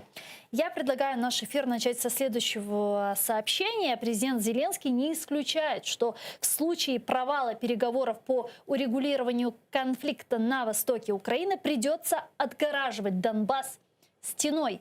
Однако этот вопрос он вынесет на народное голосование. Давайте послушаем его цитату. Якщо у нас не вийде будь-яких альтернативних домовленостей з США, з РФ, окремо з Європою, паралельно з нормандським форматом, якщо все це не вдасться, то про стіну буде голосувати народ України. Про Донбас чи ту чи іншу стіну – це точно не популярно, не популістично, це буде складне питання, якщо ми до цього дійдемо. Я хочу, щоб люди зрозуміли, що це на багато років. На всеукраинский референдум нельзя вынести вопрос отделения оккупированного Донбасса. Можно голосовать за замораживание ситуации, но это не лучший выход. Об этом заявил спикер Верховной Рады Украины Дмитрий Разумков. Предлагаю вместе послушать его цитату. Там йшлося про відмежування, тому що згідно з прийнятим законом зміни територіальної цілісності або питання, які виносяться на референдум, пов'язані з територіальною цілісністю, неможливі. Ми просто фізично їх винести не зможемо. Історія про відокремлення не працююча. Я думаю, що український народ точно не підтримує будь-які питання, пов'язані з тим, що ми втратимо Крим або частину українського Донбасу. Пане Геннадию, вот такое непопулярное решение было озвучено президентом Украины Зеленским. Как? Ну, смотрите, он отвечал на вопрос. Это был вопрос журналистский, и он на него ответил так, как он ответил. И здесь нужно немножко времени. Но мог так и не отвечать. Ну, смотрите, давайте так, вот 7 лет, что происходит? Да. Если стена, она буквально ее не существует, но метафорически она есть. Есть ли юрисдикция в ОРДЛО или в Крыму, соответственно, украинских властей? Нет. Есть ли там линия фронта? Да. Так ее и метафорически нет, они же стреляют. Ну, смотрите, если мы выведем на референдум любой вопрос, допустим, даже мы поменяем закон про референдум, и мы скажем, что давайте построим стену. То есть мы исходим из чего? Что с той стороны перестанут стрелять, россияне будут смотреть и улыбаться по этому поводу, и мы будем спокойно стамесочкой делать стену, строить. То есть возможно ли это в принципе? Ну, на мой взгляд, абсолютно нет. То есть это вопрос, вернее, это ответ на вопрос, который не может быть воплощен в реальность. Но, насколько я понимаю, для того, чтобы построить стену, нужно как минимум провести демилитаризацию этой территории, а то есть разведение войск, правильно? Безусловно, но это вопрос договоренностей. Он говорится о том, что стена и референдум будут, если договоренности будут невозможны. И мы пришли с вами правильно к тому, что и стена, реальная стена, условная, как Великая Китайская, да, она невозможна без договоренностей. То есть это замкнутый круг, это просто разговор ради разговора. Поскольку сегодня ситуация следующая, не получается, не складывается диалог. Украинская власть не желает выполнять буквально в толковании россиян Минские соглашения. Мы настаиваем на своем прочтении этого всего. И мы говорим о том, что мы не можем достигнуть в этом смысле консенсуса, и мы не можем пойти на условия россиян. Альтернативы в этом смысле постройки стены любой, ее не существует, ее нет на столе, поскольку это война. 7 лет, начиная с 2015 года, фактически скоро будет 7-й год уже, плюс-минус более тихого состояния военных действий. То есть мы не ведем общевойсковых операций, мы перестреливаемся лишь эпизодически на разных участках фронта. И мы чего хотим? Мы хотим, чтобы с той стороны позволили нам построить стену и не пускать людей, например, через линию разграничения. Ну, мы же, я так понимаю, мы не говорим с вами о стене как об инфраструктурном сооружении. Хорошо, если мы будем говорить метафорически, это значит что? Что мы закроем товарооборот, он закрыт. Мы закроем возможность перемещения людей. Хороший вопрос. будет ли это воспринято населением Украины. То есть если те, кто имеет... Получится, мы по себе, а вы по себе. Так а сегодня как происходит? Сегодня в ОРДЛО рублевая зона. Сегодня товары не поставляются туда, не работают украинские банки, не работает ничего украинского там. Сегодня стена уже стоит там. О чем мы будем голосовать? Хороший вопрос. Вот, Непонятно, вот что имеет в виду Зеленский. он ничего не имеет в виду. Он отвечает на вопрос, что он будет делать, если не получится договориться. Правильный ответ, он бы, если бы он был еще более честен, чем он есть, он бы сказал: не знаю. А он говорит: мы... Подождите, у нас же говорят, план А есть, это вопрос вот Минских соглашений, возможно, имплементации Минских соглашений и так далее, но если не получится, есть план Б. Помните, нам говорили? Также нам говорили, есть кластеры по выполнению Минских соглашений, уже принятых договоренностей. Говорили же? Говорили. Что это, мы понимаем? Может, Нет. это и есть вот эта стена Понимают ли это наши метафорическая? власти? Вот вы постоянно правильно говорите слово «говорили». Оно здесь ключевое. Реального плана, на мой взгляд, субъективный, как аналитика, бесстороннего, его не существует, его не может быть. Может быть договоренность, может быть военное решение. Ничего посредине просто нет. Нам бы хотелось думать, что это возможно. Но этого в реальности не существует. Никто никогда этого не предложил и не обосновал. На каком, получается, этапе мы сейчас находимся? Просто процесс ради процесса, затягивание процесса, что это? И последние 6 лет именно так и происходит. Процесс ради процесса, тлеющий конфликт. Когда стоят друг напротив друга вооруженные силы, происходят перестрелки, и, к сожалению, гибнут люди, но концептуально ничего не решается. Россияне стоят на своей позиции, мы стоим на своей. Любой актер или актор, да, извне, любое иностранное государство, в том числе Соединенные Штаты, Франция, Германия, они лишь вербально поддерживают наш суверенитет и целостность, но действовать они, естественно, не хотят на этой территории. Лидеры Европейского Союза поддержали продление санкций против России из-за оккупации Крыма и поддержки боевиков на Донбассе. Санкции продлевают еще на полгода. Об этом на своей странице Twitter сообщил журналист Рикард Йозвик. Он отметил, что решение было принято на фоне разговоров о возможности возобновления диалога с Россией. Давайте послушаем его цитату. Вчора ввечері лідери ЄС дали зелене світло продовженню на 6 місяців економічних санкцій щодо Росії у зв'язку з анексією Криму і підтримкою сепаратистів на сході України. Я напомню, что Украина резко отреагировала на предложение Германии и Франции возобновить саммит Россия-ЕС. С Министерством иностранных дел Украины провело уже разговоры с послами Германии и Франции. Об этом сообщил глава Министерства иностранных дел Украины Дмитрий Кулеба. Вот его цитата. Ми зараз будемо детально розбиратися, що стоїть за цією ініціативою, чому саме зараз, як далі поводитимуть себе Берлін і Париж. Я страшно не люблю з близькими друзями і партнерами дискутувати на неприємні теми. Я люблю говорити про те, що нас об'єднує, але я переконаний, що коли близькі до тебе дружні країни роблять щось, що грубо порушує твої національні інтереси, то ти маєш бути з ними відвертими і так само жорстко свої національні інтереси захищати. Тому сьогодні ми поспілкуємося з послами Німеччини, Франції і хочемо краще розуміти, які наміри переслідує Берлін та Париж і як це співвідноситься з санкційною політикою проти Росії і їхньою ролью посередників у нормандському форматі.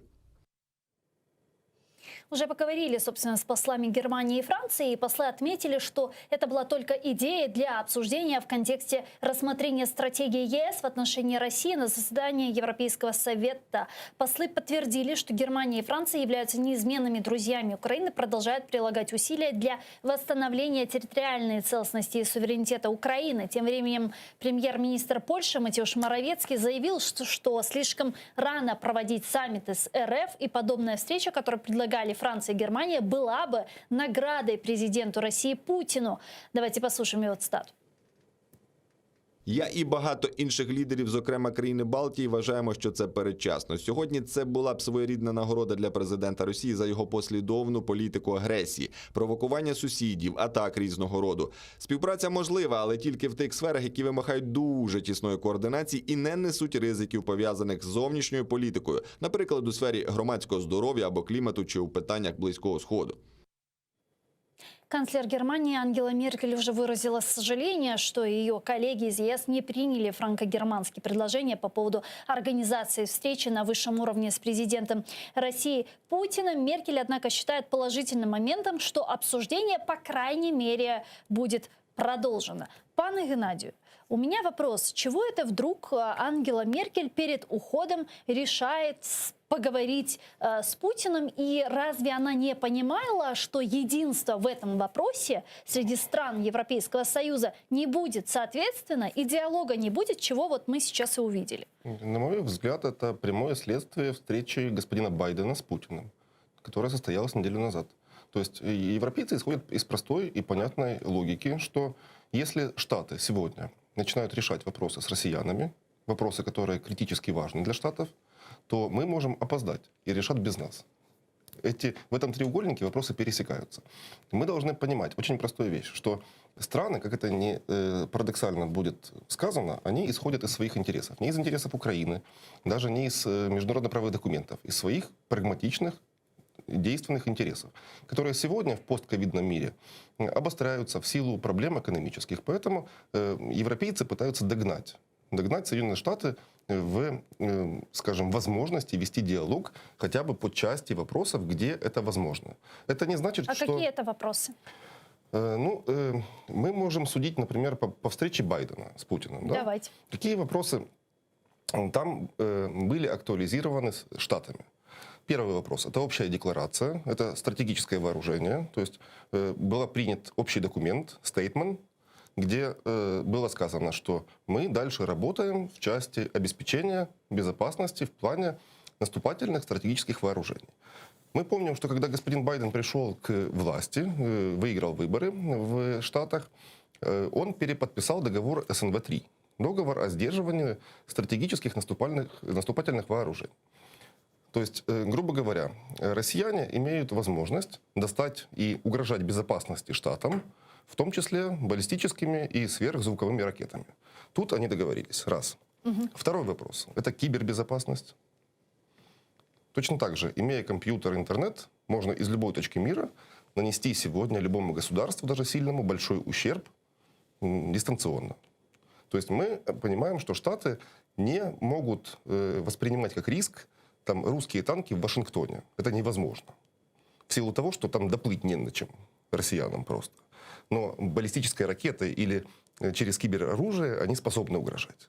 И третий вопрос – это безопасность граждан, в том числе Соединенных Штатов, которые сегодня осуждены в России. Они поменяются. Есть россияне, которые в Штатах осуждены, есть американцы, которые осуждены в России. Вот эти три вопроса, они были фактически на первом плане. Все остальное, Сирия, Иран и так далее, это второй темп, и Украина оказалась в третьей корзине. У европейцев та же проблема. Первое – это вопрос оружия.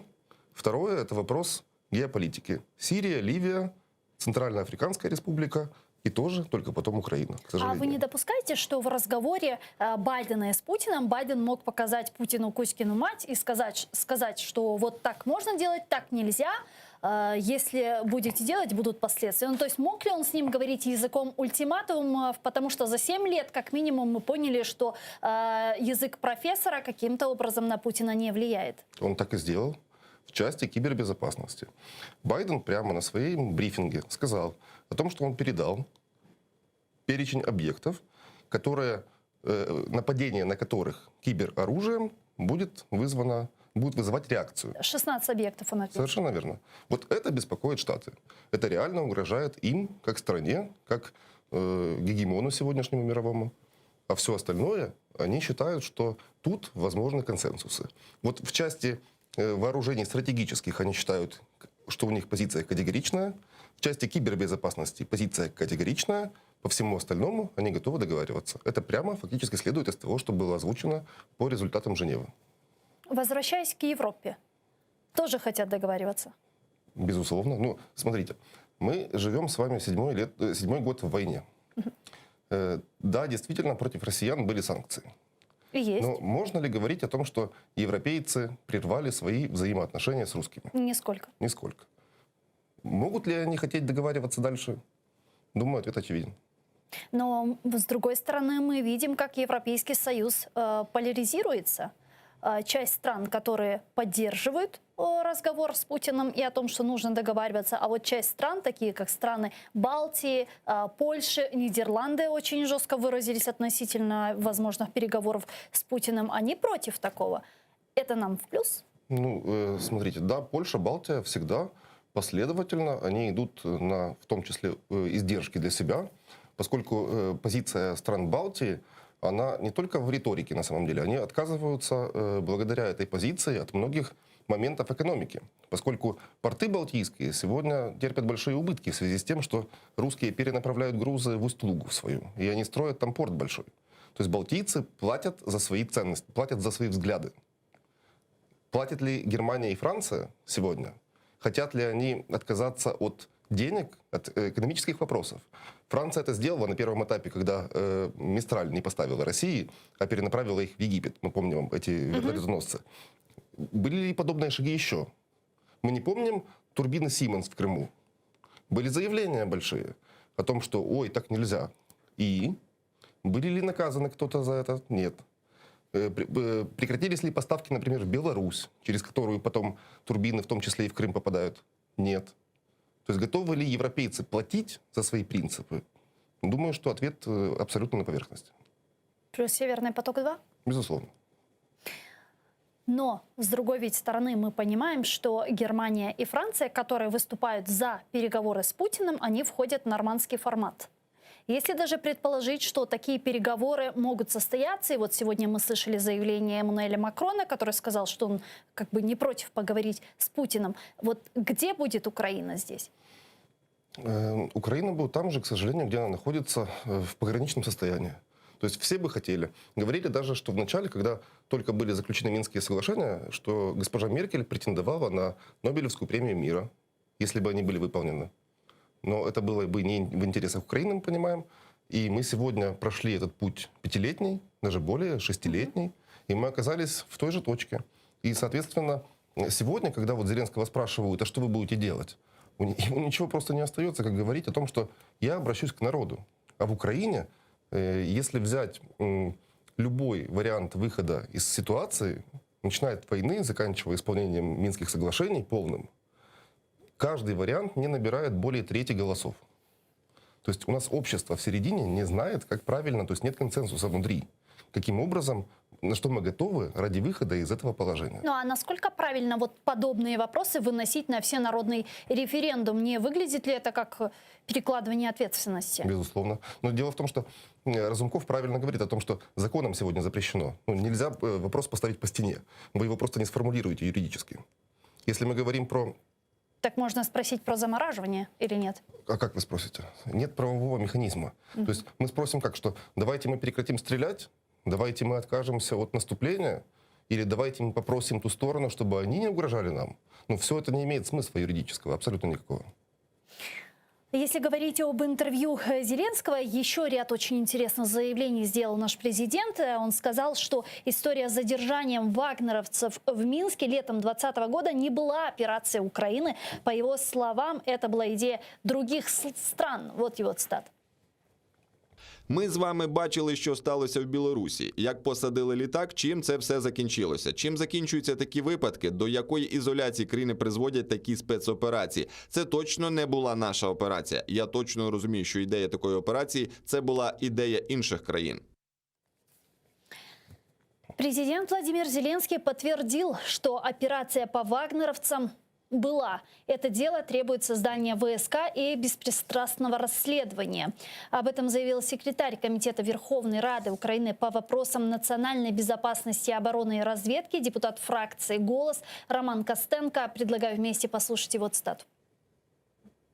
У підсумку суспільство таки отримало важливу інформацію. Однак тепер владі доведеться відповідати на запитання, які витікають із цієї заяви. Розслідування необхідно провести терміново. Однак створена «Слугами народу» ТСК досі не почала роботу, а депутатів з опозиційних політичних сил до її складу так і не включили. Хоча обіцяли це зробити і першочергово розслідувати саме зрив цієї спецоперації. Тепер потрібно знову розпочинати боротьбу за правду.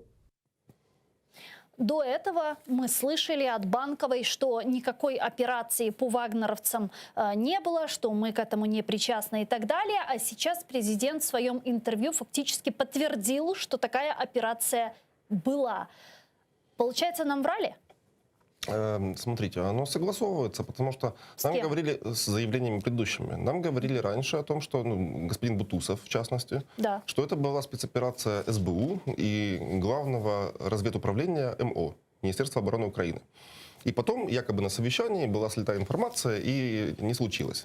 Господин Зеленский сегодня говорит о том, что это не была операция украинских спецслужб, а была операция при участии украинских спецслужб. То есть других стран. Других стран. Он прямо об этом говорит. Так почему бы не сказать тогда, какие страны, кто это, что это? Ну, это его соображение. Лучше у него спросить, почему он не ответил на вопрос, почему он не сказал. Но, снова-таки, вот «Зеркало недели» считает, что это Соединенные Штаты Америки, например. И Бутусов частично эту версию подтверждает. Я, честно скажу, я не буду как бы выдумывать и говорить о том, что я знаю. Возможно, это Штаты, возможно, нет. Турция еще упоминалась. Турция, возможно, поскольку этот борт был турецкий, невозможно было бы без них, наверное, без согласования. Мы видим, что происходит, если сажать самолет вот в таком порядке. Какая может быть реакция? Наверное, и Турция. Это все догадки, на самом деле, которые не имеют значения. И ТСК, в чем проблема заявлений народных депутатов? Временная следственная комиссия парламента – это не следственный орган. Это орган, который может следить за органами досудебного расследования. То есть должно быть расследование в рамках производства ГБР или СБУ. И потом, когда оно не приносит результаты, тогда ТСК может следить, оно не может проводить расследование, оно может следить за органом, который проводит расследование. Да, понятно. Вот возникает вопрос, если производство, и зачем должна следить Верховная Рада в лице ТСК? На этот вопрос тоже нет ответа сегодня. Он принципиальный, поскольку у нас часто подменяют органы следствия Верховным Советом. Это неправильно. Возвращаясь к заявлению Зеленского, что это было, как вы думаете, и почему именно сейчас он решил об этом сказать?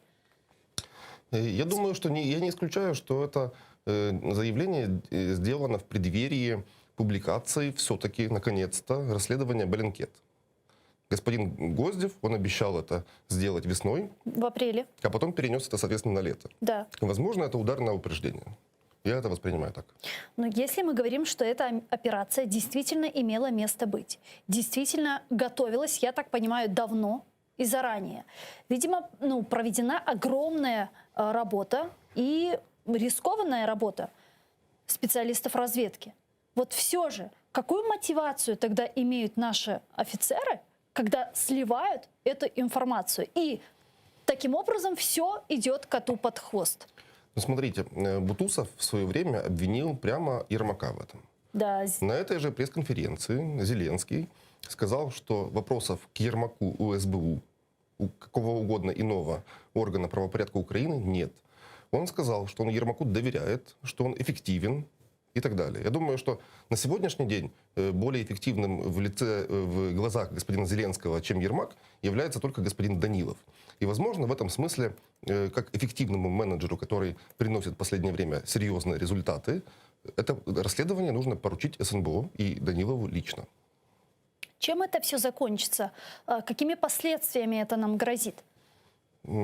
Только внутреннеполитическими, поскольку если, к примеру, мы представим, что в рамках расследования Bellingcat, которому в Украине верят безусловно, будет обвинен кто-то, то это будет для него серьезный удар. Ну а как только внутриполитическими, если операцию, как говорит Зеленский, проводили другие страны, очевидно, нам помогали готовить спецслужбы и так далее. То есть как мы будем выглядеть в глазах наших западных партнеров, опять же, если они действительно были причастны к этой спецоперации? Вы знаете, мы просто привыкли мерять своим аршином другие страны. У нас совершенно нормально, когда сливаются в интернет часы прослушки высших должностных лиц. У нас нормально, что на телевидении обсуждаются операции спецслужб и разведки. Мы к этому привыкли, мы считаем, что так должно быть. В других странах, европейских и в Америке, в частности, это просто не принято. Разведка любит тишину.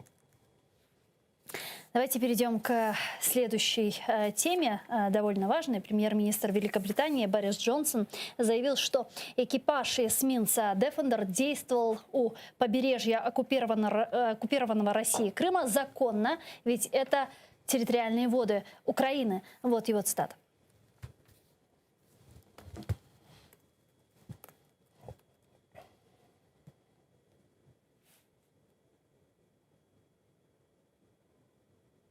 Це води України, і абсолютно правильно було використовувати їх для пересування з пункту А в пункт Б по найкоротшій траєкторії. А вот глава Министерства иностранных дел Британии Доминик Рааб обратил внимание, что описание России инцидента в связи с проходом корабля ВМС Британии у берегов Крыма предсказуемо неправильное. Корабель ВМС Великобританії здійснював мирний прохід через територіальні води України. Ми робили це відповідно до міжнародного права. Дезінформація – це те, що приходить і йде з Росією. Це те, що ми спостерігаємо регулярно. Ми не здивовані цим. Ми готові до цього. Пане Геннадию, что это было? Ряд экспертов говорят как раз-таки, что это была спецоперация британцев, чтобы показать россиянам свою позицию относительно Украины. Безусловно, и, возможно, это тест россиян, на что они готовы пойти ради защиты того, что они считают незаконно своими территориями. Мы понимаем, что это действительно воды возле Крыма, они являются водами территориальными Украины. Крым — это тоже Украина, которая незаконно аннексирована на сегодняшний день Российской Федерации. И в том числе американские военно-морские и военно-воздушные силы периодически щупают, так сказать, намерения и потенциал россиян в этом смысле. Это разведка, это военная разведка. Она происходит постоянно. Мы видели и стратегические бомбардировщики Б-52 американские, Стратофортерс, над территорией Украины и недалеко от Крыма. Ну, и это происходит регулярно. Сегодня, поскольку были приняты определенные меры россиянами, мы про это услышали и запомнили лучше, чем в другие разы. Но, в принципе, этот процесс, он продолжается, начиная с 2014 года. Я предлагаю підключити к нашому ефіру зараз Владислава Селезньова, військового журналіста, речника Міноборони України у 2014-2015 роках. Пане Владиславе, вітаю вас, селям алейкум. Доброго вечера. Доброго вечера. Пане Владиславе, как вы оцениваете инцидент, который произошел в акватории Черного моря буквально несколько дней назад?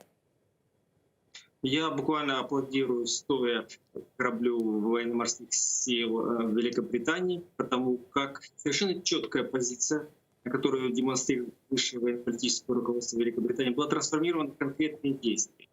Корабль военно-морских сил Великобритании двигался по установленному международными нормами и правилам маршруту и двигался в акватории Черного моря в тех районах и тех территориях, которые де-юре принадлежат Украине. Все те истерические заявления Российской Федерации про то, что якобы территория Крыма и прилегающие к Крыму территориальные субвенция и территория Российской Федерации, все это не соответствует действительности, потому что в настоящее время ни одна страна нашей планеты не признала юрисдикцию Российской Федерации над оккупированным Крымом. Но все же, как вы думаете, почему Британия изначально опровергла факт стрельбы и угроз, а потом мы все видели это прекраснейший сюжет BBC? Гульсум, позвольте с вами не согласиться, потому как мы с вами официальную версию, она совершенно четко демонстрирует то состояние дел, которые наблюдали на палубе. Фактически Российская Федерация своими силами и средствами демонстрировала свое присутствие, делала те или иные заявления, но так как далее заявления, фактические действия российских не пошли, пограничников, собственно говоря, у Министерства обороны Великобритании были все основания делать те заявления, которые... Так как Российская Федерация заявила о том, что появились эквивалент учений с привлечением воздушных сил на территории Крыма. Поэтому, в принципе, Британия не кривила душой и озвучивала свою позицию, основываясь на тех данных, которые источников подчеркиваю официально. Потому вот Российская Федерация заявила, что в районе низов учений. Как вы думаете, вот могла ли эта вся история сорвать учение Сибриз-2021? И как вы думаете, почему Россия истерически так на нее реагирует? Потому что Российская Федерация в течение минувших 7 лет на всех международных площадках заявляет о том, что Черное море — это фактически внутреннее море Российской Федерации, на которое распространяется практически полностью суверенитет Российской Федерации. С этим, безусловно, не могут согласиться иные государства Черноморского бассейна, и в первую очередь государства, которые входят в состав Североатлантического альянса, в том числе Турция, Румыния, Болгария, и Украина заявляет Грузии свои права на территорию Черного моря. Опять же, все прекрасно понимают, что в международной системе Крым — это незаконно на территории Российской Федерации. Соответственно, и Крым, и все прилегающие к побережью Черного моря — это время временно значит. Дякую вам дуже. Чохсагулнес Владислав Селезньов був з нами на прямому зв'язку. Військовий журналіст, речник Мінобороны Украины в 2014-2015 роках. Пане Геннадию, мы видим, как Россия продолжает милитаризацию акватории Черного, Азовского морей, продолжает милитаризацию временно оккупированного Крыма. Вот что мы можем с этим делать? Какие практические действия мы можем применять? Есть ли у нас такие? Ну, у нас есть, наверное, только мы можем развивать наш флот, авиацию, ПВО. Мы из того, что реально было сделано в этой части, мы разработали за эти годы крылатую ракету. Если не ошибаюсь, она называется «Нептун». Разработали, и она вроде как бы встает на вооружение. Насколько она эффективна и насколько хватает бюджета Министерства обороны, чтобы разместить этот заказ в полном объеме, мне неизвестно. Но вот единственный практический ход, который в теории может каким-то образом сыграть за безопасность Украины, это вот этот. Больше, к сожалению, я не знаю. Может быть, сегодня еще то, что было буквально на этой неделе, британцы открывают, по сути, верфь в Николаеве. Мы закупаем лодки. Вопрос снова-таки в их качестве, насколько они современные и насколько это дешево или дорого. Мне тоже не возьмусь оценить, но мы понимаем, что порядка 1,5 миллиарда фунтов в это будет вложено. Это кредитные средства, которые предоставляет Великая Британия. И да, нам придется это отдавать. Да, наверное, нужно думать о том, можно было бы сделать то же самое своими силами дешевле. Но если говорить о практических аспектах, это вот это. Ну, этот ход, по сути, был достигнут только в этом году на переговорах в Лондоне господина Зеленского. До этого мы делали заявления, мы общались с лидерами всего мира, мы обращались к миру в ООН, в Парламентской ассамблее Совета Европы, подавали в суд, ну и так далее. То есть мы, по сути, сегодня в большей части, процентов на 98, мы совершали определенные символические жесты. Практического в этом было немного, скажем так. Вот разве что ракету «Нептун» и верфь британскую в Николаеве, которая, может быть, будет, я могу отнести к плоскости практической. Плюс ко всему прочему, Украина ведет активно дипломатическую работу на различных международных площадках. И вы знаете, недавно в Парламентской ассамблее Совета Европы была принята очередная резолюция по защите прав крымских татар на территории временно оккупированного Крыма. Очень сильная резолюция, как говорят наши представители украинской делегации, в ПАСЕ. Но это очередная резолюция. Что, вот куда мы ее, как можем использовать, куда нам можно ее имплементировать? Ну, смотрите, ПАСЕ – это площадка, на которой собираются парламентарии государств, которые входят в состав Совета Европы, и делают заявления. Это не орган, который может принять обязательное к исполнению решения. Это, по сути, рупор, который позволяет определенный месседж транслировать на всю Европу и на весь мир. Ни больше, ни меньше. Это не документ обязательный, как правовой документ. Но, тем не менее, насколько я знаю, другие страны выполняют резолюции Парламентской ассамблеи Совета Европы, которые носят также рекомендательный характер. Или это... Ну, могут выполнять это добровольно. Ну, то есть, грубо говоря, что бы ни приняло ПАСЕ, что бы ни приняло ООН, если завтра...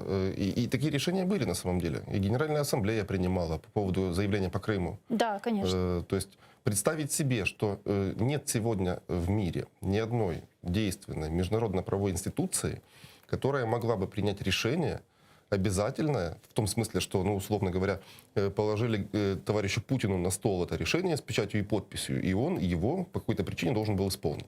Такого механизма в нашем мире сегодня не существует. Это нужно понимать. Надеяться, то есть мы коллекционируем эти все заявления, наверное, не просто так. Когда-то, может быть, придет время, когда мы сможем их реализовать. Но это случится не раньше, чем кто-то сможет заставить Российскую Федерацию с ними считаться. По-другому автоматически оно, к сожалению, не работает. Я предлагаю перейти к следующей не менее важной теме. Белорусского оппозиционера, блогера Романа Протасевича и его девушку Софью Сапегу, которые месяц назад задержали после принудительной посадки самолета Ryanair в Минске, перевели под домашний арест. Вот цитата отца Протасевича. Мне сложно комментировать действия властей, какие у них цели. Они все равно под полным контролем властей. Обвинения с них никто не снял. Нам ничего не говорят о состоянии Ромы, о его статусе. Это просто издевательство. Історик, політолог Олександр Палій зараз з нами на прямому зв'язку. Пане Олександре, вітаю вас. Салям алейкум. Вітаю вас. Пане Олександре, удивило ли вас такое решение? Как думаете, почему отпустили Протасевича?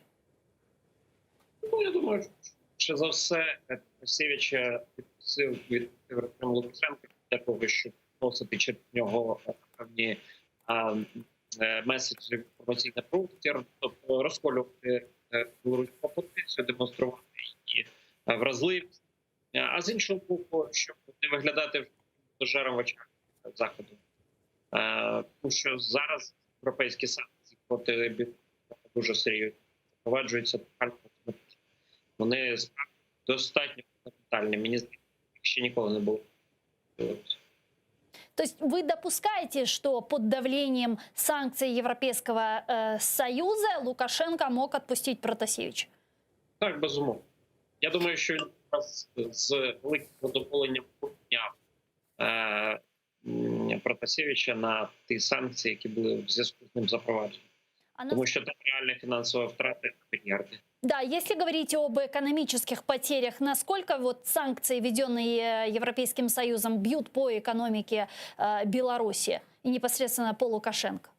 Ну, ми дивимося вже по факту результати цих санкцій, але те, які галузі озвучені, це нафтопереробка, виробництво кам'яних добрив, банківська сфера і так далі.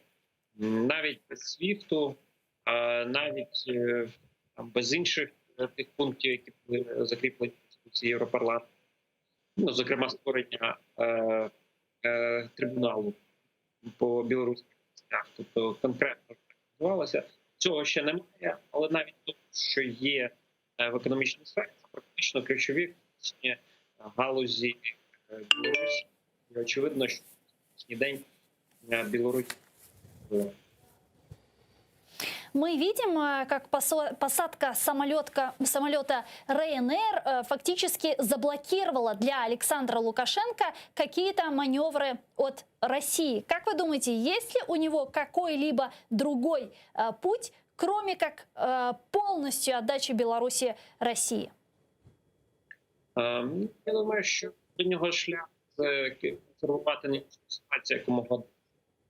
Тобто він зараз буде і ну, все здавати Росії, крім особистої власності, і намагатися втриматися, консервуватися. Тому що чим довше він, тим більше є чинником. Знову повертається з чинником. Подивіться на сирійську ситуацію. Асада з 2012 року так, вже практично ніхто не навів переговори в арабській країні, ніхто. Зараз він знову повертається з чинник.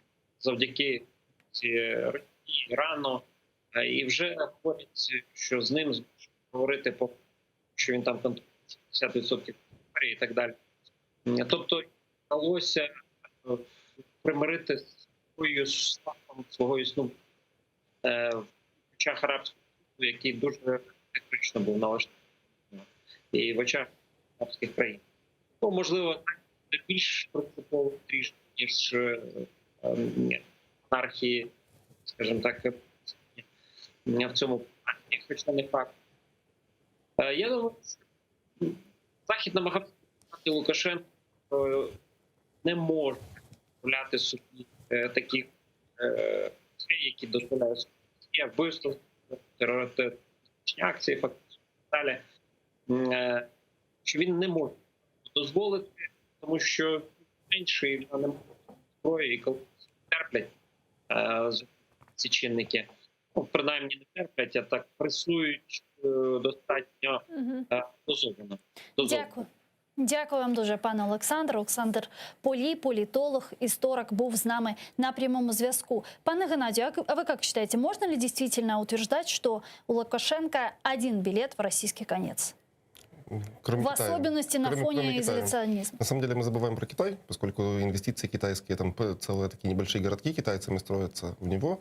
Ему отрубили, то есть у него была идея, у Лукашенко всегда, чтобы примерно по трети отдать европейцам, треть россиянам, треть китайцам, ну, с точки зрения товарооборота. И таким образом он хотел держаться на плаву, то есть он был бы гарантом баланса определенного, и, возможно, даже его сын прекрасный Коля, потом он наследовал бы его должность. То есть, ну, идея и концепция была такая. Да, а сейчас? А сейчас европейцы отрезаны, ну, не в последнюю очередь по своей инициативе. Они уже поставили крест после выборов президентских протестов, там, репрессий против участников этих протестов. Сегодня закрыто абсолютно со всех сторон, кроме со стороны России, воздушное сообщение. Закрыты в том числе и транзитные возможности через Беларусь. И у него остается его ближайший сосед. Ну, то есть Китай все равно не перепрыгнет через россиян, чтобы более плотно сотрудничать с белорусами. И сегодня Лукашенко, да, у него как минимум отвалился один из как бы кирпичей, на которых он хотел устоять. Он пытается дальше, в том числе и обманывать россиян, он пытается вести суверенную политику, как он ее видит. Но чем дальше, тем меньше возможностей у него остается, это безусловно. Ну, как вы думаете, нужен ли он России? И Он не лично заменят ли его со временем на более компромиссную фигуру? Это цели россиян, они говорят прямо, ну, как бы в экспертной среде. И идея следующая, она тоже давно витает, что необходима реформа политическая. То есть сегодня в Беларуси, мы должны понимать, мы тоже привыкли мерять их политсистему своим аршином. У них сегодня нет ни одной, по сути, партии. У них все депутаты парламента, они избираются мажоритарщиками. Кроме того, право выдвижения депутата принадлежит трудовым коллективам. Для нас, мы про это забыли уже в Советском Союзе. У них это осталось. Трудовой коллектив предприятия выдвигает человека, и за него голосуют на отдельном мажоритарном округе. Это абсолютно исключает возможность избрания кого угодно, кто не лоялен Лукашенко. В принципе невозможно. Там нет оппозиции, ее ноль. И когда говорили после протестов, что Лукашенко готов на компромиссы, речь шла о том, что он принимает новую конституцию, где будет плюрализм политический, где будут партии. И в силу того, что информационное поле Беларуси, оно или российское, или белорусское государственное, россияне легко заводят туда свои политические силы и как минимум получают блокирующий пакет, возможно, и контрольный. Порошенко, Лукашенко обещал приехать в Украину на комбайнах и тракторах, намекая на то, что нападения с его территории не будет. А сейчас? Вы знаете, я думаю, что если взять белорусскую границу, это там 1000 с копейками километров. У русских достаточно территории, в том смысле, что у нас граница с ними почти 2500 километров. Это, чтобы понимать, от Донецка до Чопа по прямой, это меньше, чем у нас граница с Беларусью. Это очень обширная территория. Есть Черниговская область, есть Харьковская, есть Сумская. Если Российская Федерация решится на полномасштабное вторжение, ей не нужна территория Беларуси. Им есть где разгуляться, к сожалению. И проблема наша, вот мы про стену начинали с вами говорить. Давайте вспомним, что Арсений Петрович обещал нам стену. И давайте посмотрим, что получилось по факту. Способна ли эта стена удержать чего-то больше, чем контрабандиста с сигаретами? Думаю, нет. К сожалению, мы потеряли это время для того, чтобы укреплять нашу границу. Сегодня мы получили новость, что Протасевича отпустили. Это очередной маневр от Лукашенко или что это? Ну, они считают, что они играют в интересную игру. Они, судя по всему, повлияли психологически на этого молодого человека таким образом, что он обиделся на тех, кто его бросил, как он считает, его коллег и соратников бывших.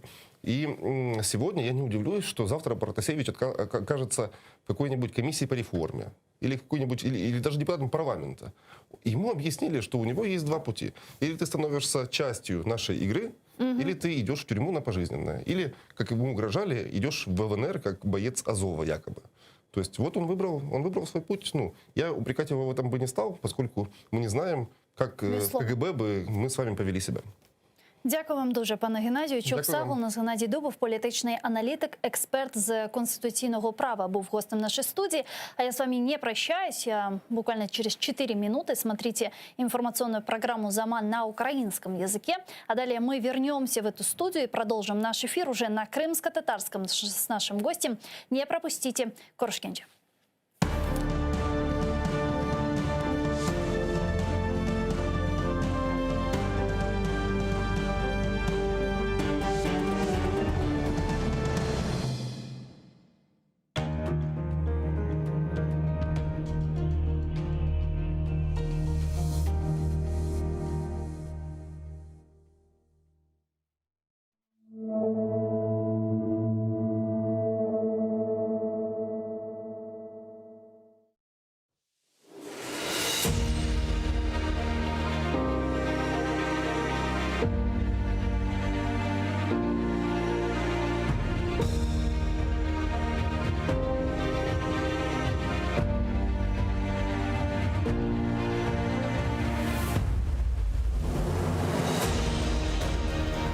Ал зумруд сәрлер, далғалар еліне, жошар ақ йырлаған инсанлар көрдім. Эфсане сайыллер, орманлар илінде, гүрделі давышлы лиманлар көрдім. Чағала сеслері таңларыны ағыртса, уфуқлар гүлпемпен ұрлар нем яна. Мавымсы тоғайлар, бақчалар бағларда, лейлеклер турналар сесленіп қона.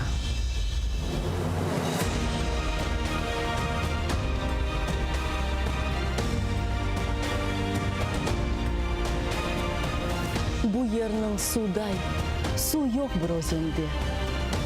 Топрағы мұжизе, не сачса инсан. Қыблада күчік бір эвчікте өссемді. Әр ерін менің бір, эй қырым бетан.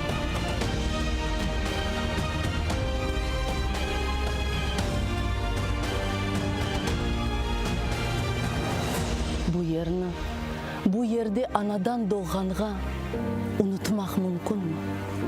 Бұ ерде әр ань бабамның қабырыны яғмырлар яғғанда, бешігім башында ағылаған анам.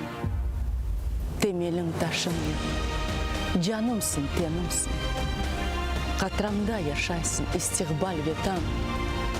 Эбеди ерімсің, эбеди менімсің. Мукаддес дияр, эй Қырым, ветан.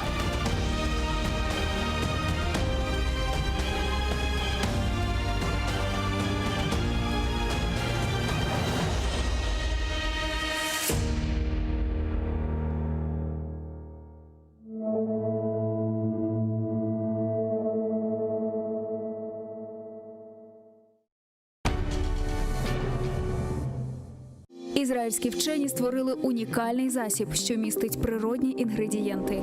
Краплі імуноков покращують імунітет при коронавірусних та респіраторних захворюваннях, а також сприяють полегшенню постковідного синдрому. Імуноков – надійна допомога.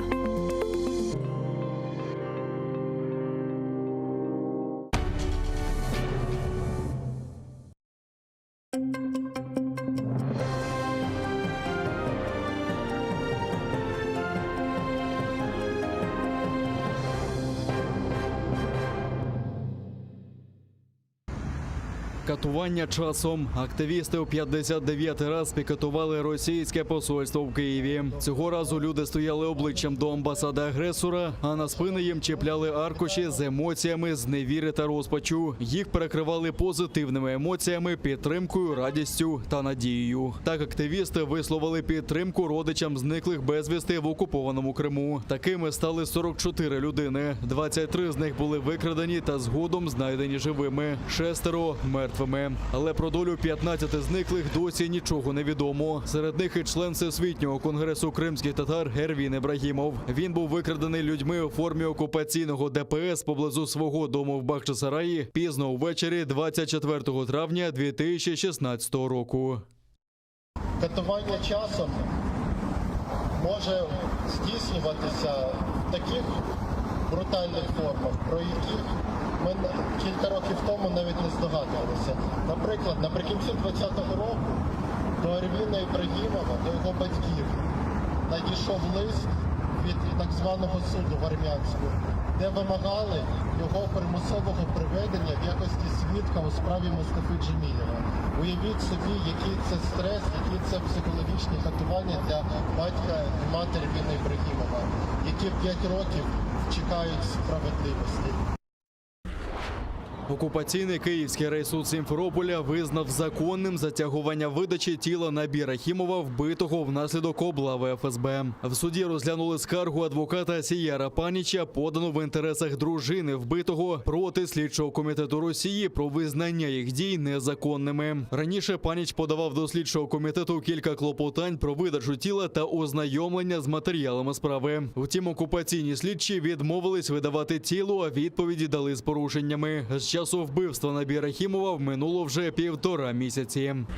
В ходе заседания было установлено, что сроки предоставления следователям были нарушены. Это подтверждалось и ответами, которые все-таки пришли уже в середине июня мне, и конвертами почтовыми со штампелями о том, что 3-дневный срок нарушен. Но судом все-таки было отказано в удовлетворении моей жалобы. Суд посчитал, что раз сопроводительное письмо следователя было датировано в 3-дневный срок, то нарушение не усмотрело.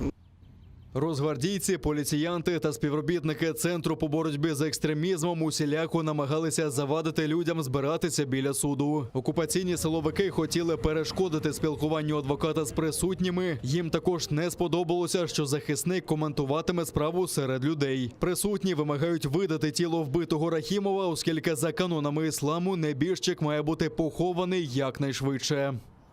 Уже более 46 дней тело убитого не отдают для погребения. Следователь решает вопрос о проведении экспертизы. Экспертиза до сих пор не закончена. Девушка осталась одна, ее пытаются выгнать отсюда, с этой страны, где они спокойно жили с мужем. В свою очередь мужа убили.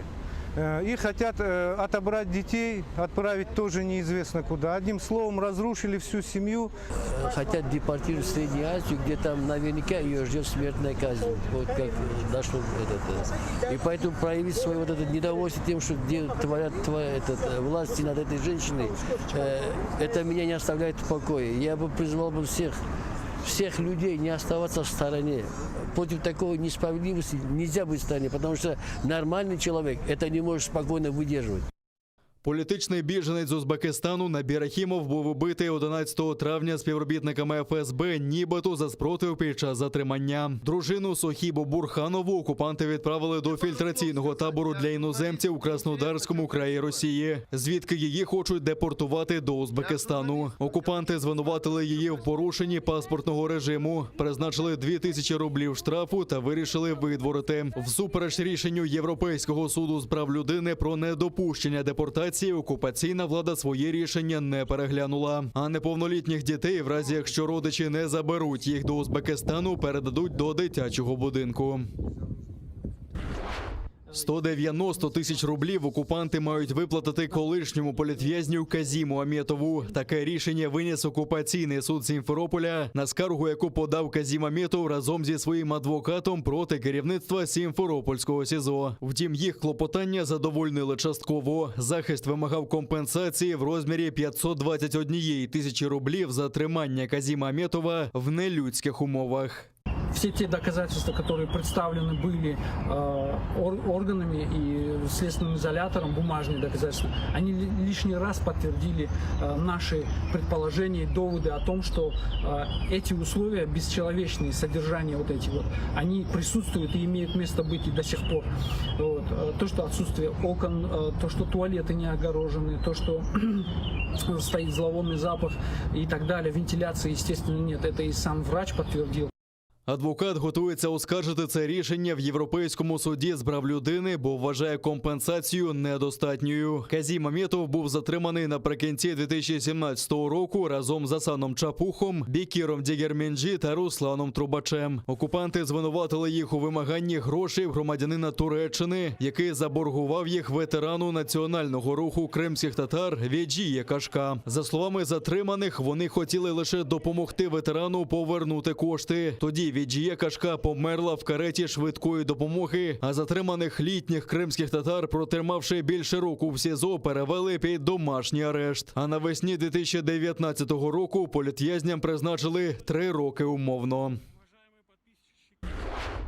Законопроєкт про корінні народи та скасування вільної економічної зони Крим. Такі питання розгляне Верховна Рада України на позачерговому засіданні у четвер, 1 липня. Про це в коментарі РБК Україна заявила заступниця голови парламентської фракції «Слуга народу» Євгенія Кравчук. Планується проголосувати пакет податкових законопроєктів, щоб скасувати вільну економічну зону Крим. Її Кравчук назвала лазівкою для уникнення оподаткування. Також на порядку денному законопроєкт про корінні народи. Його президент України Володимир Зеленський подав до парламенту як невідкладний ще в День пам'яті жертв геноциду кримських татар 18 травня.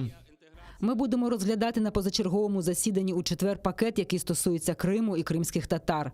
Мова про законопроект про корінні народи, який подав президент. Він уже наробив багато шуму і була істерика в Російській Федерації. Я дуже сподіваюся, що в залі ми приймемо за основу та в цілому у четвер, як і рекомендував профільний комітет. Проникаючи уламкове поранення дістав український воїн поблизу Майорська на Донеччині. Там окупанти дистанційно закидали заборонені міни ПОМ-2. Стан бійця середньої тяжкості, повідомляють у штабі. Його евакуювали до шпиталю. Вздовж всієї лінії фронту ворог бив з артилерії. Мінометами 82 та 120 калібру гатили в бік Новотошківського, Новгородського, Південного, Шумів, Невельського та Красногорівки. А неподалік Мар'їнки били зі 100-мм протитанкових гармат «Рапіра». Ворог дістав відсіч вогнем, але і зночі зафіксовано 4 порушення тиші. В районі Водяного, що на Приазов'ї, ворог обстріляв військових об'єднаних сил зі станкових протитанкових і ручних протитанкових гранатометів. Неподалік Золотого 4 російські найманці вели вогонь з ручних протитанкових гранатометів, а біля Авдіївки – з великокаліберних кулеметів та стрілецької зброї. На обстріли противника українські військові відкривали вогонь у відповідь. Українські військові контролюють ситуацію в районі проведення операції об'єднаних сил. В розвідці повідомляють, що окупанти провокують українське військо на вогонь, зокрема для підтримки напруженого стану серед жителів окупованих районів Донеччини та Луганщини. Йдеться про закидання груп диверсантів, що складаються з кадрових російських офіцерів. Кожна така група включає снайперів, озброєних гвинтівками калібру 12,7 мм. Вони обладнані приладами нічного бачення та безшумної стрільби для здійснення обстрілів позицій підрозділів об'єднаних сил з метою провокації на відкриття вогню у відповідь. Водночас окупанти нарощують бойові спроможності оперативного групування російсько-окупаційних військ. Так, у з'єднаннях і частинах 1-го і 2-го армійських корпусів триває другий етап зборів з так званими військовозобов'язаними запасу. Заняття проводяться на полігонах Центральний 1, Южний, Восточний, Славний, Передовой, Удалой, Приморський. На трасі смерті Таврида перевернулася військова техніка окупантів. 2 машини потрапили в аварію на шляху Керч-Сімферополь в районі повороту на село Льгівське. Судячи з кадрів, в аварію потрапила бойова машина ЗРК «Оса», яку на жорсткому щепленні везла ремонтно-евакуаційна машина РЕМ-КЛ. На місце з'їхались окупаційні поліціянти та представники військової автоінспекції. Тимчасово рух перекрили і пускали автівки в об'їзд. Внаслідок трощі постраждалих серед російських окупантів немає. Перевернулось что-то непонятное, судя по всему, фура. Это очень страшно. Оселі під горою каміння та сміття. Ялтинський мікрорайон Айвасіль – один з найбільш постраждалих від потопу, який накрив південнобережне місто 18 червня. На будинки місцевих жителів, крім дощу, зійшов ще й силовий потік. Люди кілька днів відкачують воду зі своїх будинків, відкопують двори від каменів і рятують залишки майна. Багато осель засипані по стріху. Всюди розбиті шибки, потрощені автівки та гори сміття. Силовим потоком накрило й кілька десятків старих тролейбусів. Люди розбирають завали власноруч, а окупаційна влада готова відшкодувати не більше 100 тисяч рублів. Куда мы на работу пойдем? Ни я, ни сын, ни муж. Мы никто сейчас вот дома порядок, воду выкачиваем. Потому что вообще стены отвалятся. Чтобы воду убираем пока. Как вы домой попадаете? Вот через окошко.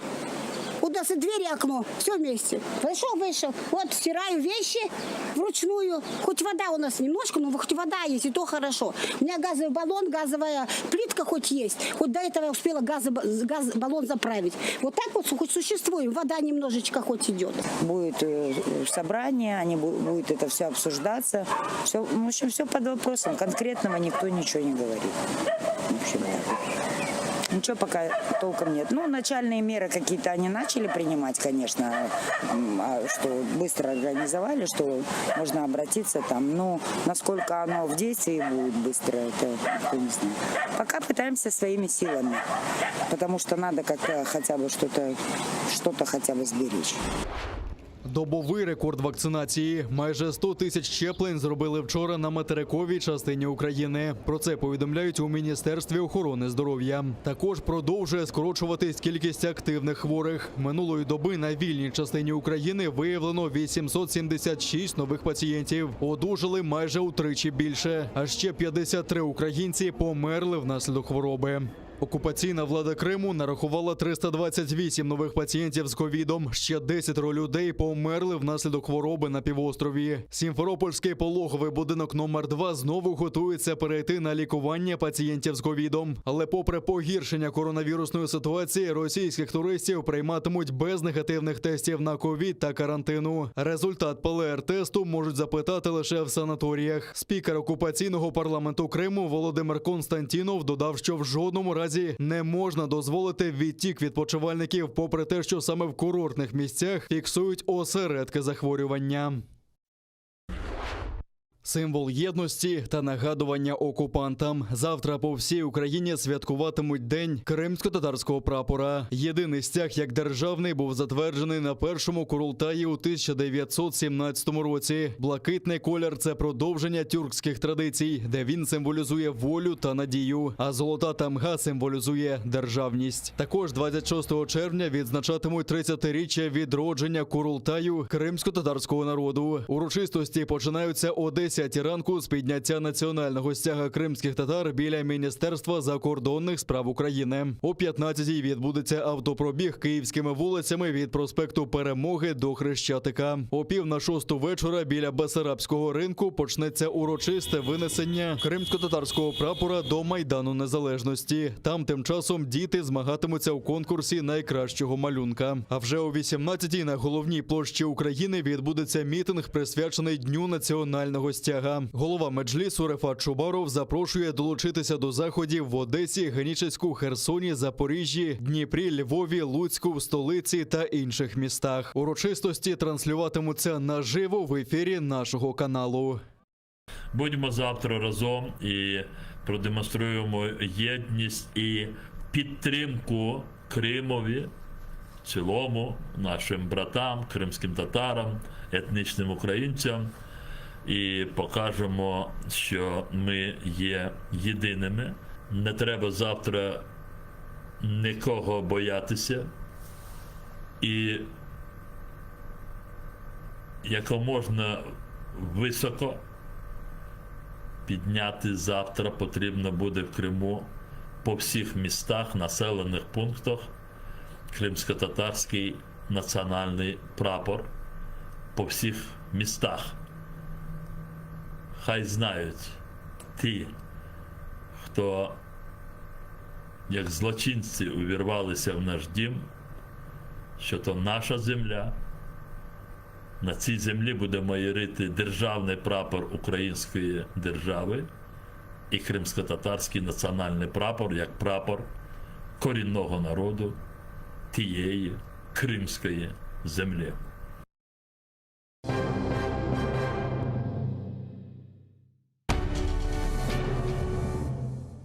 Ізраїль Ізраїльські вчені створили унікальний засіб, що містить природні інгредієнти. Краплі імуноков покращують імунітет при коронавірусних та респіраторних захворюваннях, а також сприяють полегшенню постковідного синдрому. Імуноков – надійна допомога.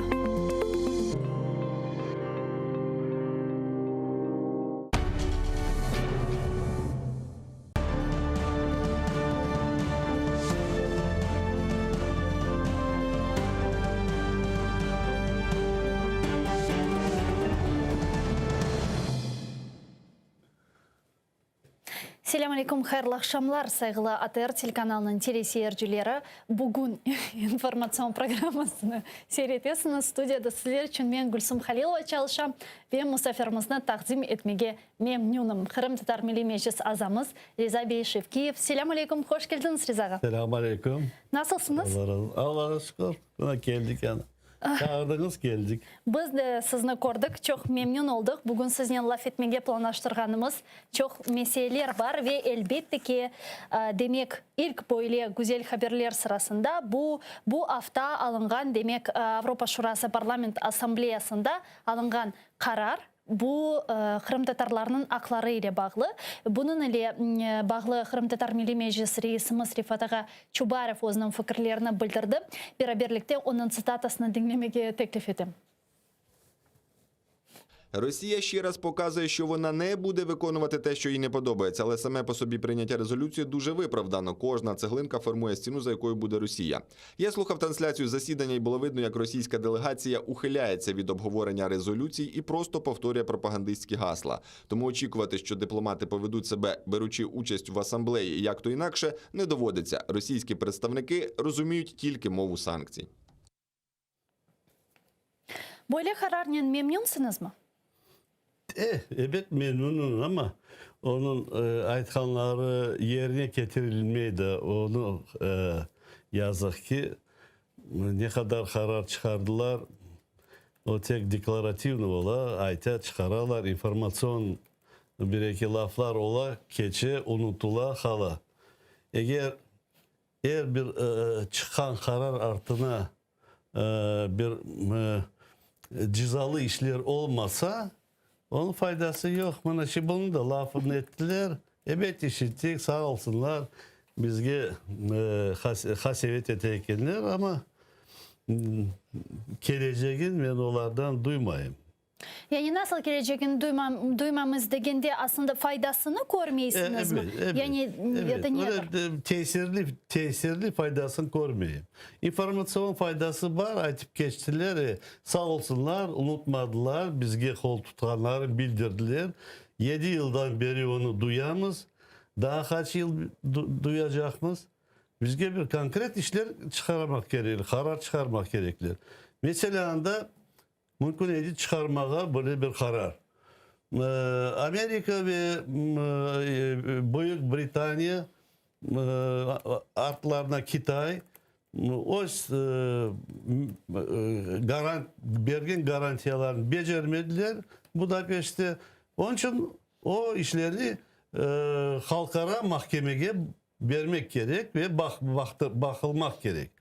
Böyle karar çıkarsa ekenler Avrupa Parlamenti mesela böyle bir karar çıkarsa çok yaxşı olur idi. Ama bakınız, eğer misal olarak biz Budapeşt memorandumunu alacak olsak, siz vesikaını muhakkak okugandırsınız, Evet. Budapeşt memorandumunun vesikası ve anda demek böyle garantiyalar sırasında eğer de bir şey olsa konsultatsiyalar yapılması aytıla. Ve benim bilgenime göre Kırım işgal etilgeninden sonra zaten böyle konsultatsiyalar yapıldı. Zaten laf etildi ve bugüne kadar bizim işte müttefiklerimiz bizle böyle işte sözlerini yani laf eteler. Anda yazılmadı ki bana misal olarak Ukrayna'nın bilmeyeyim bütünlüğüne bir şey yapıla. Biz bunu yapamız ya da Ukrayna'ya kiremiz, korçalayımız degen şeyler, maddeler yok ki. Evet, ya da ben yanlışam daha bilmeyeyim. uzak etsen anda Rusya deyirler biz garanti verdik onlara yadırına raketi taşlamayacağımız deyip onlar şey ona getirir. Biz yadırına cenk yapmayımız değil. Yok. Anda bir ne var? Bir madde var. Сохранение территориальной целостности, гарантия сохранения территориальной целостности Украины. Onu bakmak gerekli. Konsultasiya yaparlar mı? Ya da ucum yaparlar Rusya'ya karşı. Ama Ukrayna'nı korçalamak gerek. Çünkü Ukrayna'dan laf ne değil, praktik olarak raketalarını aldılar. Eğer o raketalar Ukrayna'da olsaydı Rusya hiç zaman ucum etmezdi Ukrayna. Yaxşı, eğer misal olarak biz şimdi bir kifayetlerini talep edecek olsak bu memorandumunu imzalagan devletlerden siz ne talep ederdiniz? Yani onlar şimdi ne yapmalı? Halkara mahkemede bakılmak gerek. Özleri aytsınlar. Ne için imzaladılar? Ne için aldattılar Ukrayna'da? Aldatıp aldılar yoksa yader raketlerin. Öyle ola mı? Biz böyle yazdık, biz öyle yazdık, biz böyle ya da ne için aldandılar? Ukrayna mesela padişahları o zaman prezidentleri ne için bu şey geçti? Mahkeme her şeyini yerine koyar da kim nasıl habatını da çıkarır edilir. Sonra bu vazifeni doğurtmağa da bir karar çıkarmak mümkün dep sayar. Yaxşı, eğer misal olarak biz sizden şimdi laf etemiz ki böyle mahkeme kararı ötkerilе, çıkaralar kararını ve ilahri. Bu günge kadar çeşit türlü halkara teşkilatlarda birçok bu gibi kararlar alındı zaten. Olar var ve hatta onlardan biri böyle Birleşken Milletler'in pромежуточное решение kararının Milli Meclisimizin yasağı lağu etilmesi degen böyle bir karar böyle çıkan edi. Fakat görgenimizge göre Rusya hiçbir halkara demek anlaşmalarını, halkara mahkemelerinin kararlarını, hükümlerini yerine getirmey. Nasıl bir şekilde zorlamak mümkün Rusya'nı, bularını aytıp geçkenlerinizni yapmağa? Nasıl görüyorsunuz bunu? Zorlamak için Sovet Безопасности OON var. Onlar mesela böyle düşünüyorum. Sovet Безопасности OON'a aytsalar, müracaatın çıksalar, siz bu kararını yerine getirmek gereksiz deyip, onlar sonra baksınlar elbet. Ama Sovet Безопасности OON'da Rusya otura ve onun veto hakkı var. Görüyorsun nasıl zamknutый kruг ola? O zamknutый kruga yana gelgende, yana mahkemeye bakmak gerek. Виновник, mesela решение Международного суда не имеет права голоса diye bir şeyler değiştirmek gerek. Yani çıkartmak gerek Rusya'ndan. Ya da çıkarmak gerek. Eğer biz biz deyimiz. Olar böyle bu halda al barsalar bu ne samsak ne de neçe kopçekçe aylanıp de yukarı de aşağı biz ne avlana fırlantırlar bir ne çözülmüyor. Onun için bilmiyorum. Evet benim aytkanım bu mutlaka doğru yoldur diye ben özüme öyle karar almayayım. Ama da yani bir şeyler yapmak gerek bilirsiniz mi? Tek böyle onlara bir yengil toplandılar, kol tuttular ve biz maşallah deyimiz yana da bekleyimiz. Daha yakında onlar yana da mesela Merkel'in Fransız prezidenti Macron deni de Rusya'nın da hoş ayık deyler, çağırtayık, konuşayık. Bu yavaş yavaş unutulgan gibi olabilir mi? Bizim onlar başka işler de çıkar ortaya. Mesela kiber ataka çıktı ortaya. Britan kreyseri çıktı ortaya. Onların etrafına bütün politikler onun etrafına laf ettiler. Ya Kırım kaytaracağı ne vakit çıkacak? Sanki Kırım kaytması bir uzaklaşa kimse de ona yarama tüş korgen son o yarama tüşünü akla getirmeyi unutup unutulgan gibi olacaktır. Bizge gerek birinci Kırım'ını boşaltmak. İkinci Vostok'unu boşaltmak ya da beraber olanı boşaltmak. Mesele oraya koymak gerekli. Sizin fikrinizce bugün Ukrayna hükümetinde yani en başta prezident olmak üzere onun etrafında olgan memurlarının böyle Kırım azat etiliği ile bağlı koruşu istikameti var mı? Yani siz görüyorsunuz mu bu belgelengen istikametin? Yok, o kadarlık duymayayım. Yok. Бегендем mesela Zelenskiy prezident aytkanın interview berdi da aytsınlar bizge Amerika NATO olacak mı ya olmayacak mı? Böyle keskin koydu o Begendem böyle aytkanlarına ben de bazı düşünüyorum o yaxşı aytdı. Mesela bizim taraftan da Kırım Tatar taraftan da bir aytılmak gerek prezidentke Zelenskiy'e siz Kırım Tatar halkına bakacaksınız mı? Onun mesela bu kanunlarının Tamur halkı ya statusu ya avtonomiyasını vereceksiniz mi yok mu? Aytın doğrudan. Biz de sormak gerek. Doğru. Her şeyde sormak gerek. Olacak mı olmayacak mı? Ama tek aytsan da onlar işittiler kettiler. Cevabın vermediler. Memleketi beri politika, Ukrayna'nın politikası ve Ukrayna etrafında yapılan politika aytıla ketili. Ben belesem konkret işlerge geçmek gerek. Mına konkret işler hakkında aytacak olsak, biz sizinle bunu endi laf etip geçken edik. Bu Ukrayna prezidentinin Tamır halklar ile bağlı kanun leyhasını parlamenttoga kirsetkeni ve sevgili arkadaşlar kaydetmek gerek ki növbetteki hafta, yani ogumuzdaki hafta Ukrayna Yukarı Şurasında böyle sesyon hafta sayıla ve anda bu Tamır halklar ile bağlı kanun leyhasının ve böyle serbest iktisadi zona demek kanununun lahu etilmesi için kanun leyhası da bakılacaktır. Buna Rizaga keliniz kayta Tamır halklar ile bağlı kanun leyhasına umut edesiniz mi buna 226 rey alacağına növbetteki hafta parlamentoda? Umut ettim. Ya eminlik var mı? Alacaktırlar. Ona karşı çıkanlar az olur. Bu OPZJ tentekleri çıksa kalganları koşulurlar. Rey verirler bizge. Hemen belirleyeyim. Onu açıktırmak gerek, uzatmamak. Ne kadar zaten uzaldı 30 yılga. Uzatsan o kadar nete. Ona o ayttın mı birkaç haftadan çıkarmak gerekiydi RG.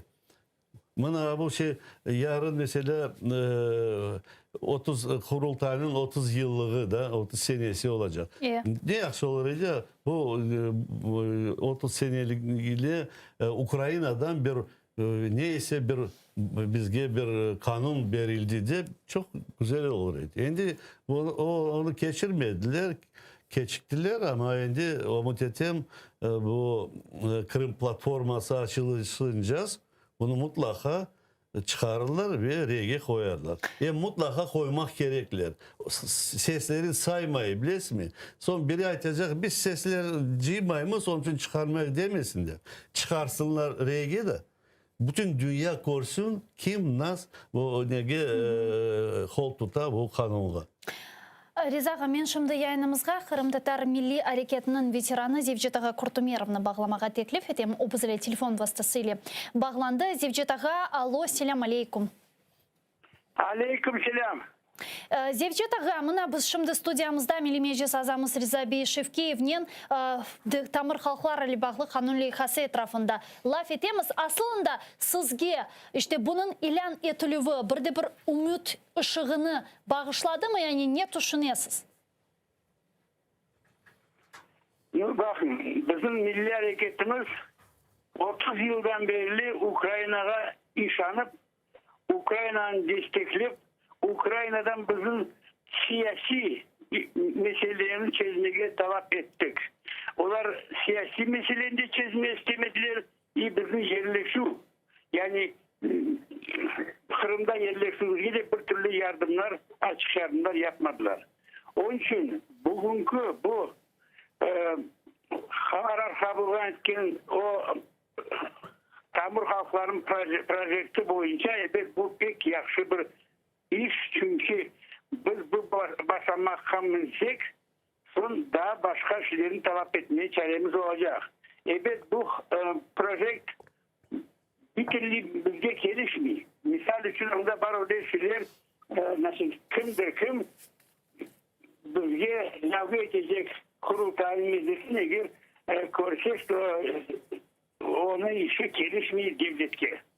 bu ede doğrudur çünkü kurultay üyesi bu halkımızın teşkil ettiği strukturlar, kaysı halkımızın bütün yapacak işlerini devletle alaka edip çözmeye çalışacak. Onun için bu şeyin etmek,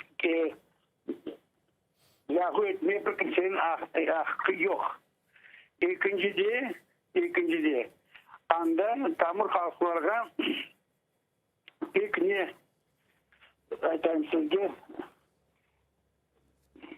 çok şey yok da.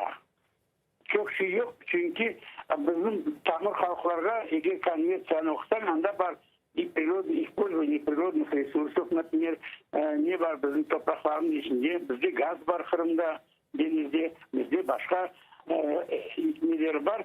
Hepsi bunlardan bizim milletimizge ayırda bir payı olmak gerekir. Biz oğlumuzun en medeniyetimizin, en yerleşimimizin, en bütün güçlerini tezgah yapmak için.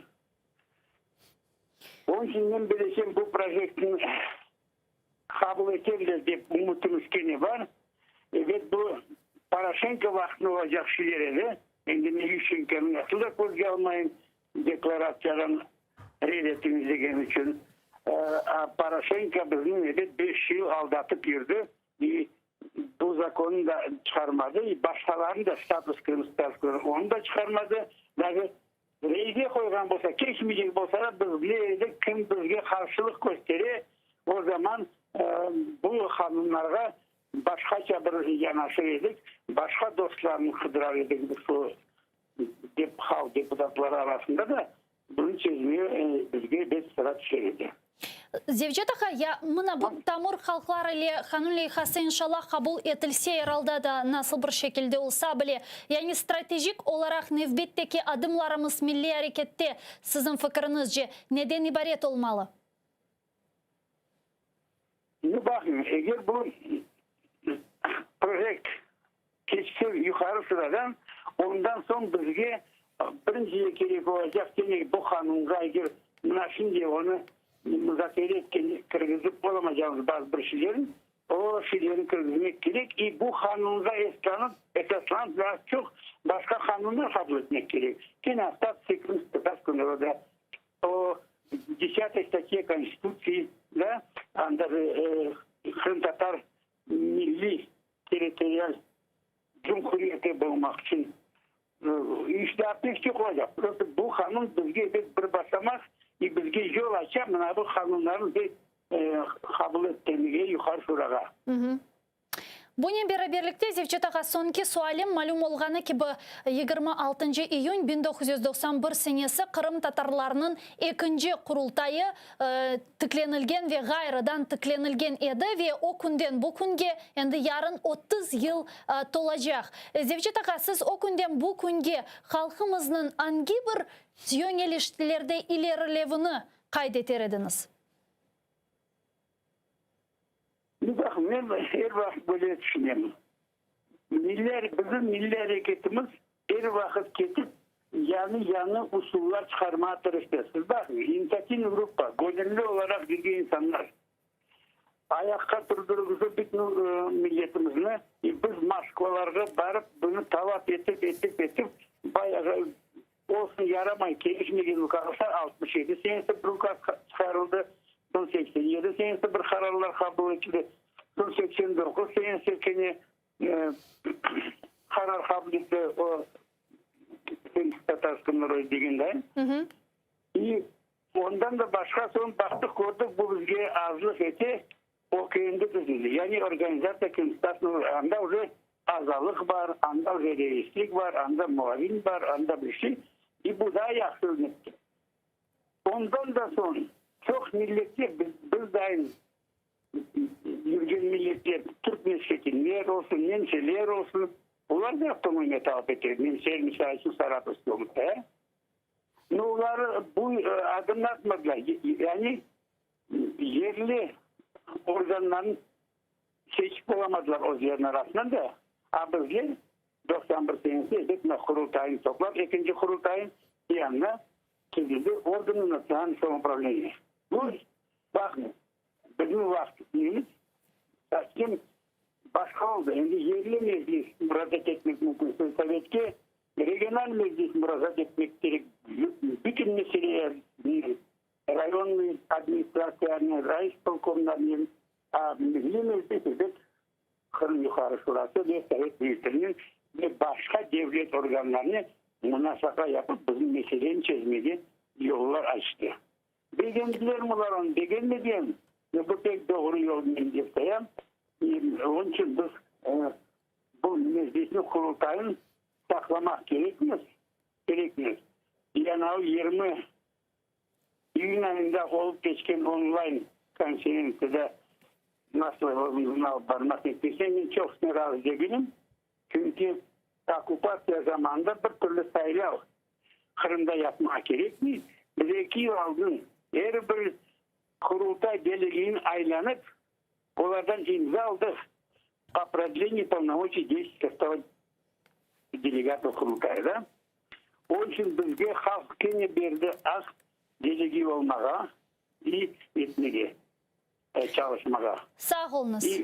Hasan talep olsa evet vakit son meclis tezgileri yanı sastav, kurultayda yanı sastav tezgileri. Dedim daha bir şeyler taparıq. Teşekkürler Zevcet Ağa. Bizle bağlanıp suallarımızga cevap bergeniz için. Kırım Tatar Milli Hareket veteranı Zevcet Kurtumerov bizle canlı bağdaydı. İşte Reza Ağa, Tamir Halklar ile bağlı kanun leyhası ile bağlı Zevcet Ağa'nın aytkanlarını eşittiniz. Onun da hakikaten bazı bir maddeler boyunca şubeleri var ve hususan onun kaydetkenine göre bir hususan işte Nazirler Şurası hiçbir şekilde milli organımızda temsili organının lahu etilme imkanına sahip olmamalı degen fikrini beyan etti demek Zevcet Ağa ki böyle madde ne yazık ki var.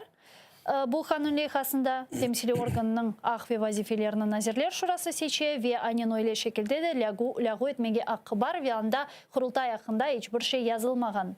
Sizce bunu sonra değiştirmek mümkün olur mu? Evet, eğer bir kanunu hükümet taraftan yana da hazırlık değiştirilir biz teklif etsek, onlarını yana komitetlerden geçirip rege koydurup değiştirmek mümkün. Kanunlarda her şeyi değiştirmek mümkün. Biz ona da işanç taşlayımız. Çünkü değiştirmek mümkün olmaz deseydiler ben çok şeye karşı çıkaraydım asla bu işini toktatkayla dereydim. Ama o öyle kolay yapılgan bir şey mi? Ama toktatmaya gerekmeyi onu geçirmeye gerek. Bu pişmegen ötmek gibi olacak ama yana onu geçirmek, fırından geçirmek gerek de kısmet olsa yavaş yavaş onu yerine getirmek gerekmez.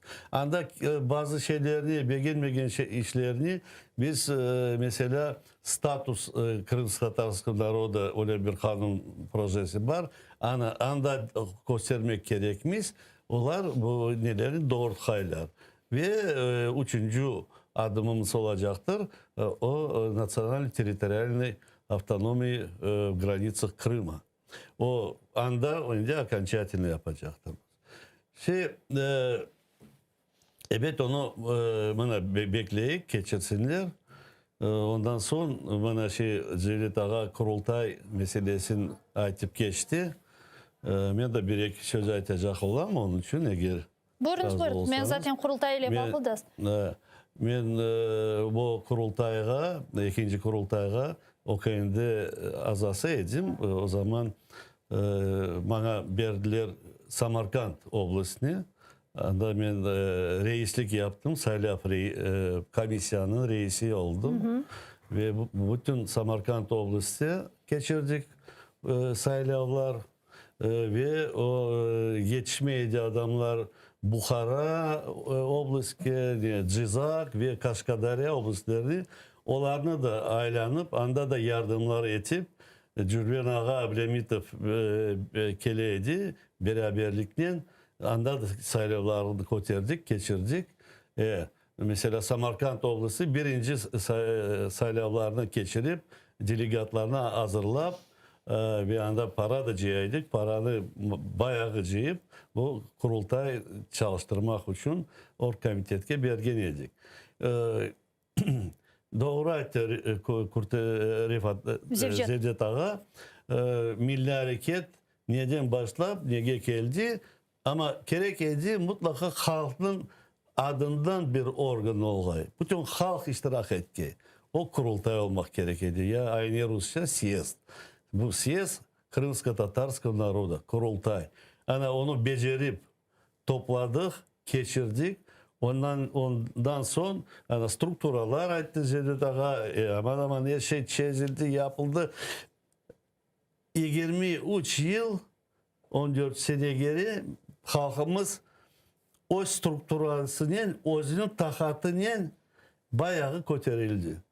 Bayağı kötürildi. Hükümet bir iki fayda yardım etti ama o yardımı bilesiniz böyle bakanda bek az. Ya başta hatta Bek az. yardım etmek yerine başta 91 senesi aksine kederete dedi.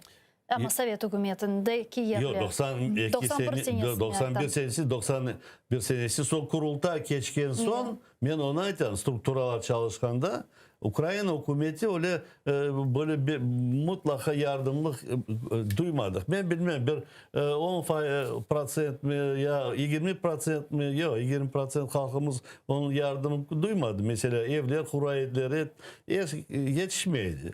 Ama halkımız özümüz strukturalarının çalışıp ayakta durup evler kurup topraklar alıp topraklarını akların geçirip nelerini Sovyetlilerin çalışıp onlara baskın yapıp yaptıraydık, toprak alıp böyle işler yapılaydı. Ya şimdi buna 30 yıl geçti de yani siz nasıl galibelerimizden haydet ediniz? Çünkü 91 senesini hatırlayacak olsak anda kurultay ötkerilgen sonra mühim deklaratsiyalar kabul edildi. Siz menden daha yaxşı bilesiniz o deklaratsiyalarda ne yazıldı? Hangi biri sizin fikrinizce buna tamamıyla yerine getirildi? Bizim deklarasyamız en gerekli sözlerim anda yazılgan mesela Kırım Tatar halkının hakkı var özünün hükümetin öz toprağına kurmağa.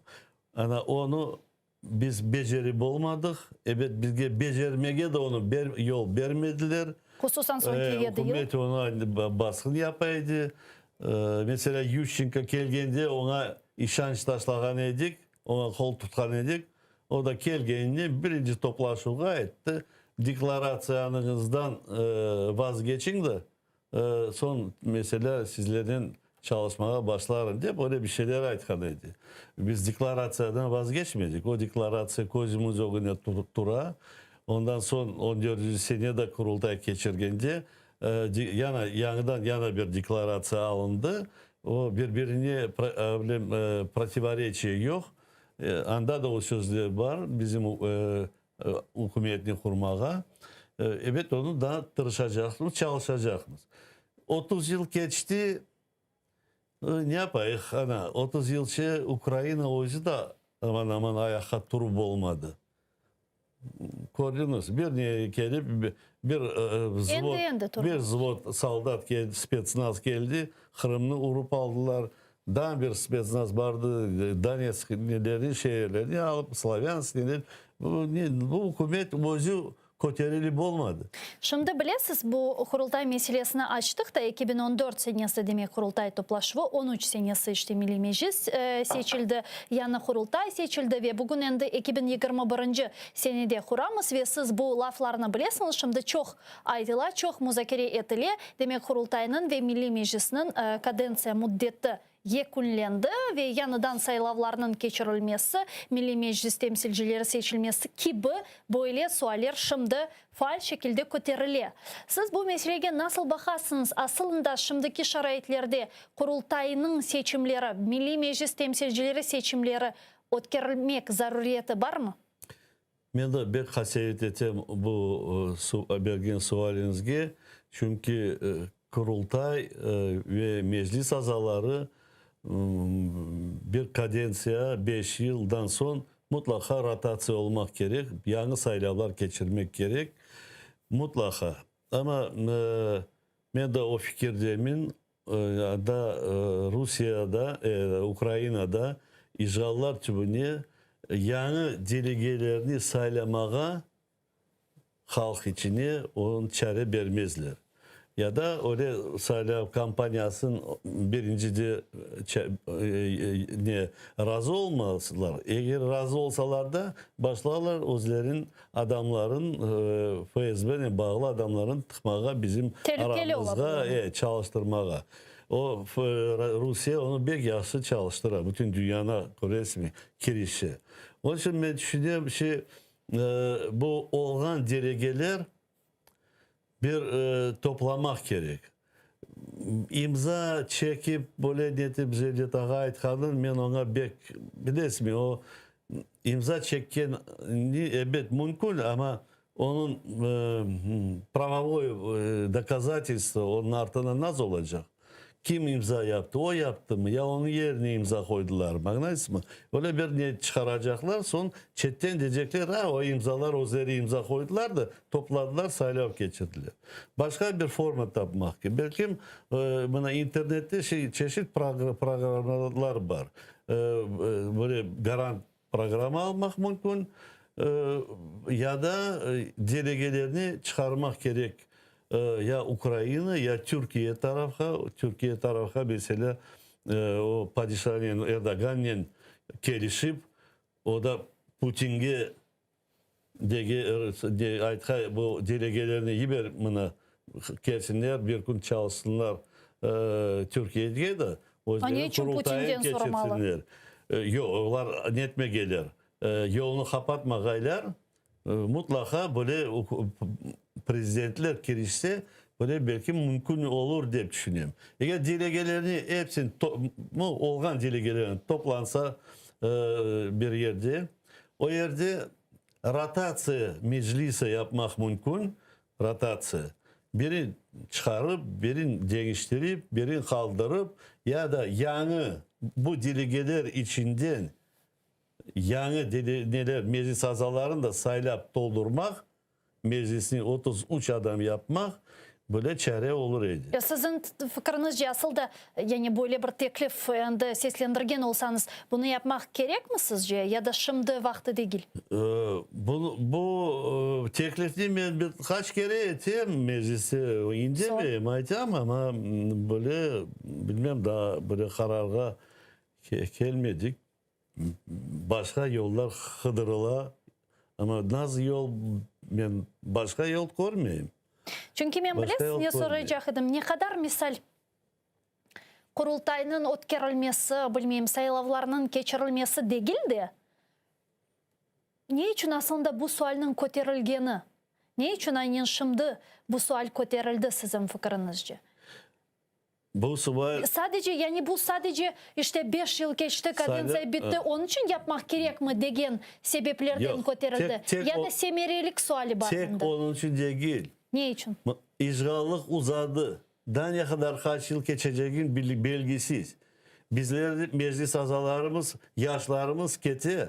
Biz de ne etsek de biz hartayamız. Bizim yerimizde yaşlar gelmek gerek. Halkımızın meclisi öyle bir halkımızın miyi akıllıdır. O çalışmak gerek halkın geleceğin çizgiler.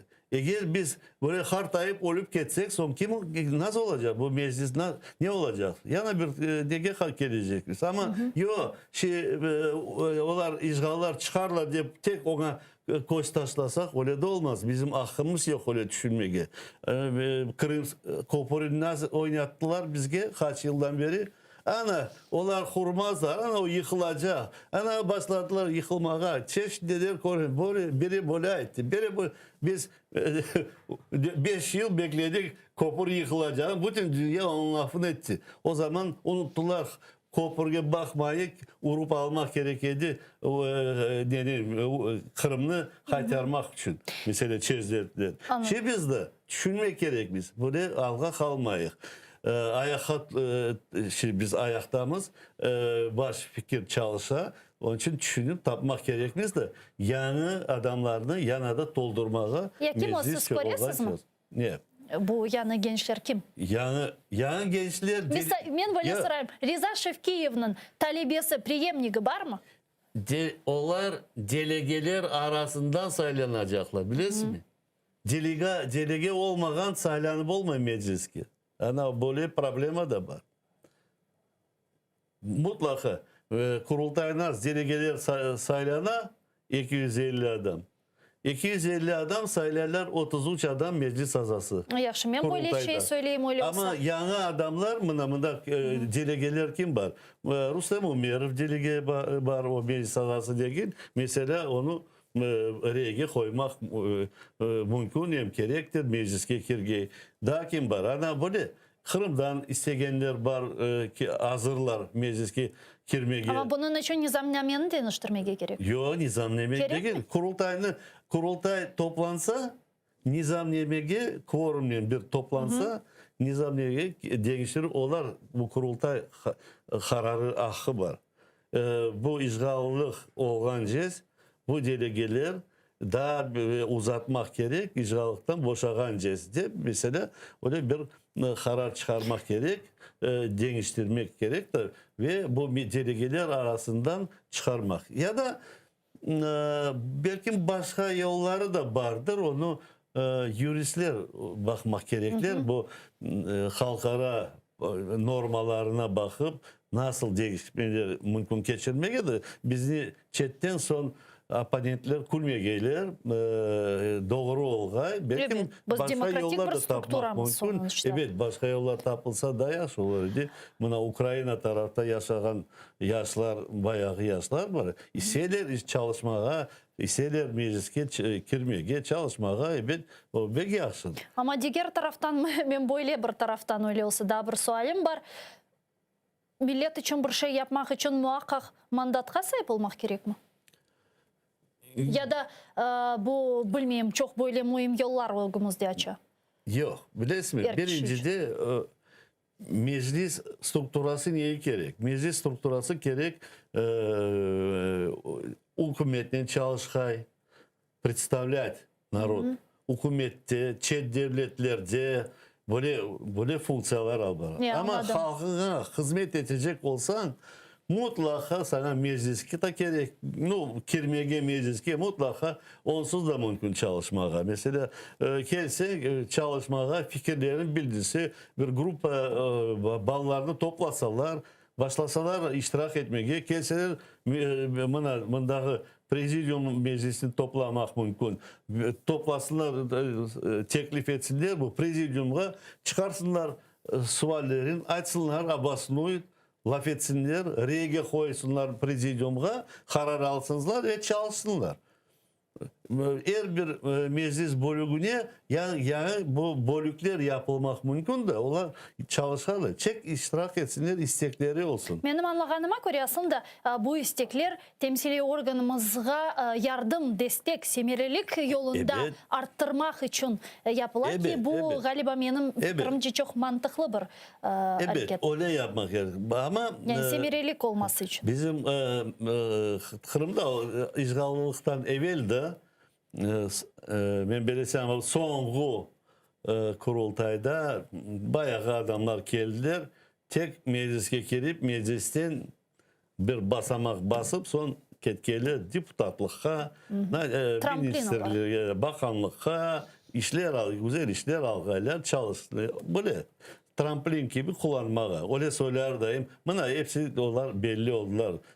Smirnovlar mesela neler kirgenler yaş söyleri, Hacı Mambetov onlar niye geldiler? Ama küçük böyle bir milli yüreklerinde milletçilik yok ola. Resmi. Onlar kediler ana bozuldu işgallar kediler vay bozuldu işimiz kayda varacakmız ay bunlar bu hükümetke baraya hizmetke kettiler anda çalışmalı. Ana böyle adamlar evet mutlaka mecliske yakınlaşmasınlar. Meclisin işini de bozmasınlar. Halk oğuna da maskara olmasınlar. Çalışsınlar profesyonel işlerini. Özlerinin mesela sen slesar olsan slesar ya da arabacı olsan arabacılıkını becer yap. Ama böyle fikrini meclisini düşünsen sen tek zarar getirirsin.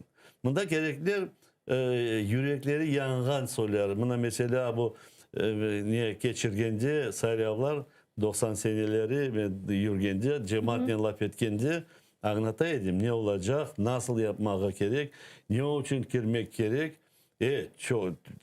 Var idi öyle sorular da geldi. Şimdi rege koyaydık. Birkaç adamlar geçti. Onlar bir sesiye mecliske de aman saylandılar. Son ikinci kurultayga onlar indi duydular. Onların işi değil. Onların yeri değil. Onlarını halk kol tutmadı devamıga. Onlar çetkililer çetke normal yaşandı. Doktor olgan soyu doktor çalıştı. Böyle ne tip böyle soyları da oldu. Çok sağ olunuz Ризаға, çok meraklı meselelerini bugün sizinle müzakere ettik. Hakikaten de bu işgal bizlerge kimnin kim olganını güzel ve böyle şekilde gösterdi ve Allah'a şükürler olsun ki böyle bunu sizin yukarıda aytıp geçkeniz. Ben şimdi söz veririm. Yukarıda aytıp geçkeniz bu ki bu işte bazı bir kişilerin miktarı çok olmadı ve bugün hakikaten de bizim geleceğimizni kaygırgan çok fazla parlak gençlerimiz var. Mühim olgan sadece onlara yol vermek. Buyurunuz da bir şey etmek. Ben ilan edecek olam. Yarın mesela saat 15'te avtoprobeg başlayacak. Anda toplaşacaklar arabalarla. Marşrutları internette var. Facebook'ta var. Son saat 17.30'da Хрещатик'te toplaşıp Bogdan Khmelnytskiy, Хрещатик o yerge toplaşıp былтырғылар kebek boy milli bayrağını açıp biz Maydan'a gidecekmiz. O yerde bir miting olacak. Onun için kim daha işitmedi bizim cemaat, Ukrayna'ga oturgan cemaat mutlaka koşulsunlar. Я бы обратился и тем, кто если русскоязычным или украинцам, которые крымско-татарский не понимают, чтобы они присоединились к нашему завтрашнему шествию 17:30 на Хрещатике в районе Бессарабского рынка и участвовали в нашем праздновании Дня флага и проведении митинга. Çok sağ olunuz sevgili arkadaşlar. Biz ise bunların yapısını yarın canlı yayında göstereceğimiz. O sebepten yarın saat 9'dan, sabah saat 9'dan akşam 9'ga marafonlar ötkereceğimiz. ATR olun stüdyamızda musafırı Kırım Tatar Milli Meclis azamız Rizabey Şevkiyev oldu. Şimdi ise birkaç dakikadan zaman informasyon programması sonki ve en meraklı haberlerinin sizlerini selamlayacak. Görüşkence.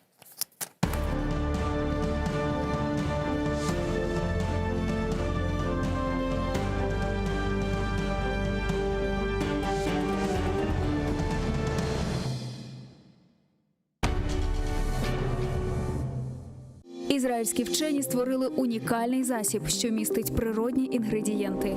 Краплі імуноков покращують імунітет при коронавірусних та респіраторних захворюваннях, а також сприяють полегшенню постковідного синдрому. Імуноков – надійна допомога.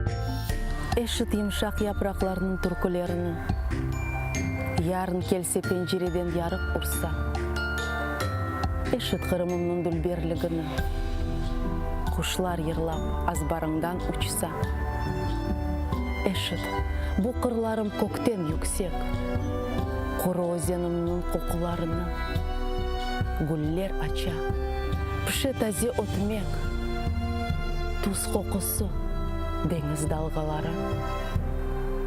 Eşit, nasıl yüzüm sıcak yerden ose. Ozen suvu aka, güneş oynay. Kırım, hep yerlerden bana güzel. Bu sevgiden güçlü, sevgi olmay.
Фааллер 59-й керек Киевдеки Русия элчилиги огунде топлашып, Кырымда кырсыланган инсанлар кайтарылмасына талап этти. Бу сефер фааллер элчилик бинасы огунде тызылып, Ярмадада белгисиз гайып болгонларынын акырабасына кол тутуп, нумайышыны кечирди.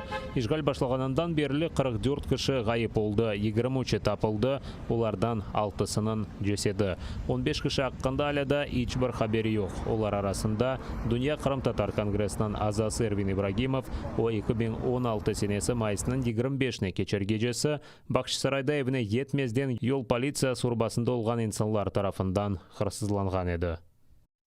Катування часом може здійснюватися в таких брутальних формах, про які ми кілька років тому навіть не здогадувалися.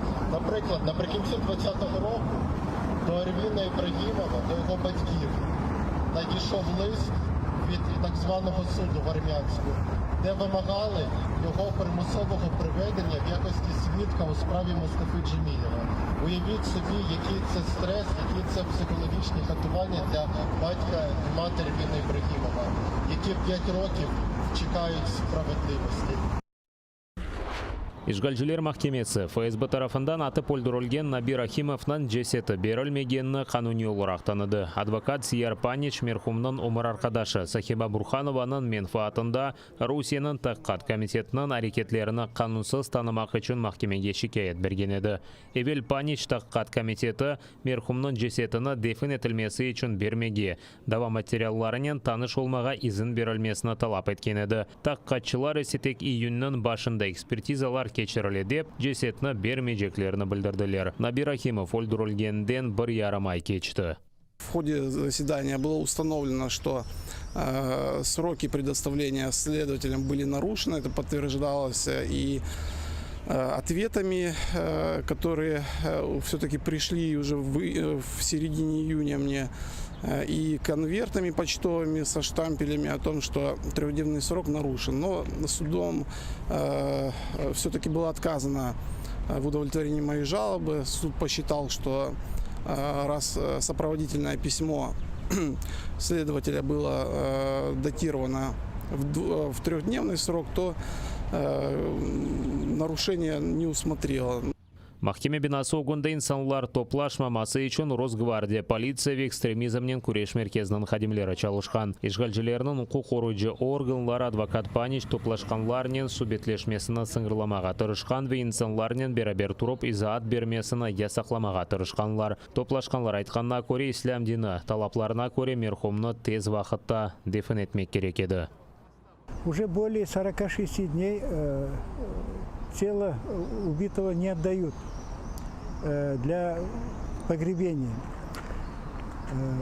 Сотрудник, следователь решает вопрос о проведении экспертизы. Экспертиза до сих пор не закончена. Девушка осталась одна, ее пытаются выгнать отсюда, с этой страны, где они спокойно жили с мужем. В свою очередь мужа убили. И хотят отобрать детей, отправить тоже неизвестно куда. Одним словом, разрушили всю семью. Хотят депортировать в Среднюю Азию, где там наверняка ее ждет смертная казнь. Вот как дошло И поэтому проявить свое недовольство тем, что творят власти над этой женщиной, это меня не оставляет в покое. Я бы призвал всех людей не оставаться в стороне. Против такой несправедливости нельзя быть в стороне, потому что нормальный человек это не может спокойно выдерживать. Bir aydan ziyade 46-47 günden beri kocasına ne vermiyorlar, cenazesini yaptırmaya, tutarlar ekspertize diye. Agencisinde de kıyınlarla bile sutta yapıp çıkarmaya istiyorlar Özbekistan'a. Bizler bugün Müslüman olarak bu merhumni toplap cemaatмен beraber jiymaga evet mecburmuz. Ama bu merhumni bizge berip olamaylar. Ne üçündür berip olamaylar ama bizler bugün saygılı cemaat men belesem hepsimiz toplamak gerekmiz. Şu merhumni jiyip dualarını ötközmek mecburmuz. Өзбекстандан сияси қачақ Набир Рахимовны Ишгалжилер майысының 11-інде кечірілген тинту девамында санкидерсін қаршылық көстергені үшін атып өлдірді. Омар арқадашы Сахиба Бурханованы Ишгалжилер Краснодар вилаетінде шетел ватандашлары үшін лагерге yolлап, андан оны Өзбекстанға сүргін етмеге азырлана. Ишгалжилер махкемесі оны паспорт режиміні боза деп 2000 рубль пара жазасыны белгілеп, сүргін аққында қарар қабыл етті. Авропа инсан ақлары махкемесі әджеле қарар қабыл етіп, қадын Өзбекстанға сүргін етілмесіні тоқтатмаға чағырды. Ама Русия үкіметі аляда өз қарарыны деңіштірмеді. Чағына етмеген балаларыны есе ақрабасы Өзбекстанға алып кетмесе, бала евіне бере білелері. Ишгалжилер сабық сияси мабуз Кази Маметовқа 190 000 рубль иваз төлемелі. Ишгалжилерінің Ахмеджеттеки Демир-Йол район махкемесі Кази Маметов адвокаты СИЗО юлбашчылығына қаршы берген шикаетіні бақып қысманен қанатлендірді. Имайджи тарафы Кази Маметов СИЗОда инсаниетсіз шарайтлерде тұтылғаны үшін 521 000 рубль төлемесіні талап еткен еді. Все те доказательства, которые представлены были органами и следственным изолятором, бумажные доказательства, они лишний раз подтвердили наши предположения и доводы о том, что эти условия бесчеловечные, содержание вот эти вот, они присутствуют и имеют место быть и до сих пор. Вот. То, что отсутствие окон, то, что туалеты не огорожены, то, что стоит зловонный запах и так далее, вентиляции, естественно, нет. Это и сам врач подтвердил. Белгіленген иваз аз олғаны үшін адвокат Авропа инсан ақлары махкемесіне шикайет етежеген айтты. Кази Маметов, Асан Чапоқ, Бекирді Герменже ве Руслан Трубачили 2017 сенесі сонында тұтылған еді. Ишгалжилер оларыны милли әрекет ветераны Виджие Кашкаға пара борчлы олған Түркия ватандашындан пара қайтарылмасыны талап еткенлері үшін жерарлықта қаба атылап СИЗОға ташлады. Виджие Кашка есе әджілі ярдым арабасында жан берді. Еслі башлы сияси мабуслеріні бір елдан зияде СИЗОда тұтып, апсыны кечірділер. 2019 сенесі барде оларға 3 жылық ғияби апыс мұдdetlері белгіленген еді. Тамыр халықлар аққанда қанун лейхасы ве Қырым сербестік иқтисади зона қануны. Бұл меселелеріні Юқары Шура депутатлары июльнің 1-інде Невбеттен тыш кечірілежек сессияда бақажақ. Мұны Слуга народа фракциясынан елбашчы муавины Евгения Кравчук хабар етті. Иқтисади сербест зонаны лягу етмек үшін бір sıra бергі қанунларына деңішмелер кірсетмек керек. Қырым сербест иқтисади зона қануны бергі төле мемек үшін бір имкан еді дей Кравчук. Бұне берабер күн тәртібінде тамыр халықлар қануны олacak. Ona президент Володимир Зеленский 18 майыс сүргінлік құрбанларыны аңув көні парламентке әжелі бақылмақ керек олған қанун лейхасы кібі берген еді. Ми будемо розглядати на позачерговому засіданні у четвер пакет, який стосується Криму і кримських татар. Мова про законопроект про корінні народи, який подав президент. Він уже наробив багато шуму і була істерика в Російській Федерації. Я дуже сподіваюся, що в залі ми приймемо за основу та в цілому у четвер, як і рекомендував профільний комітет. Бірлешув Тимсале ве Ишгалжилерге қатырлатув. Ярын июннің 26-сында Қырым татар байрағы күні қайды етілежек. Бұнен берабер ярын құрылтай ішіні яңыдан башлатқанның 30-шы еллығы. Тантаналы тедбірлер саат 10-да. Украина тышышлерін әзірлігі янында башланмалы. Анда Қырым татар байрағы көтерілмек керек. Саат 15-те есе Киев соқақлары или автоюрош кечірілежек. Юрош иштиракшілері келген сон Бесараб базары янындан Мустақиллик мейданы тарафына бұйық Қырым татар байрағынен жаяв юрош кечірілежек. Анда есе уақыт баллар арасында ресімлер ярышы да өткерілежек. Саат 18-де байрақ күнне бағышланған митинг кечірілмесі көзде тұтыла. Меджлис рейсі Чубаров, Одесса, Геническ, Херсон, Запорожье, Днепро, Львов, Луцк, Киев и дигер шehirlerde кечірілежек тедбірлеріні зиярет етмеге чағырды. Будемо завтра разом і продемонструємо єдність і підтримку Кримові, в цілому, нашим братам, кримським татарам, етнічним українцям. І покажемо, що ми є єдиними. Не треба завтра нікого боятися. І якомога високо підняти завтра потрібно буде в Криму по всіх містах, населених пунктах кримсько-татарський національний прапор по всіх містах. Хай знають ті, хто як злочинці увірвалися в наш дім, що то наша земля. На цій землі буде майорити державний прапор Української держави і кримсько-татарський національний прапор як прапор корінного народу тієї кримської землі. Көкте шайын, деңіз далғасының тарағы ве теразе. Қырым татар байрағының бір қач манасы бар. Герайлар сүлелесінің мирасы олған алтын тамға Мавыт осының 1917 сенесі бірлештірілді. О бірінші Қырым татар милли құрылтайында қабыл етілген еді. Светло-голубой цвет – это цвет тюрков, цвет голубого неба, цвет спокойствия. А золотая тамга символизирует весы и является знаком справедливости. На первом Курултае, где председателем крымско-татарского Курултая был Нуман Челебиджихан, он же был председателем сформированного на этом Курултае правительства, и там был утвержден этот флаг. 1921 сенесі Советлер акимиеті оны милли буржуа деп иляныды. 1944 сенесі ise сүргінліктен соң оны тамамен ясақ етелер. 1991 сенесі тамамшу күнлері екінші құрылтай олғанда милли байрақ Қырым семасында кене далғаланмаға башлай. Айны шу себептен Қырым татар байрақ күніні июньнің 26-сында қайдетмеге қарар алынғаныда. Коли через вже більше ніж 70 років, 73, здається, так, 73 роки ми спромоглися зібрати другий Курултай. Ми відновили кримсько-татарський національний прапор, який вже де-факто він використовувався в кримсько-татарському національному русі, оскільки перший день відновлення Курултаю відбувався 26 червня 1991 року, то ми і вважаємо, ми прийняли рішення, що це день кримсько-татарського національного прапора. Алтын тамғада Қырым татарларының чоқ ғасырлық тарихы сақлана. 100 ел әвелсі халқыны бірлештірген байрақ бүгін миллетнің темсалі ола. Қырым ишғалде болуна мемлекетнің бүтінлігі оғырында көреш шу жүмледен бұ байрақ алтында девам ете. Шу күні да бір кере қатырлаталар, екі байрақ бір девлет.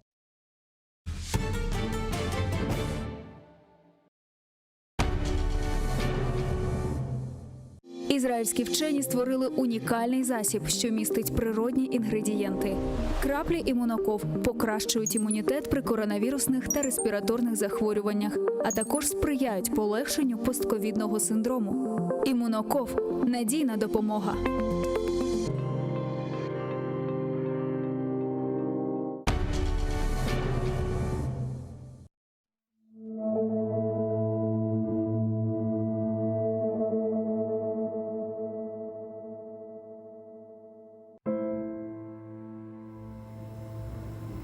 Мені кім қорчалар екен бұл дүнияда? Мені кім парчалар екен бұл дүнияда? Мені кім қырпалар екен бұл дүнияда? Қырымым, егер сен олмасаң дүнияда. Сені кім сызлатыр екен бұл дүнияда? Сені кім ерлатыр екен бұл дүнияда? Сені кім ағлатыр екен бұл дүнияда? Қырымым, егер мен олмасам дүнияда. Сен мені қорчала, мұқаддес Қырымым. Қалбімні парчала, мұқаддес Қырымым. Сесімні парчала, мұқаддес Қырымым. Саңа құл олырым, сақ қалсам дүнияда. Юртыңа құл олмақ бақыттыр бұл дүнияда. Ватанлы бақытсызлар жоқтыр бұл дүнияда. Қырым, сен менің үшін тақтсың бұл дүнияда. Сенің үшін өлерім, сақ қалсам дүнияда.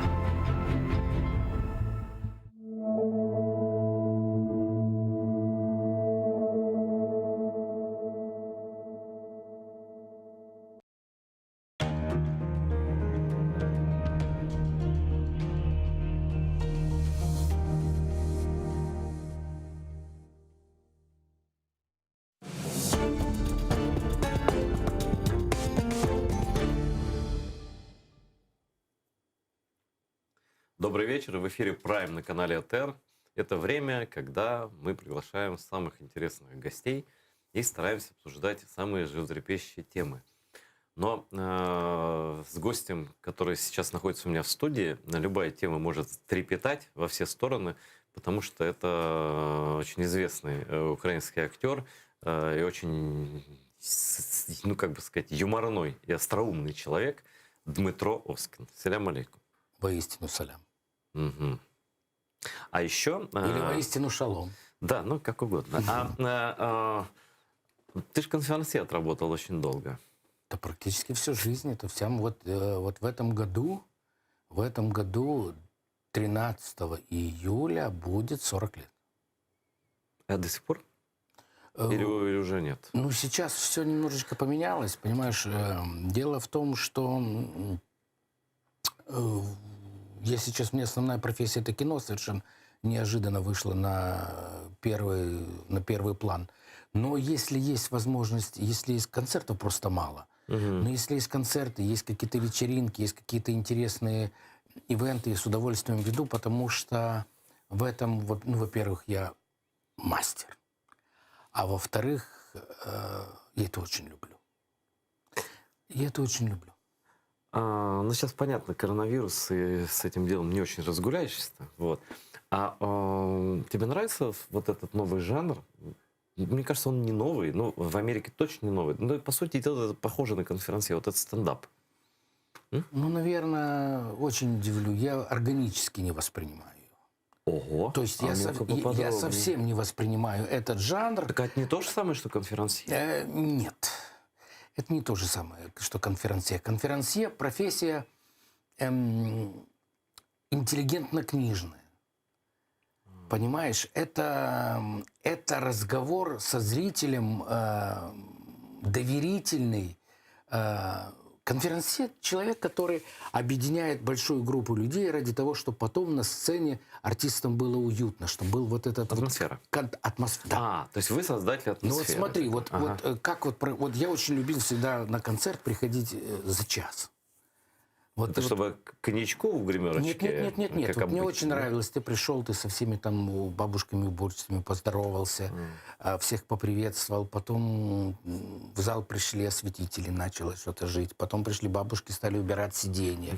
Потом пришли звуковики, потом закрылся занавес. И ты так в кулисах смотришь, какие-то люди стали появляться. А они же приходят по разным причинам. Кто-то целенаправленно пришел на концерт, кто-то случайно купил билет, кого-то жена затащила, кто-то девушку привел, чтобы потом, возможно, дальше пазлы сложатся, да. А кто-то, ну, вообще просто не хрен делать. Они все разные. И вот в тот момент, когда ты выходишь на сцену, ты настраиваешь вот этих всех совершенно разных людей на одну волну. Ты как берешь их, объединяешь. Ну, это понятно, но все равно конференция шутит, рассказывает анекдоты. Вот разбуди тебя ночью, там сказать, и ты, я думаю, 10 анекдотов сразу вспомнишь, даже не проснувшись. Еще. Ну, вот не вспомню. Ну, как не проснувшись? Ну, не вспомню, потому что, знаешь, у меня в жизни был такой период, когда я участвовал в одной передаче, которая была связана с анекдотами. И вдруг один мой хороший заказчик, очень известная американская компания, отказалась от моих услуг. Я очень удивился и спросил, говорю, почему так? Мне ответили, понимаешь, мы очень не хотим, чтобы человек, который ведет наш митинг, был связан с анекдотами. И потом это был какой-то сбор протестантских пасторов? Это была очень серьезная американская компания, связанная с почтой. По-моему, DHL. Я уже не помню точно. И потом, ты понимаешь, анекдот штука такая... людей, умеющих рассказывать анекдоты, на самом деле очень много. И для этого не обязательно владеть профессией. Ну, Рейган был такой классик. Рейган жанра, и много у меня в окружении, полно друзей, которые не связаны с творческой профессией, они замечательно рассказывают анекдоты. Актерство — это совершенно другое. Это школа, это пласт культуры, это какие-то знания, это связь поколений. Понимаешь? это вообще А другое. почему вот эти современные шутки, ну, условно говоря, условно вот это вот комедий в разных проявлениях, вот эти, да, ну, стендаперы, почему ты их так вот презираешь? Ты понимаешь, что там не так-то с я ними? тебе объясню. Я не люблю, во-первых, со сцены шутки ниже пояса. Я понял. Во-вторых, я совершенно не воспринимаю нецензурную брань со сцены. И знаешь,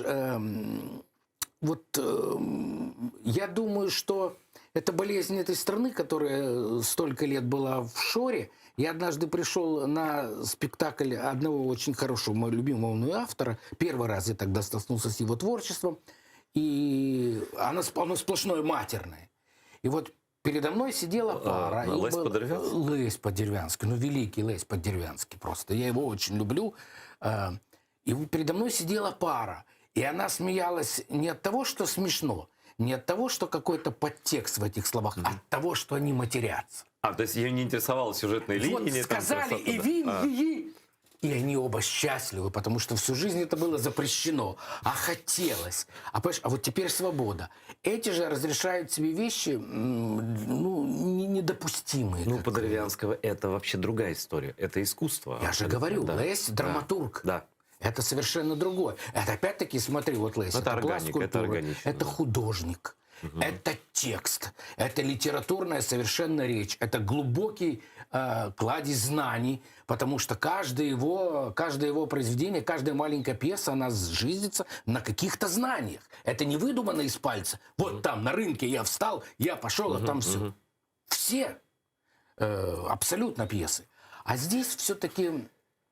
Ну, мне кажется, что это все-таки низкопробный уровень. Это мое мнение. Ох, мы сейчас дойдем до КВН.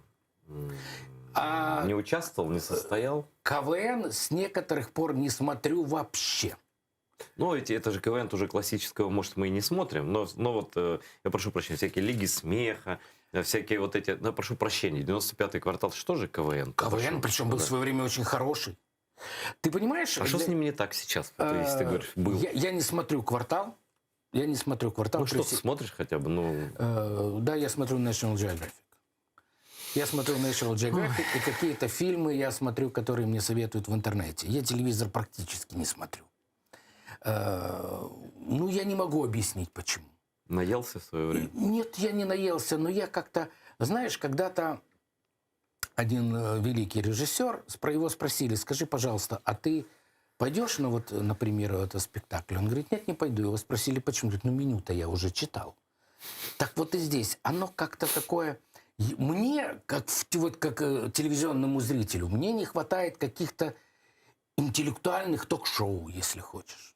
Мне не хватает умных собеседников. Вот чтобы я сидел, слушай, знаешь, я когда вот смотрю по телевизору или вот в жизни, вот ты встречаешься с умной женщиной, и вот она тебе рассказывает какие-то вещи, которые ты по ряду причин не знаешь. Да дурак скажет, да ну и нафиг ты умную. А умный человек обязательно пойдет, залезет. Слушай, то есть ты любишь помолчать, да? Я и помолчать. В связи с тем, что твоя работа состоит в основном в произнесении слов, ты любишь помолчать, послушать. А КВН, наверное, потому что, когда я был маленький, когда я был юный, КВН не был политизирован. Понимаешь, КВН был на уровне студенческого юмора. Ну, это потому что запрещено было, цензура была. Может быть. Сейчас, конечно, когда все вот так вот... А почему не смотрю «Квартал»? Опять-таки, еще раз говорю, причем по симпатии, скажем, 95-му «Кварталу», я не люблю... Вот есть два вида юмора. Вот есть юмор Жванецкого и есть юмор Задорнова.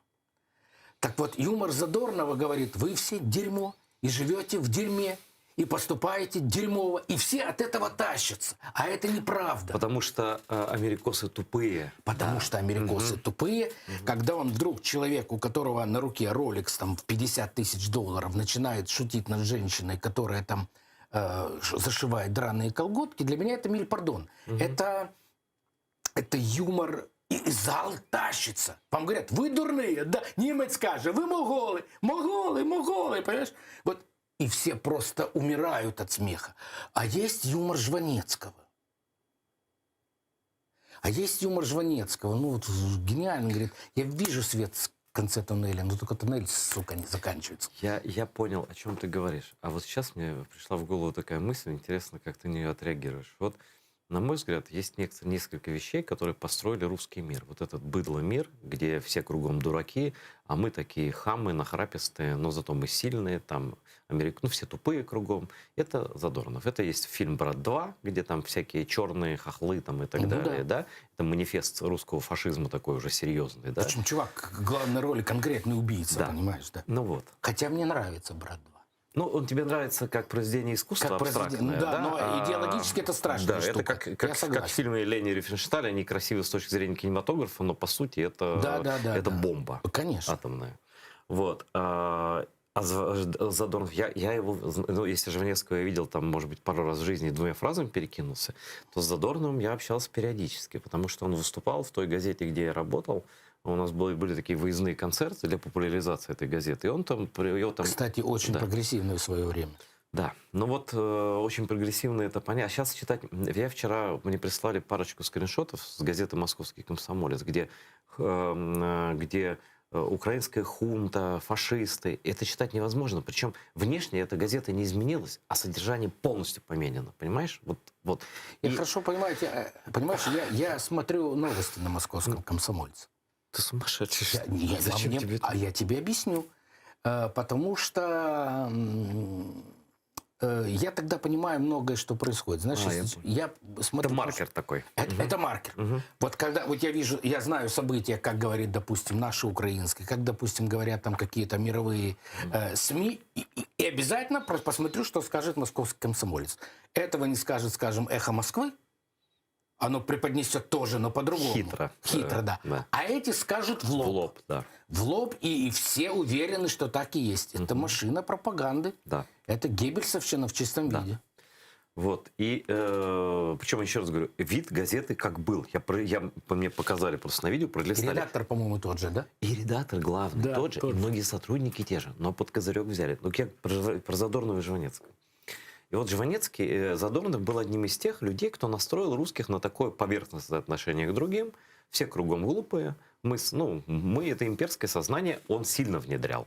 Вот это, безусловно. Да. Были еще какие-то вещи, но Задорнов сильно влиял. Это действительно такой, он вот как бы, не знаю, он же умер вроде уже. Умер. Да, но он четко этот рейх сопровождал и вселял в людей вот это скотство на самом деле, да. Это злой юмор, он на самом деле безжалостный. Вот то, что ты сказал, шутить над бедными. Ну, он действительно циничный очень был. И такой циничный, злой, не пьющий, такой еще более злой. Вот.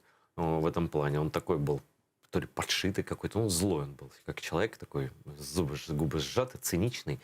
Так вот, юмор Задорнова, о котором ты сказал, он привел ту страну и из-за нее нас вот к войне, да, к трагедии, действительно к трагедии. Какая она еще будет, мы не знаем. А вот этот тонкий юмор Жванецкого, он нас не спас. Никаким образом. Это не противоядие, как выяснилось. Никаким образом. Ну, потому что тонкий юмор... И он сам сдался в итоге. Он начал брать награды у Путина, сам видишь, себя. Похоронили его в Москве. И завещал он не в Одессе похоронить себя. Хотя Одесса он на руках носит, и улица там. И Да. А не как этого самого романа. Как же режиссер, который похоронили во Львове. Да, Роман Виктюк. Который в Львове 100 лет не жил. Вот уже, ты понимаешь, это разный подход. Но дело в том, что я думаю, что... Ну, смотри, 95-й квартал тоже все говорил, что все придурки. Он же конкретно высмеивал, но не взросло. Понимаешь, не взросло. А что не взросло? Ну, вот президент из 95-го квартала. Нет, я не об этом. Но, в общем-то, люди не озлобились. Люди-то и в 2004 году, и в 2013 вышли именно против всего этого. Правильно. И я «Квартал» сам смотрел. И я тебе хочу сказать, что там не было такого юмора, как у Задорнова. Не было. Но в России, понимаешь, я много лет работал в России. Я окончил эстрадно-цирковой и уехал в Россию. Я наездился на Тульских, Курских, Рязанских губерниях. То есть глубинный народ, ты абсолютно. Знаешь. А уж за все я объездил всю 1/6 часть света. У них ментально заложена вот эта шовинистическая уверенность, что мы самые лучшие. Вот ты приезжаешь в какую-нибудь дыру, а я почему это чувствовал, потому что сколько бы я ни работал в России, я всегда себя позиционировал, во-первых, как киевлянин. А как только появилась возможность как гражданин Украины, у меня даже я на паспорт на советский одевал обложечку «Громадянин Украины» и в номере ставил себе жовто-блакитный прапор. Они все считали, что они имеют право учить нас жить. Вот даже в какую-то дыру приезжаешь, в какое-нибудь название в Тульской области Чернь, там есть такое рецепт, и они тебе рассказывают, ну вы ж хохлы, вы ж понимаете, вот мы, там не дорог, там ничего. Туалет дырка. Там катастрофа. Да. Ты въезжаешь только на территорию Украины, начинаются хатки какие-то, понимаешь, а там все. Они пьют. Но они учат. Это ментально у них. Так вот, господин Задорнов и лег им так на душу. Вот это живи потому в что дерьме, это понятно. да, но и, будь великим. Но будь великим. Почему америкосы дурные? Понимаешь, почему америкосы? Вы, конечно, дурные, они ж тупые. Мы хорошие. Это они дурные. Эта позиция очень приемлема в России. Они всегда были такие, там ничего не поменялось. Они всю жизнь были такие. Скажи тогда, вот ты вот правда, без шуток, знаток души. Я вот с тобой же разговаривал не только в эфире, но и в жизни разговаривал, имел счастье несколько раз. Вот ты действительно разбираешься в людях, правда. Вот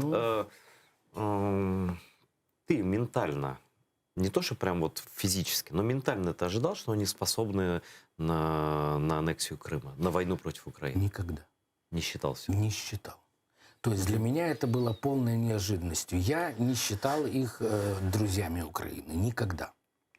Знаешь, в 2004 году, у меня же очень много в Москве знакомых было. Когда была оранжевая революция, я им звонил через день. Я рассказывал, какие события. Ты гордился тем, что я у тебя ужасно в городе, гордился. да? И вот когда была инаугурация Ющенко, ты же помнишь, это было на Майдане Незалежности, и я говорю, человеку, которого я любил, коренной москвич, родился в Марьиной роще, родители родились там, дочь пресс-секретарь Абрамовича в Челси.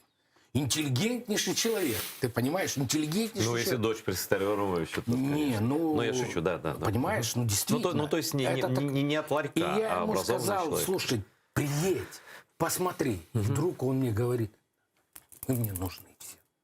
То есть его это бесило, его это бесило. Это для меня было потрясение. А почему, как ты думаешь, его вот то, что непослушание украинцев, да, то, что они не под пятой, не делают, как мы скажем, непослушные младшие братья, как вот это у них? Что? Ну, младшие братья всегда были. Знаешь, у меня было такое условие, когда вот я работал в Москве, я до 94 года работал в Москве, мне вдруг сказали, чувак, ты должен остаться в Москве, ты должен остаться в Москве, ты должен снять квартиру, чтобы ты всегда был здесь. Мы тебе любовно позвонили, тогда откроется шире круг, откроется аншлаг, мы тем сведем, и забудь, что ты киевлянин. Ты москвич. Я не мог этого принять, во-первых, потому что не хотел, во-вторых, потому что, я киевлянин. А кто-то бы и мечтал, знаешь, многие же мечтали. Я тебе скажу, на самом деле, я не буду здесь себя идеализировать, это мое такое, многие это приняли, и, знаешь, я никого не осуждаю. Потому что на самом деле дороги были открыты многие. Это правда. Потому что рынок огромен, и территория огромна. Можно ездить, можно куча эстрадных программ. Меня бесит другое, когда люди, которые родились и выросли здесь, у которых здесь мамы, папы, знаешь, дедушки, бабушки, они приняли позицию, что мы бандеровцы, мы фашисты. Вот это меня бесит. То, что они там остались... Ну, наверное, жизнь по-разному может сложиться, да. Но надо не переставать быть собой при этом, независимо от географии. Понимаешь, и я же знаю этих людей, я же общался с ними. Він же такий, знаєш, він з села, звідкись там, з Волыни. Есть такой певец Ярослав Евдокимов, который пел «Колодец, колодец, дай воды напиться, фантазер». Он народный артист Беларуси. Он всюду, на всех эфирах говорил, я бандеровец, я народився в тюрмі. Моя мама Бендерівка, а он приходил, село Користь, здається, Чаровинская, Житомирская область. Он всегда позиционировал себя так. А есть же очень многие люди, которые сразу вычеркнули, нет, я их знать не хочу. Как я могу к ним относиться? Это корни. Это мои папы, мамы, это те дедушки, бабушки, это те похоронены на той земле. Это мои предки, это моя основа. То как я могу от этого отказаться? Вообще, знаешь, очень глупо. Вот у меня-то обратный процесс. Я попал сначала в Москву из маленького города, из областного центра, а потом попал в Киев. И для меня, для меня лично, Киев намного живее, намного интереснее Москвы. Здесь люди намного, совсем другие. И как можно было, я не знаю, а Москва — это город, в общем, достаточно злой. Я думаю, тебе там некомфортно жить. Ну вот я последний раз был в Москве, В 2015 году меня пригласили провести день рождения. Один абсолютно патриотически настроенный человек, ему было 85 лет, он герой Украины. И он хотел собрать союза друзей. Я давно не был в Москве. Я в Москве на тот момент не был, наверное, года с 2003. И вот мы прилетаем не во Внуково, а в Домодедово. И таксист. И мы садимся, и вдруг, значит, человек, с которым я приехал, начинает мне говорить, что что-то в аэропорту очень много людей восточной национальности. Казахов, Да, там, это у них обостренный киргизов, да. вопрос остро стоит. Это да. там всегда было. Домодедово Домодедово это того направления аэропорт. И да. вдруг таксист, который вообще должен молчать. Как минимум. Как минимум. Их, как грузин, нужно выгнать. И все. И чтобы не пахло. А то они... Я был потрясен. Я был потрясен. Он прям душу излил незнакомому человеку прямо вот сразу. А вторая ситуация произошла в тот же вечер. Он выбрал украинский ресторан. Абсолютная эклектика украинская. Ну, это Тарас Бульба. Я не помню, где мы корчма, но неважно. Просто потом хозяин этого ресторана потом сел. Когда война началась, он думал, что он там выживет среди русских, они его посадили. Ну, не знаю. И вот мы заходим, администратор говорит, познакомьтесь, это Аннушка. Вас обслуживать будет. И этот человек очень корректно, я тебе буду называть Гануся. И он говорит, какая Гануся, к чертовой матери? Официантка? Я Аня. Ну как? Откуда? Причем, ты понимаешь, вот какая интересная история. Москва со своей такой ментальностью, она всегда была немножко пафосной, но она всегда была заполнена иногородними. Ну, во всяком случае... Этот город основанный приезжим, и мы даже знаем, как его зовут. И даже знаем, где он похоронен. Да. И даже знаем, где он похоронен. Да, недалеко, кстати. Даже в нашем городе. Вот. И я был поражен просто той Ну, это пропаганда.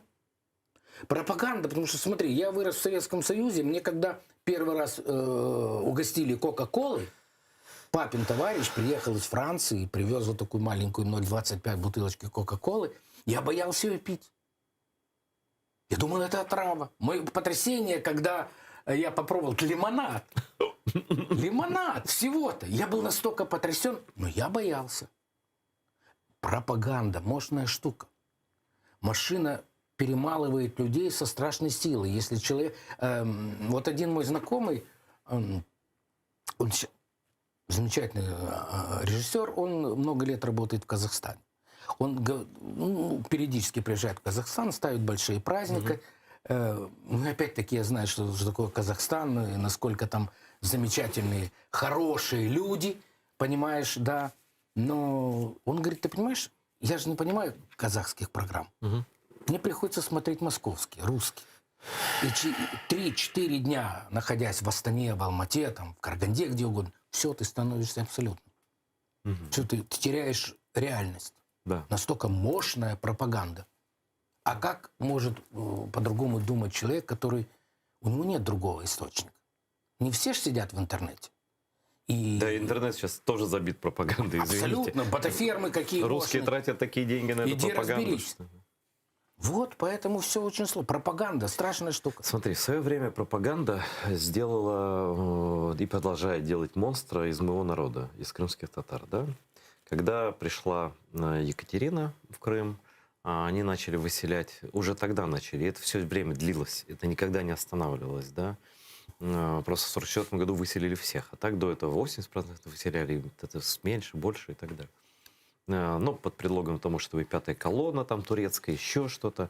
Значит, потом мы стали предать, сначала мы хотели предать Русскую империю в пользу Турции, потом мы предатели, потому что мы с Гитлером, оказывается, союзники, ну, вот это вот все, да.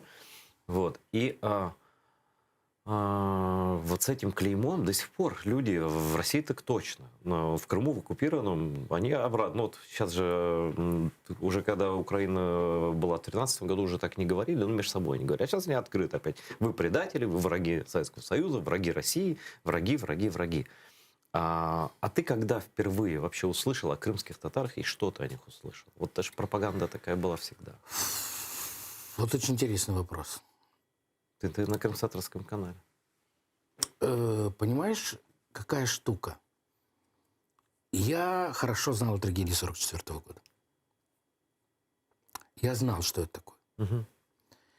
Но я никогда об этом не задумался. Впервые для меня этот вопрос стал, когда вот крымские татары стали возвращаться в Крым. В Крыму уже работы были много. Да, ты же летом-то не вылезали из Крыма особенно. И вот да. появились вот эти вот поля с такими маленькими домиками. Времяночками. Времяночками, да. И вот тогда я впервые столкнулся с этой проблемой. И мне тогда она была непонятна, потому что с одной стороны шла конкретная агрессия. Ну, давай называть вещи своими именами. Недружелюбно встретили появление крымских татар на своей земле. Ну, конечно, слушай, ты открываешь дверь, а тут хозяин дома, где ты живешь. Недружелюбно. Да. Недружелюбно. И я думаю, что если бы ты не общался и не знал бы, то, возможно, такой бы осадок вот какой-то и был бы. Но благодаря тому, что... вот смотри, вот стоит 3 ресторанчика. Вот стоит 3 ресторанчика. Украинской кухни, русской кухни и крымско-татарской кухни. И зайдя один раз в ресторан крымско-татарской кухни, ты обязательно зайдешь второй раз. В те 2 нет. Потому что ты сталкиваешься, во-первых, с простыми людьми. Потому что все же подкрывали-то простые люди. Подкрывали, знаешь что? Профессора открывали. И на рынках стояли люди с высшим образованием. От этих людей веяло добром, понимаешь? Добром. Вот когда ты разговариваешь с человеком, ты понимаешь, я уверен бы, что если бы не аннексия Крыма в 2014 году, этот вопрос бы вообще не стоял. Так он в 2014 уже был закрыт фактически. Поколение уже выросло, понимаешь? Рожденное в Крыму. И этого бы не было. И дети были, все было. Потому что мне уже потом было трудно представить себе Крым по-другому. Без всего вот этого. Без этих людей, которые мне улыбаются, которые мне рады, у которых огромные семьи. Понимаешь, которые доброжелательны, которые... На контрасте с местным вот этим приезжим населением. Тебя. Да. Угу. Понимаешь, проблемы не было. Проблемы не было. Это ж, знаешь, это как...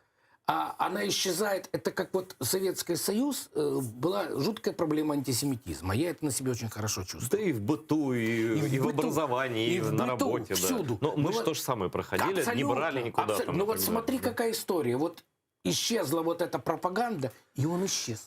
Да, есть какие-то люди, которые там говорят о жидах, это есть, ну, безусловно. Но это маленькая прослойка. Так во всем мире такие люди есть. Это нужно принять.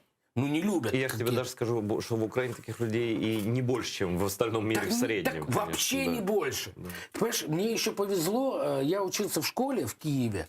Это была такая элитная украинская школа. Вот там, где сейчас музей литературы Богдана Хмельницкого, 11. Ну, в самом центре. Раньше, да, в самом центре была. Со мной учился, значит, правнук Франко, сын Загребельного, классом меньше дочка Павлычка, классом старше сын Стельмаха, внук Шелеста, сын Параджанова. Вот это все, вот 3 класса. И я знал этих людей. Я видел, я был в доме у семьи Франко. Я еще застал сына Тараса Ивановича. Они жили возле оперного театра. Я видел, что это за семьи. В них не было ничего. Никогда не было. Да, в них было у всех. Они пели песни «Ой, на горе там женти жнуть». Но у них была любовь к Украине. А это разные вещи. Любовь к Украине или какая-то расовая неприязнь. Никогда не было. У нас был такой в классе мальчик, Вася Белый. Папа его был за походженнем Канады, канадиец. Он был главным редактором газеты News from Ukrainian. Вести з України, газети українських емігрантів за кордоном. Он, понимаешь, він з Канади. Він мав бути таким. Геть москалів, жидів з України. Так никогда не был. Он приходил в школу наравне со всеми. И Загребельный так приходил.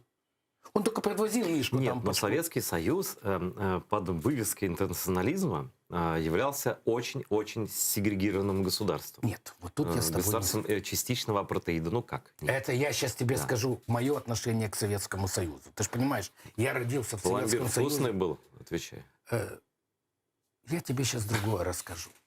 Значит, что такое апартеид в Советском Союзе? Я как человек гастролирующий, много лет гастролирующий, знал как никто другой. И что такое национальная ненависть? Я это видел изнутри. И справедливо. Когда... Потому что величие одной нации над коренными другими, когда подавлялось все, подавлялась культура, подавлялась письменность, когда казахи там начинали вдруг писать, они же тюркский народ, у них же своя письменность. Вдруг нет, когда исчезали мечети. Знаешь, в городе Джамбул в Казахстане я был в 92-м году, а потом приехал второй раз, когда уже практически не было русских. В каждом дворе стояла мечеть. Ты приезжаешь в какой-нибудь Бишкек, Киргизия, первый секретарь... Какой-нибудь, да. Столица суверенного государства. Ну, я так просто говорю. Фрунзе, бывший Фрунзе, да. Ты приезжаешь, первый секретарь ЦК Компартии Киргизии обязательно киргиз, а второй секретарь ЦК Компартии обязательно русский, который всем рулит, который ведет политику. И когда русские люди, живущие там, на их земле, называют местных звери, извини меня, о каком братстве может речь? А ладно, это Киргизия, а Мордовия, а Удмуртия, вообще за людей не считаю. А Башкирия, а Мариэл, а Чувашия, а Адыгея. Это еще ниже сорт. Ты понимаешь? Да. Там вообще их просто гнобили. Так, это было страшно, построенное на лжи. Дружба народов это такое, знаешь, выдуманное искусство. А оно потом таки рухнуло. Оно потому так и рухнуло, потому что дружбы не могло быть априори, не могло быть дружбы. Нет, дружба не может быть сверху, снизу. Не дружба она это должна... она вот так. Конечно. Да? Знаешь, я в том же Казахстане, я сейчас расскажу, только чтобы ты понял. Рассказывай. Мы приехали в Нижние Набережные Челны, Татарстан. И вот, одно время город Брежнев назывался. Да, город Брежнев. Очень недолго. Да, Брежнев. И вот с очень популярным в тот момент русским исполнителем, такой Алексей Глызин, очень популярный. Это был 92-й год. Был момент, когда он был номер один. Ну, он просто был популярен. «Зимний сад», «Ты не ангел, но для меня». Да. И мне говорят, значит, вот сегодня вечером у нас 80 концертов, 80% за 85% заполнена зала. Это очень хорошо. И концерт был вечером. Я первый раз был в Набережных Челнах. Я был в Казани, а в Набережных Челнах не был. И я пошел днем погуляться по городу, а днем в воскресенье концерт татарского исполнителя. Попасть нельзя было. Подойти к Дому культуры нельзя было. Ты понимаешь, какое самосознание, какое самоопределение у народа? А это все давилось. Ну, поэтому люди и протестовали этим, им это нужно было. Да. Поэтому и заселяли теми, кто... Вот это нужно перемешать все. Культуру задушить, корни задушить. Вот в этом ужас. В этом страх всего Советского Союза. Это действительно, я уже не говорю про республики Прибалтики, скажем, где вообще... У меня по папиной линии родня из Кишинева. Моя тетя Ида умерла, когда ей было 102 года. Она хорошо говорила по-румынски, она блестяще владела, конечно же, идыш, и плохо говорила по-русски. Она всегда говорила, когда пришли вы принесли горы. Вот эта вся басота пошла забирать у нас все, что есть. Вот этот двор, а там был двор такой, частный дворик в старом Кишиневе, 5 или 6 домиков. Это мое. Мне папа подарил на свадьбу, вот купчая, 27-й год. Вы пришли. И настроили там. Вы отобрали, вы заселили мой двор. Вот смотри, у меня дом, откуда выселяли мою семью, мою прабабушку с 5 детьми. Он целый, я нашел его в Google картах. Он есть, да? В Харасу-базаре, Белогорск сейчас называется, да, переименовали. Вот, так там одна семья жила. а сейчас там 4 семьи. Ну вот. И вместо сада, который вырублен, стоят какие-то сараи, какие-то вот эти вот все. Ну, вот то же самое, о чем ты говоришь. Вот понимаешь, да. это Пришли, да. это же, Пришли. Вы пришли, Да. вы пришли, вы совершенно чужие. Они все себя позиционируют. Она всегда говорит, что ты говорила, знала, есть мы жиды, кацапы, хохлы, румыны. Все. Вдруг появились неизвестно кто. Какие-то бандиты пришли. Они стали нас грабить. Понимаешь, человек в форме. А почему у меня такой больной вопрос? Потому что мой дедушка родом оттуда, но он был в НКВД. Угу. Я, кстати, он умер за 2 года до моего рождения. Мне было очень интересно было поговорить, спросить у дедушки, вот как, что, потому что у меня один дедушка вот НКВД, второй с 36 по 53 сидел. С 36-го. 2 деда? 2 деда, ты понимаешь, вот такая разница. И А как они друг с другом? они никак. Они относились... Я тебе скажу, наверное, внутреннее было такое противостояние, потому что в день свадьбы моих родителей, дедушка Даня, вот, который НКВДист, благословил их и умер. Потому что мама дочь врага народа. Я так подозреваю. Мама поступила в университет в 51 году на исторический факультет. И вдруг узнали, что ее дедушка, папа Давид, политический заключенный. Угу. Вот в том красном здании было собрание в том большом зале. Так ее отчислили. Отчислили. Угу. Причем, понимаешь, я очень жалею, что я не с тем...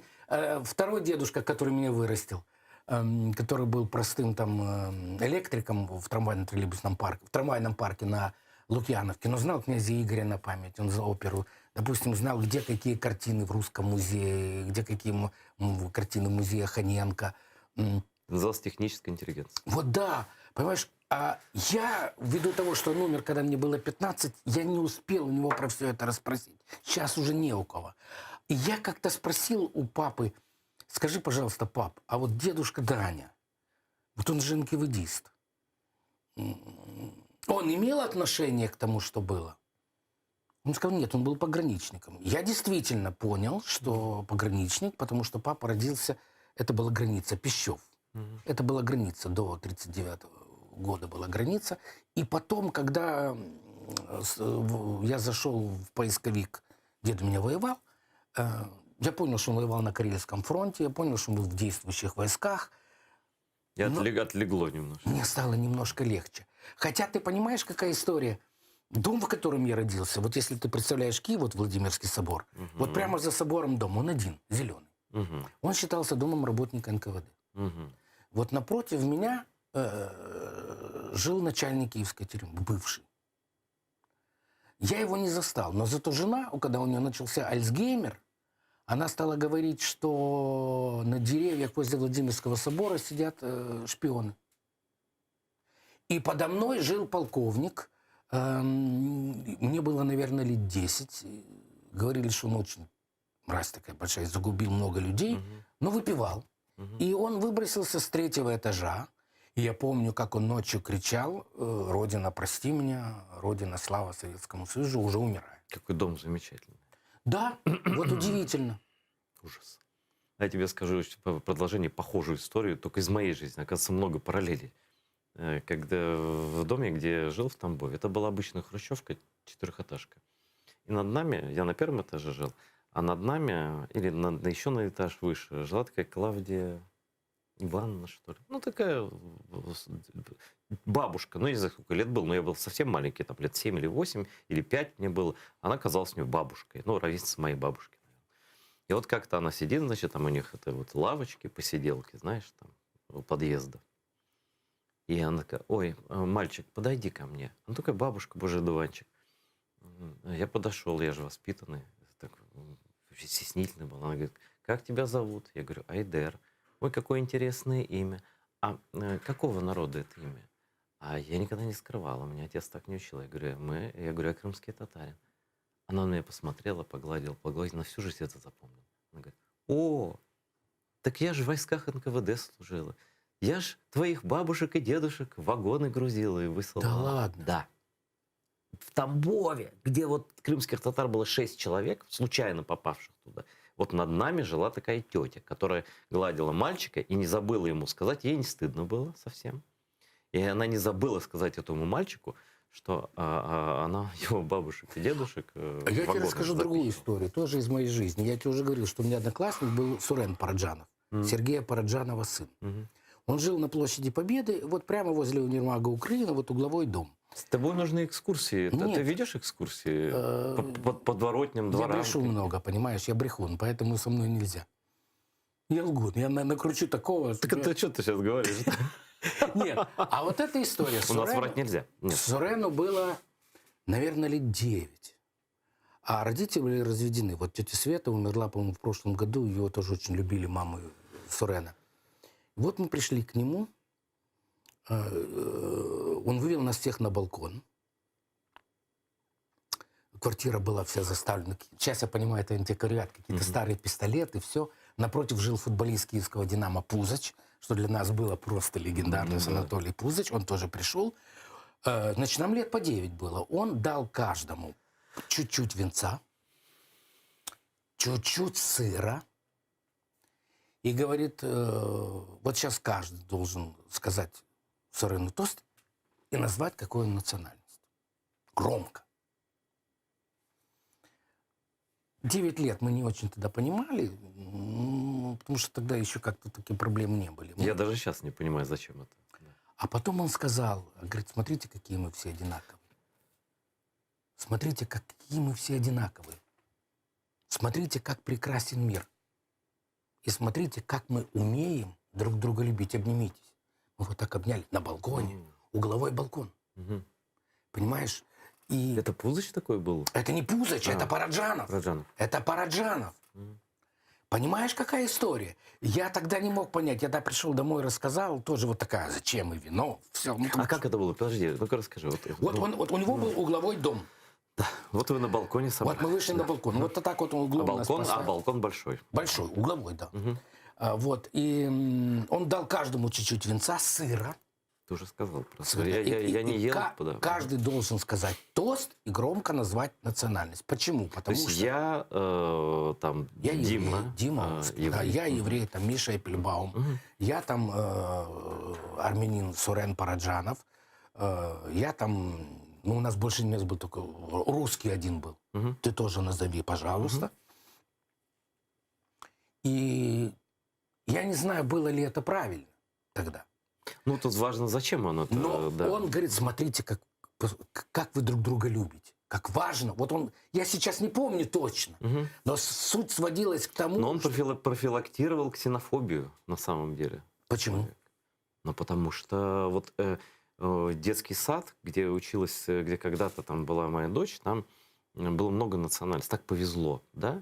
И директор детского сада, она не просто не говорила, там, говори все, что русские, она, наоборот, каждого ребенка, она говорила, вот ты там, кто-то, я там из Египта, а ты откуда? Ну, то есть она учила детей не стесняться. Ты же помнишь, как в Советском Союзе сказать, что я еврей или я крымский татарин? Почему это и сказал он? Там не было ксенофобии. Я тебе и говорю. Там как раз у него не было ксенофобии. Я про это тебе говорю, что он вас раскрепостил. Абсолютно. Да, вот так. И я тебе скажу, вот в том классе, где я учился, син Сверстюка, Євгена Сверстюка, Андрій Сверстюк, то, що з Горенем, що з Левком Лук'яненка сидів, що з Чорновілом. Це ж одна компанія. Це ж одні люди, це ж одні диссиденты.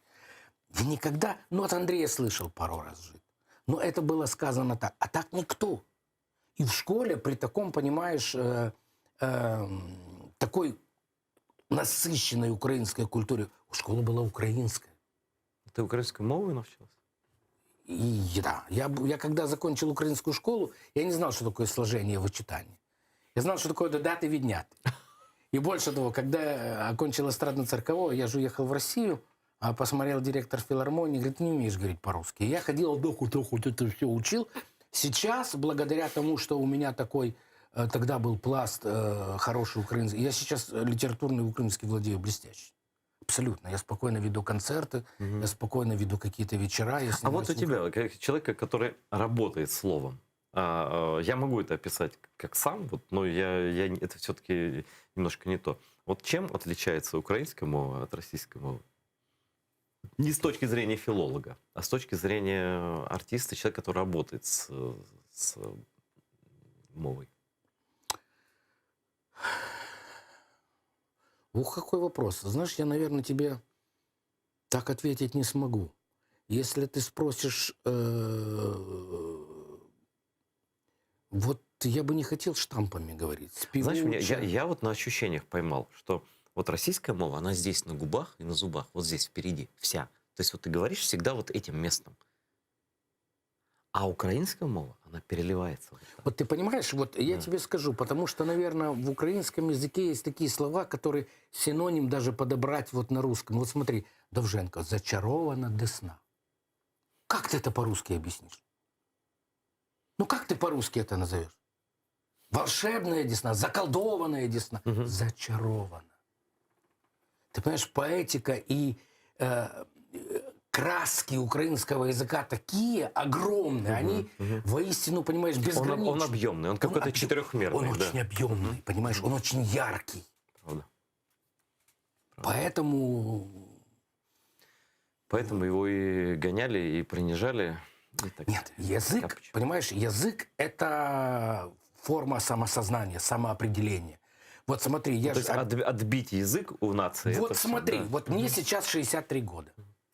Я же абсолютно, понимаешь, такой, я вырос возле Владимирского собора, я хорошо знал, что такое Христос воскрес, я хорошо знал, что такое... Я абсолютно не знал, будучи 100% евреем, ни одного еврейского праздника. С годами потребность в еврействе появляется. Кровь. Помнишь, Вова? Автоматически. Кровь, да. Вот. И я искренне жалею. Я иногда там прихожу в синагогу, я там смотрю, я все, что нужно, сделал для того, чтобы стать полноценным евреем год назад. Да ладно? Да. Вот. Да, парадокс. Но ты понимаешь, но я вдруг понимаю, что мне это воспринять тяжело. Оно мне непонятно. А вот если бы я этим воспитывался с детства, тогда мне бы было понятно. Тебя берегли. Мне рассказывали, вот моей сестры муж, они в Израиле живут. Он рассказывал, он киевский еврей тоже. Но он не в центре жил, они на окраине где-то. Но он вспоминал, как они тайком иногда ходили в синагогу, следили. И поэтому тебя родители берегли просто, наверное, чтобы ты не попал в поле зрения органов, если бы ты начал отмечать, ходить там. Ну, наверное, но они у меня были совершенно ассимилированы. Они были абсолютно ассимилированы. Понимаешь, вот это ж лишение веры... Так и их родители боялись, это же какие времена они их растили-то. Да. Лишение веры, лишение истории, лишение культуры приводит к ассимиляции, к уравнению, приводит к положению стада. А стадом управлять легко. Стаду дают лидера. Все, а думать люди отучаются. Потому что история твоего народа дает тебе возможность избежать каких-то ошибок и беречь в сердце вот то, чем пережили дедушки, бабушки. А когда всего это нет, когда есть понятие Советский Союз, мы, одно большое государство, же удобно. Нет Димы Оскина, есть мы, Советский Союз. Кто ты такой? Кто тебе дал право? У меня в жизни был совершенно фантастический случай. Это был 81 год. Я окончил эстрадно-цирковой, я приехал в Тулу. И поскольку у меня не было никакого текста, Тула, Росконцерт, филармония, там «Красный макель», есть песни, Барыкин, Кузьмин, Валя Легкоступова. И вот мне дали текст. А знаете ли, что самый большой и самый красивый проспект Тулики назвали именем Ленина? И что пройти по этому 6-километровому проспекту все равно, что пройти по жизни. Здесь можно родиться, окончить школу, поступить в институт, влюбиться, жениться и даже... Я люблю этот город. И вот приезжает из Москвы комиссия, обыкновенная аттестационная комиссия общесоюзной тарификации. Я прочитал этот монолог. Меня вызывает себе директор филармонии. Сидит спиной ко мне человек по фамилии Кротов.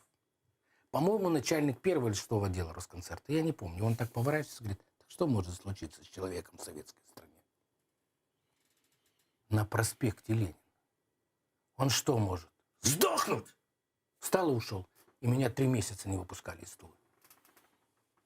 Мне было 23 года. У меня сыну было на тот момент 7 лет.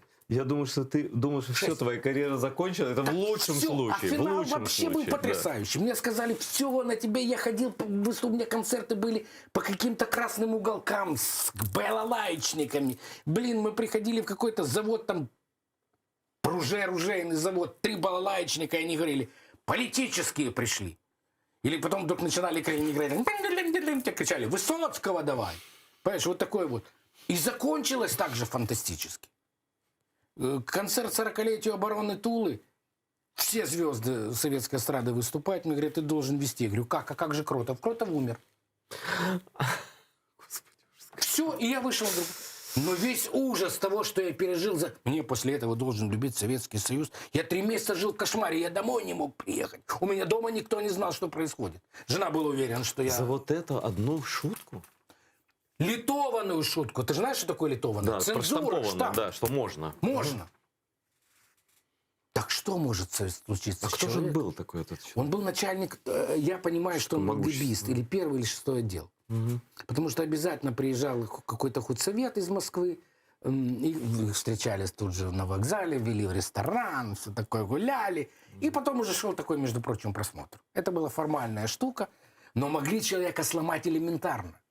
У нас был такой Николай Федорович Бордовский, он был солист хора Пятницкого, ты же понимаешь. Да. Ему было, мне тогда казалось, он очень старый.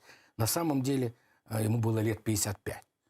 Думаю, 50, может, с копейками. Он пел такие патриотические песни. У него была самая высокая тарификация, плюс красная строка. Что такое красная строка в Советском Союзе? Это ты имел право работать там 20 минут, тебе за это доплачивали там прилично, рублей 15. Было очень много. Или 10. И вот на этой же ратификации он пел «Играй, играй, рассказывай, итальяночка сама о том, как черноглазая свела с ума». Он спел «С ума свела».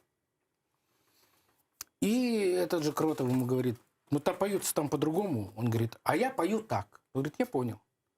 Закончилось все это дело, вызывает директор филармонии. Какая у тебя категория высшая? 3-я. Чеку 55 лет. То есть человек как будто 30 лет не работал. Да. Да. Он приехал пенсию делать. Ему-то Тула век не нужна была. Он ездил по селам, давал большое количество концертов, чтобы заработать себе 132 рубля пенсии. Все. А что делать? Увольняйся. Все. И я видел человека, который объездил весь мир. Весь мир хор Пятницкого, ты же понимаешь, какие. Все, сломанный.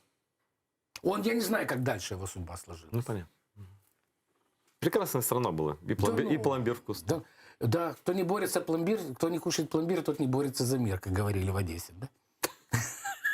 Это я помню. А какой тебе в последнее время политический анекдот попался? Свеженький. Политический? Да не политический, ладно. Ну, из моих самых последних анекдотов, он, правда, старенький, но мне напомнили, который я люблю очень, и он очень отражает душевное состояние многих людей.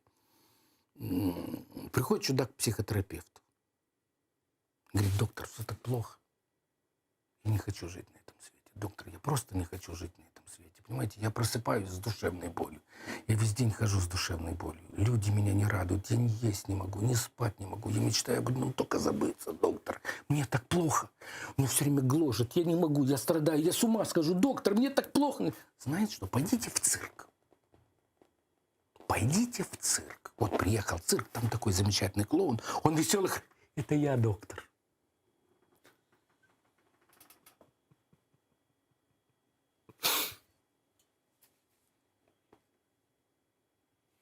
Но жизнь прекрасна. С вами, артистами, тяжело. Не поймешь, где вы шутите, где вы по-настоящему. Да, как сказал один писатель, он капитан дальнего плавания, он говорит, с этими рыбаками не поймешь, чем закончится встреча в море. Либо хорошей пьянкой, либо хорошей дракой. Так вот и здесь. Скажи, вот наша минута осталась. Какой фильм с тобой следующий смотреть? Ну, просто, чтобы интересно. Ух ты, Господи, какой фильм со мной смотреть. Знаете, они сейчас... Я сейчас один за другим, что ли, в съемочном процессе нет. Я не слежу за этим. Боже. Понимаешь, я не слежу, потому что, я же говорю, я не смотрю телевизор. Но если мне уже говорят, что выходит фильм, я обязательно смотрю, потому что это важно. Это важно, потому что тебе 1000 раз можно говорить, какой ты хороший артист, но себе ты не соврешь. Если ты сыграл, простите мне, товарищи телезрители, говняно, если артист в этом фильме был говно, то себе не соврешь. Вот. Поэтому у меня сейчас 2 ментовских фильма снимаются. В одном я играю полковника, начальника отдела. Вот удивительно, утвердили меня на эту роль, и мне очень нравится. Да, полковник. Так и не скажешь с виду-то. Да. Ну, еврей полковник, ты представляешь? Да нет, я могу представить. А я как раз нет. И во второй пока не утвержден очень, он только в запуске, но я надеюсь, что утвердят. Очень мне нравится эта роль, она тоже связана с милицией, но роль я там играю человека-физиономиста. Который определяет людей. Да, очень интеллигентная, понимаешь, роль, очень интеллигентный образ. Вот я же тебе сказал, что ты знаток человеческих душ, я чувствую. А вообще, я думаю, что вот тот вот фильм, который будет последним, я думаю, что я дождусь его такой. Чтобы... Название-то хоть одно сказал бы? Или не рабочее? Одно название. Рабочее название одного, значит, охранник, детский охранник, а второй не помню. А еще я тебя поправлю, у нас давно полиция уже, национальная полиция Украины. Ну да. Ну я же, ты понимаешь, я же вырос все-таки в советской стране. Когда надо я Изя, а когда надо Слава. Меня мама назвала Изя Слава. Спасибо, что пришел. Так незаметно наш концерт подошел к концу, в котором было и смешное, и серьезное, и даже очень серьезное. Дмитро Оскин, феерический человек. Смотрите АТР. Спасибо, что помогаете нам через Patreon и другие возможные варианты помощи нашему каналу, который работает для вас и будет работать. Смотрите АТР. До новых встреч.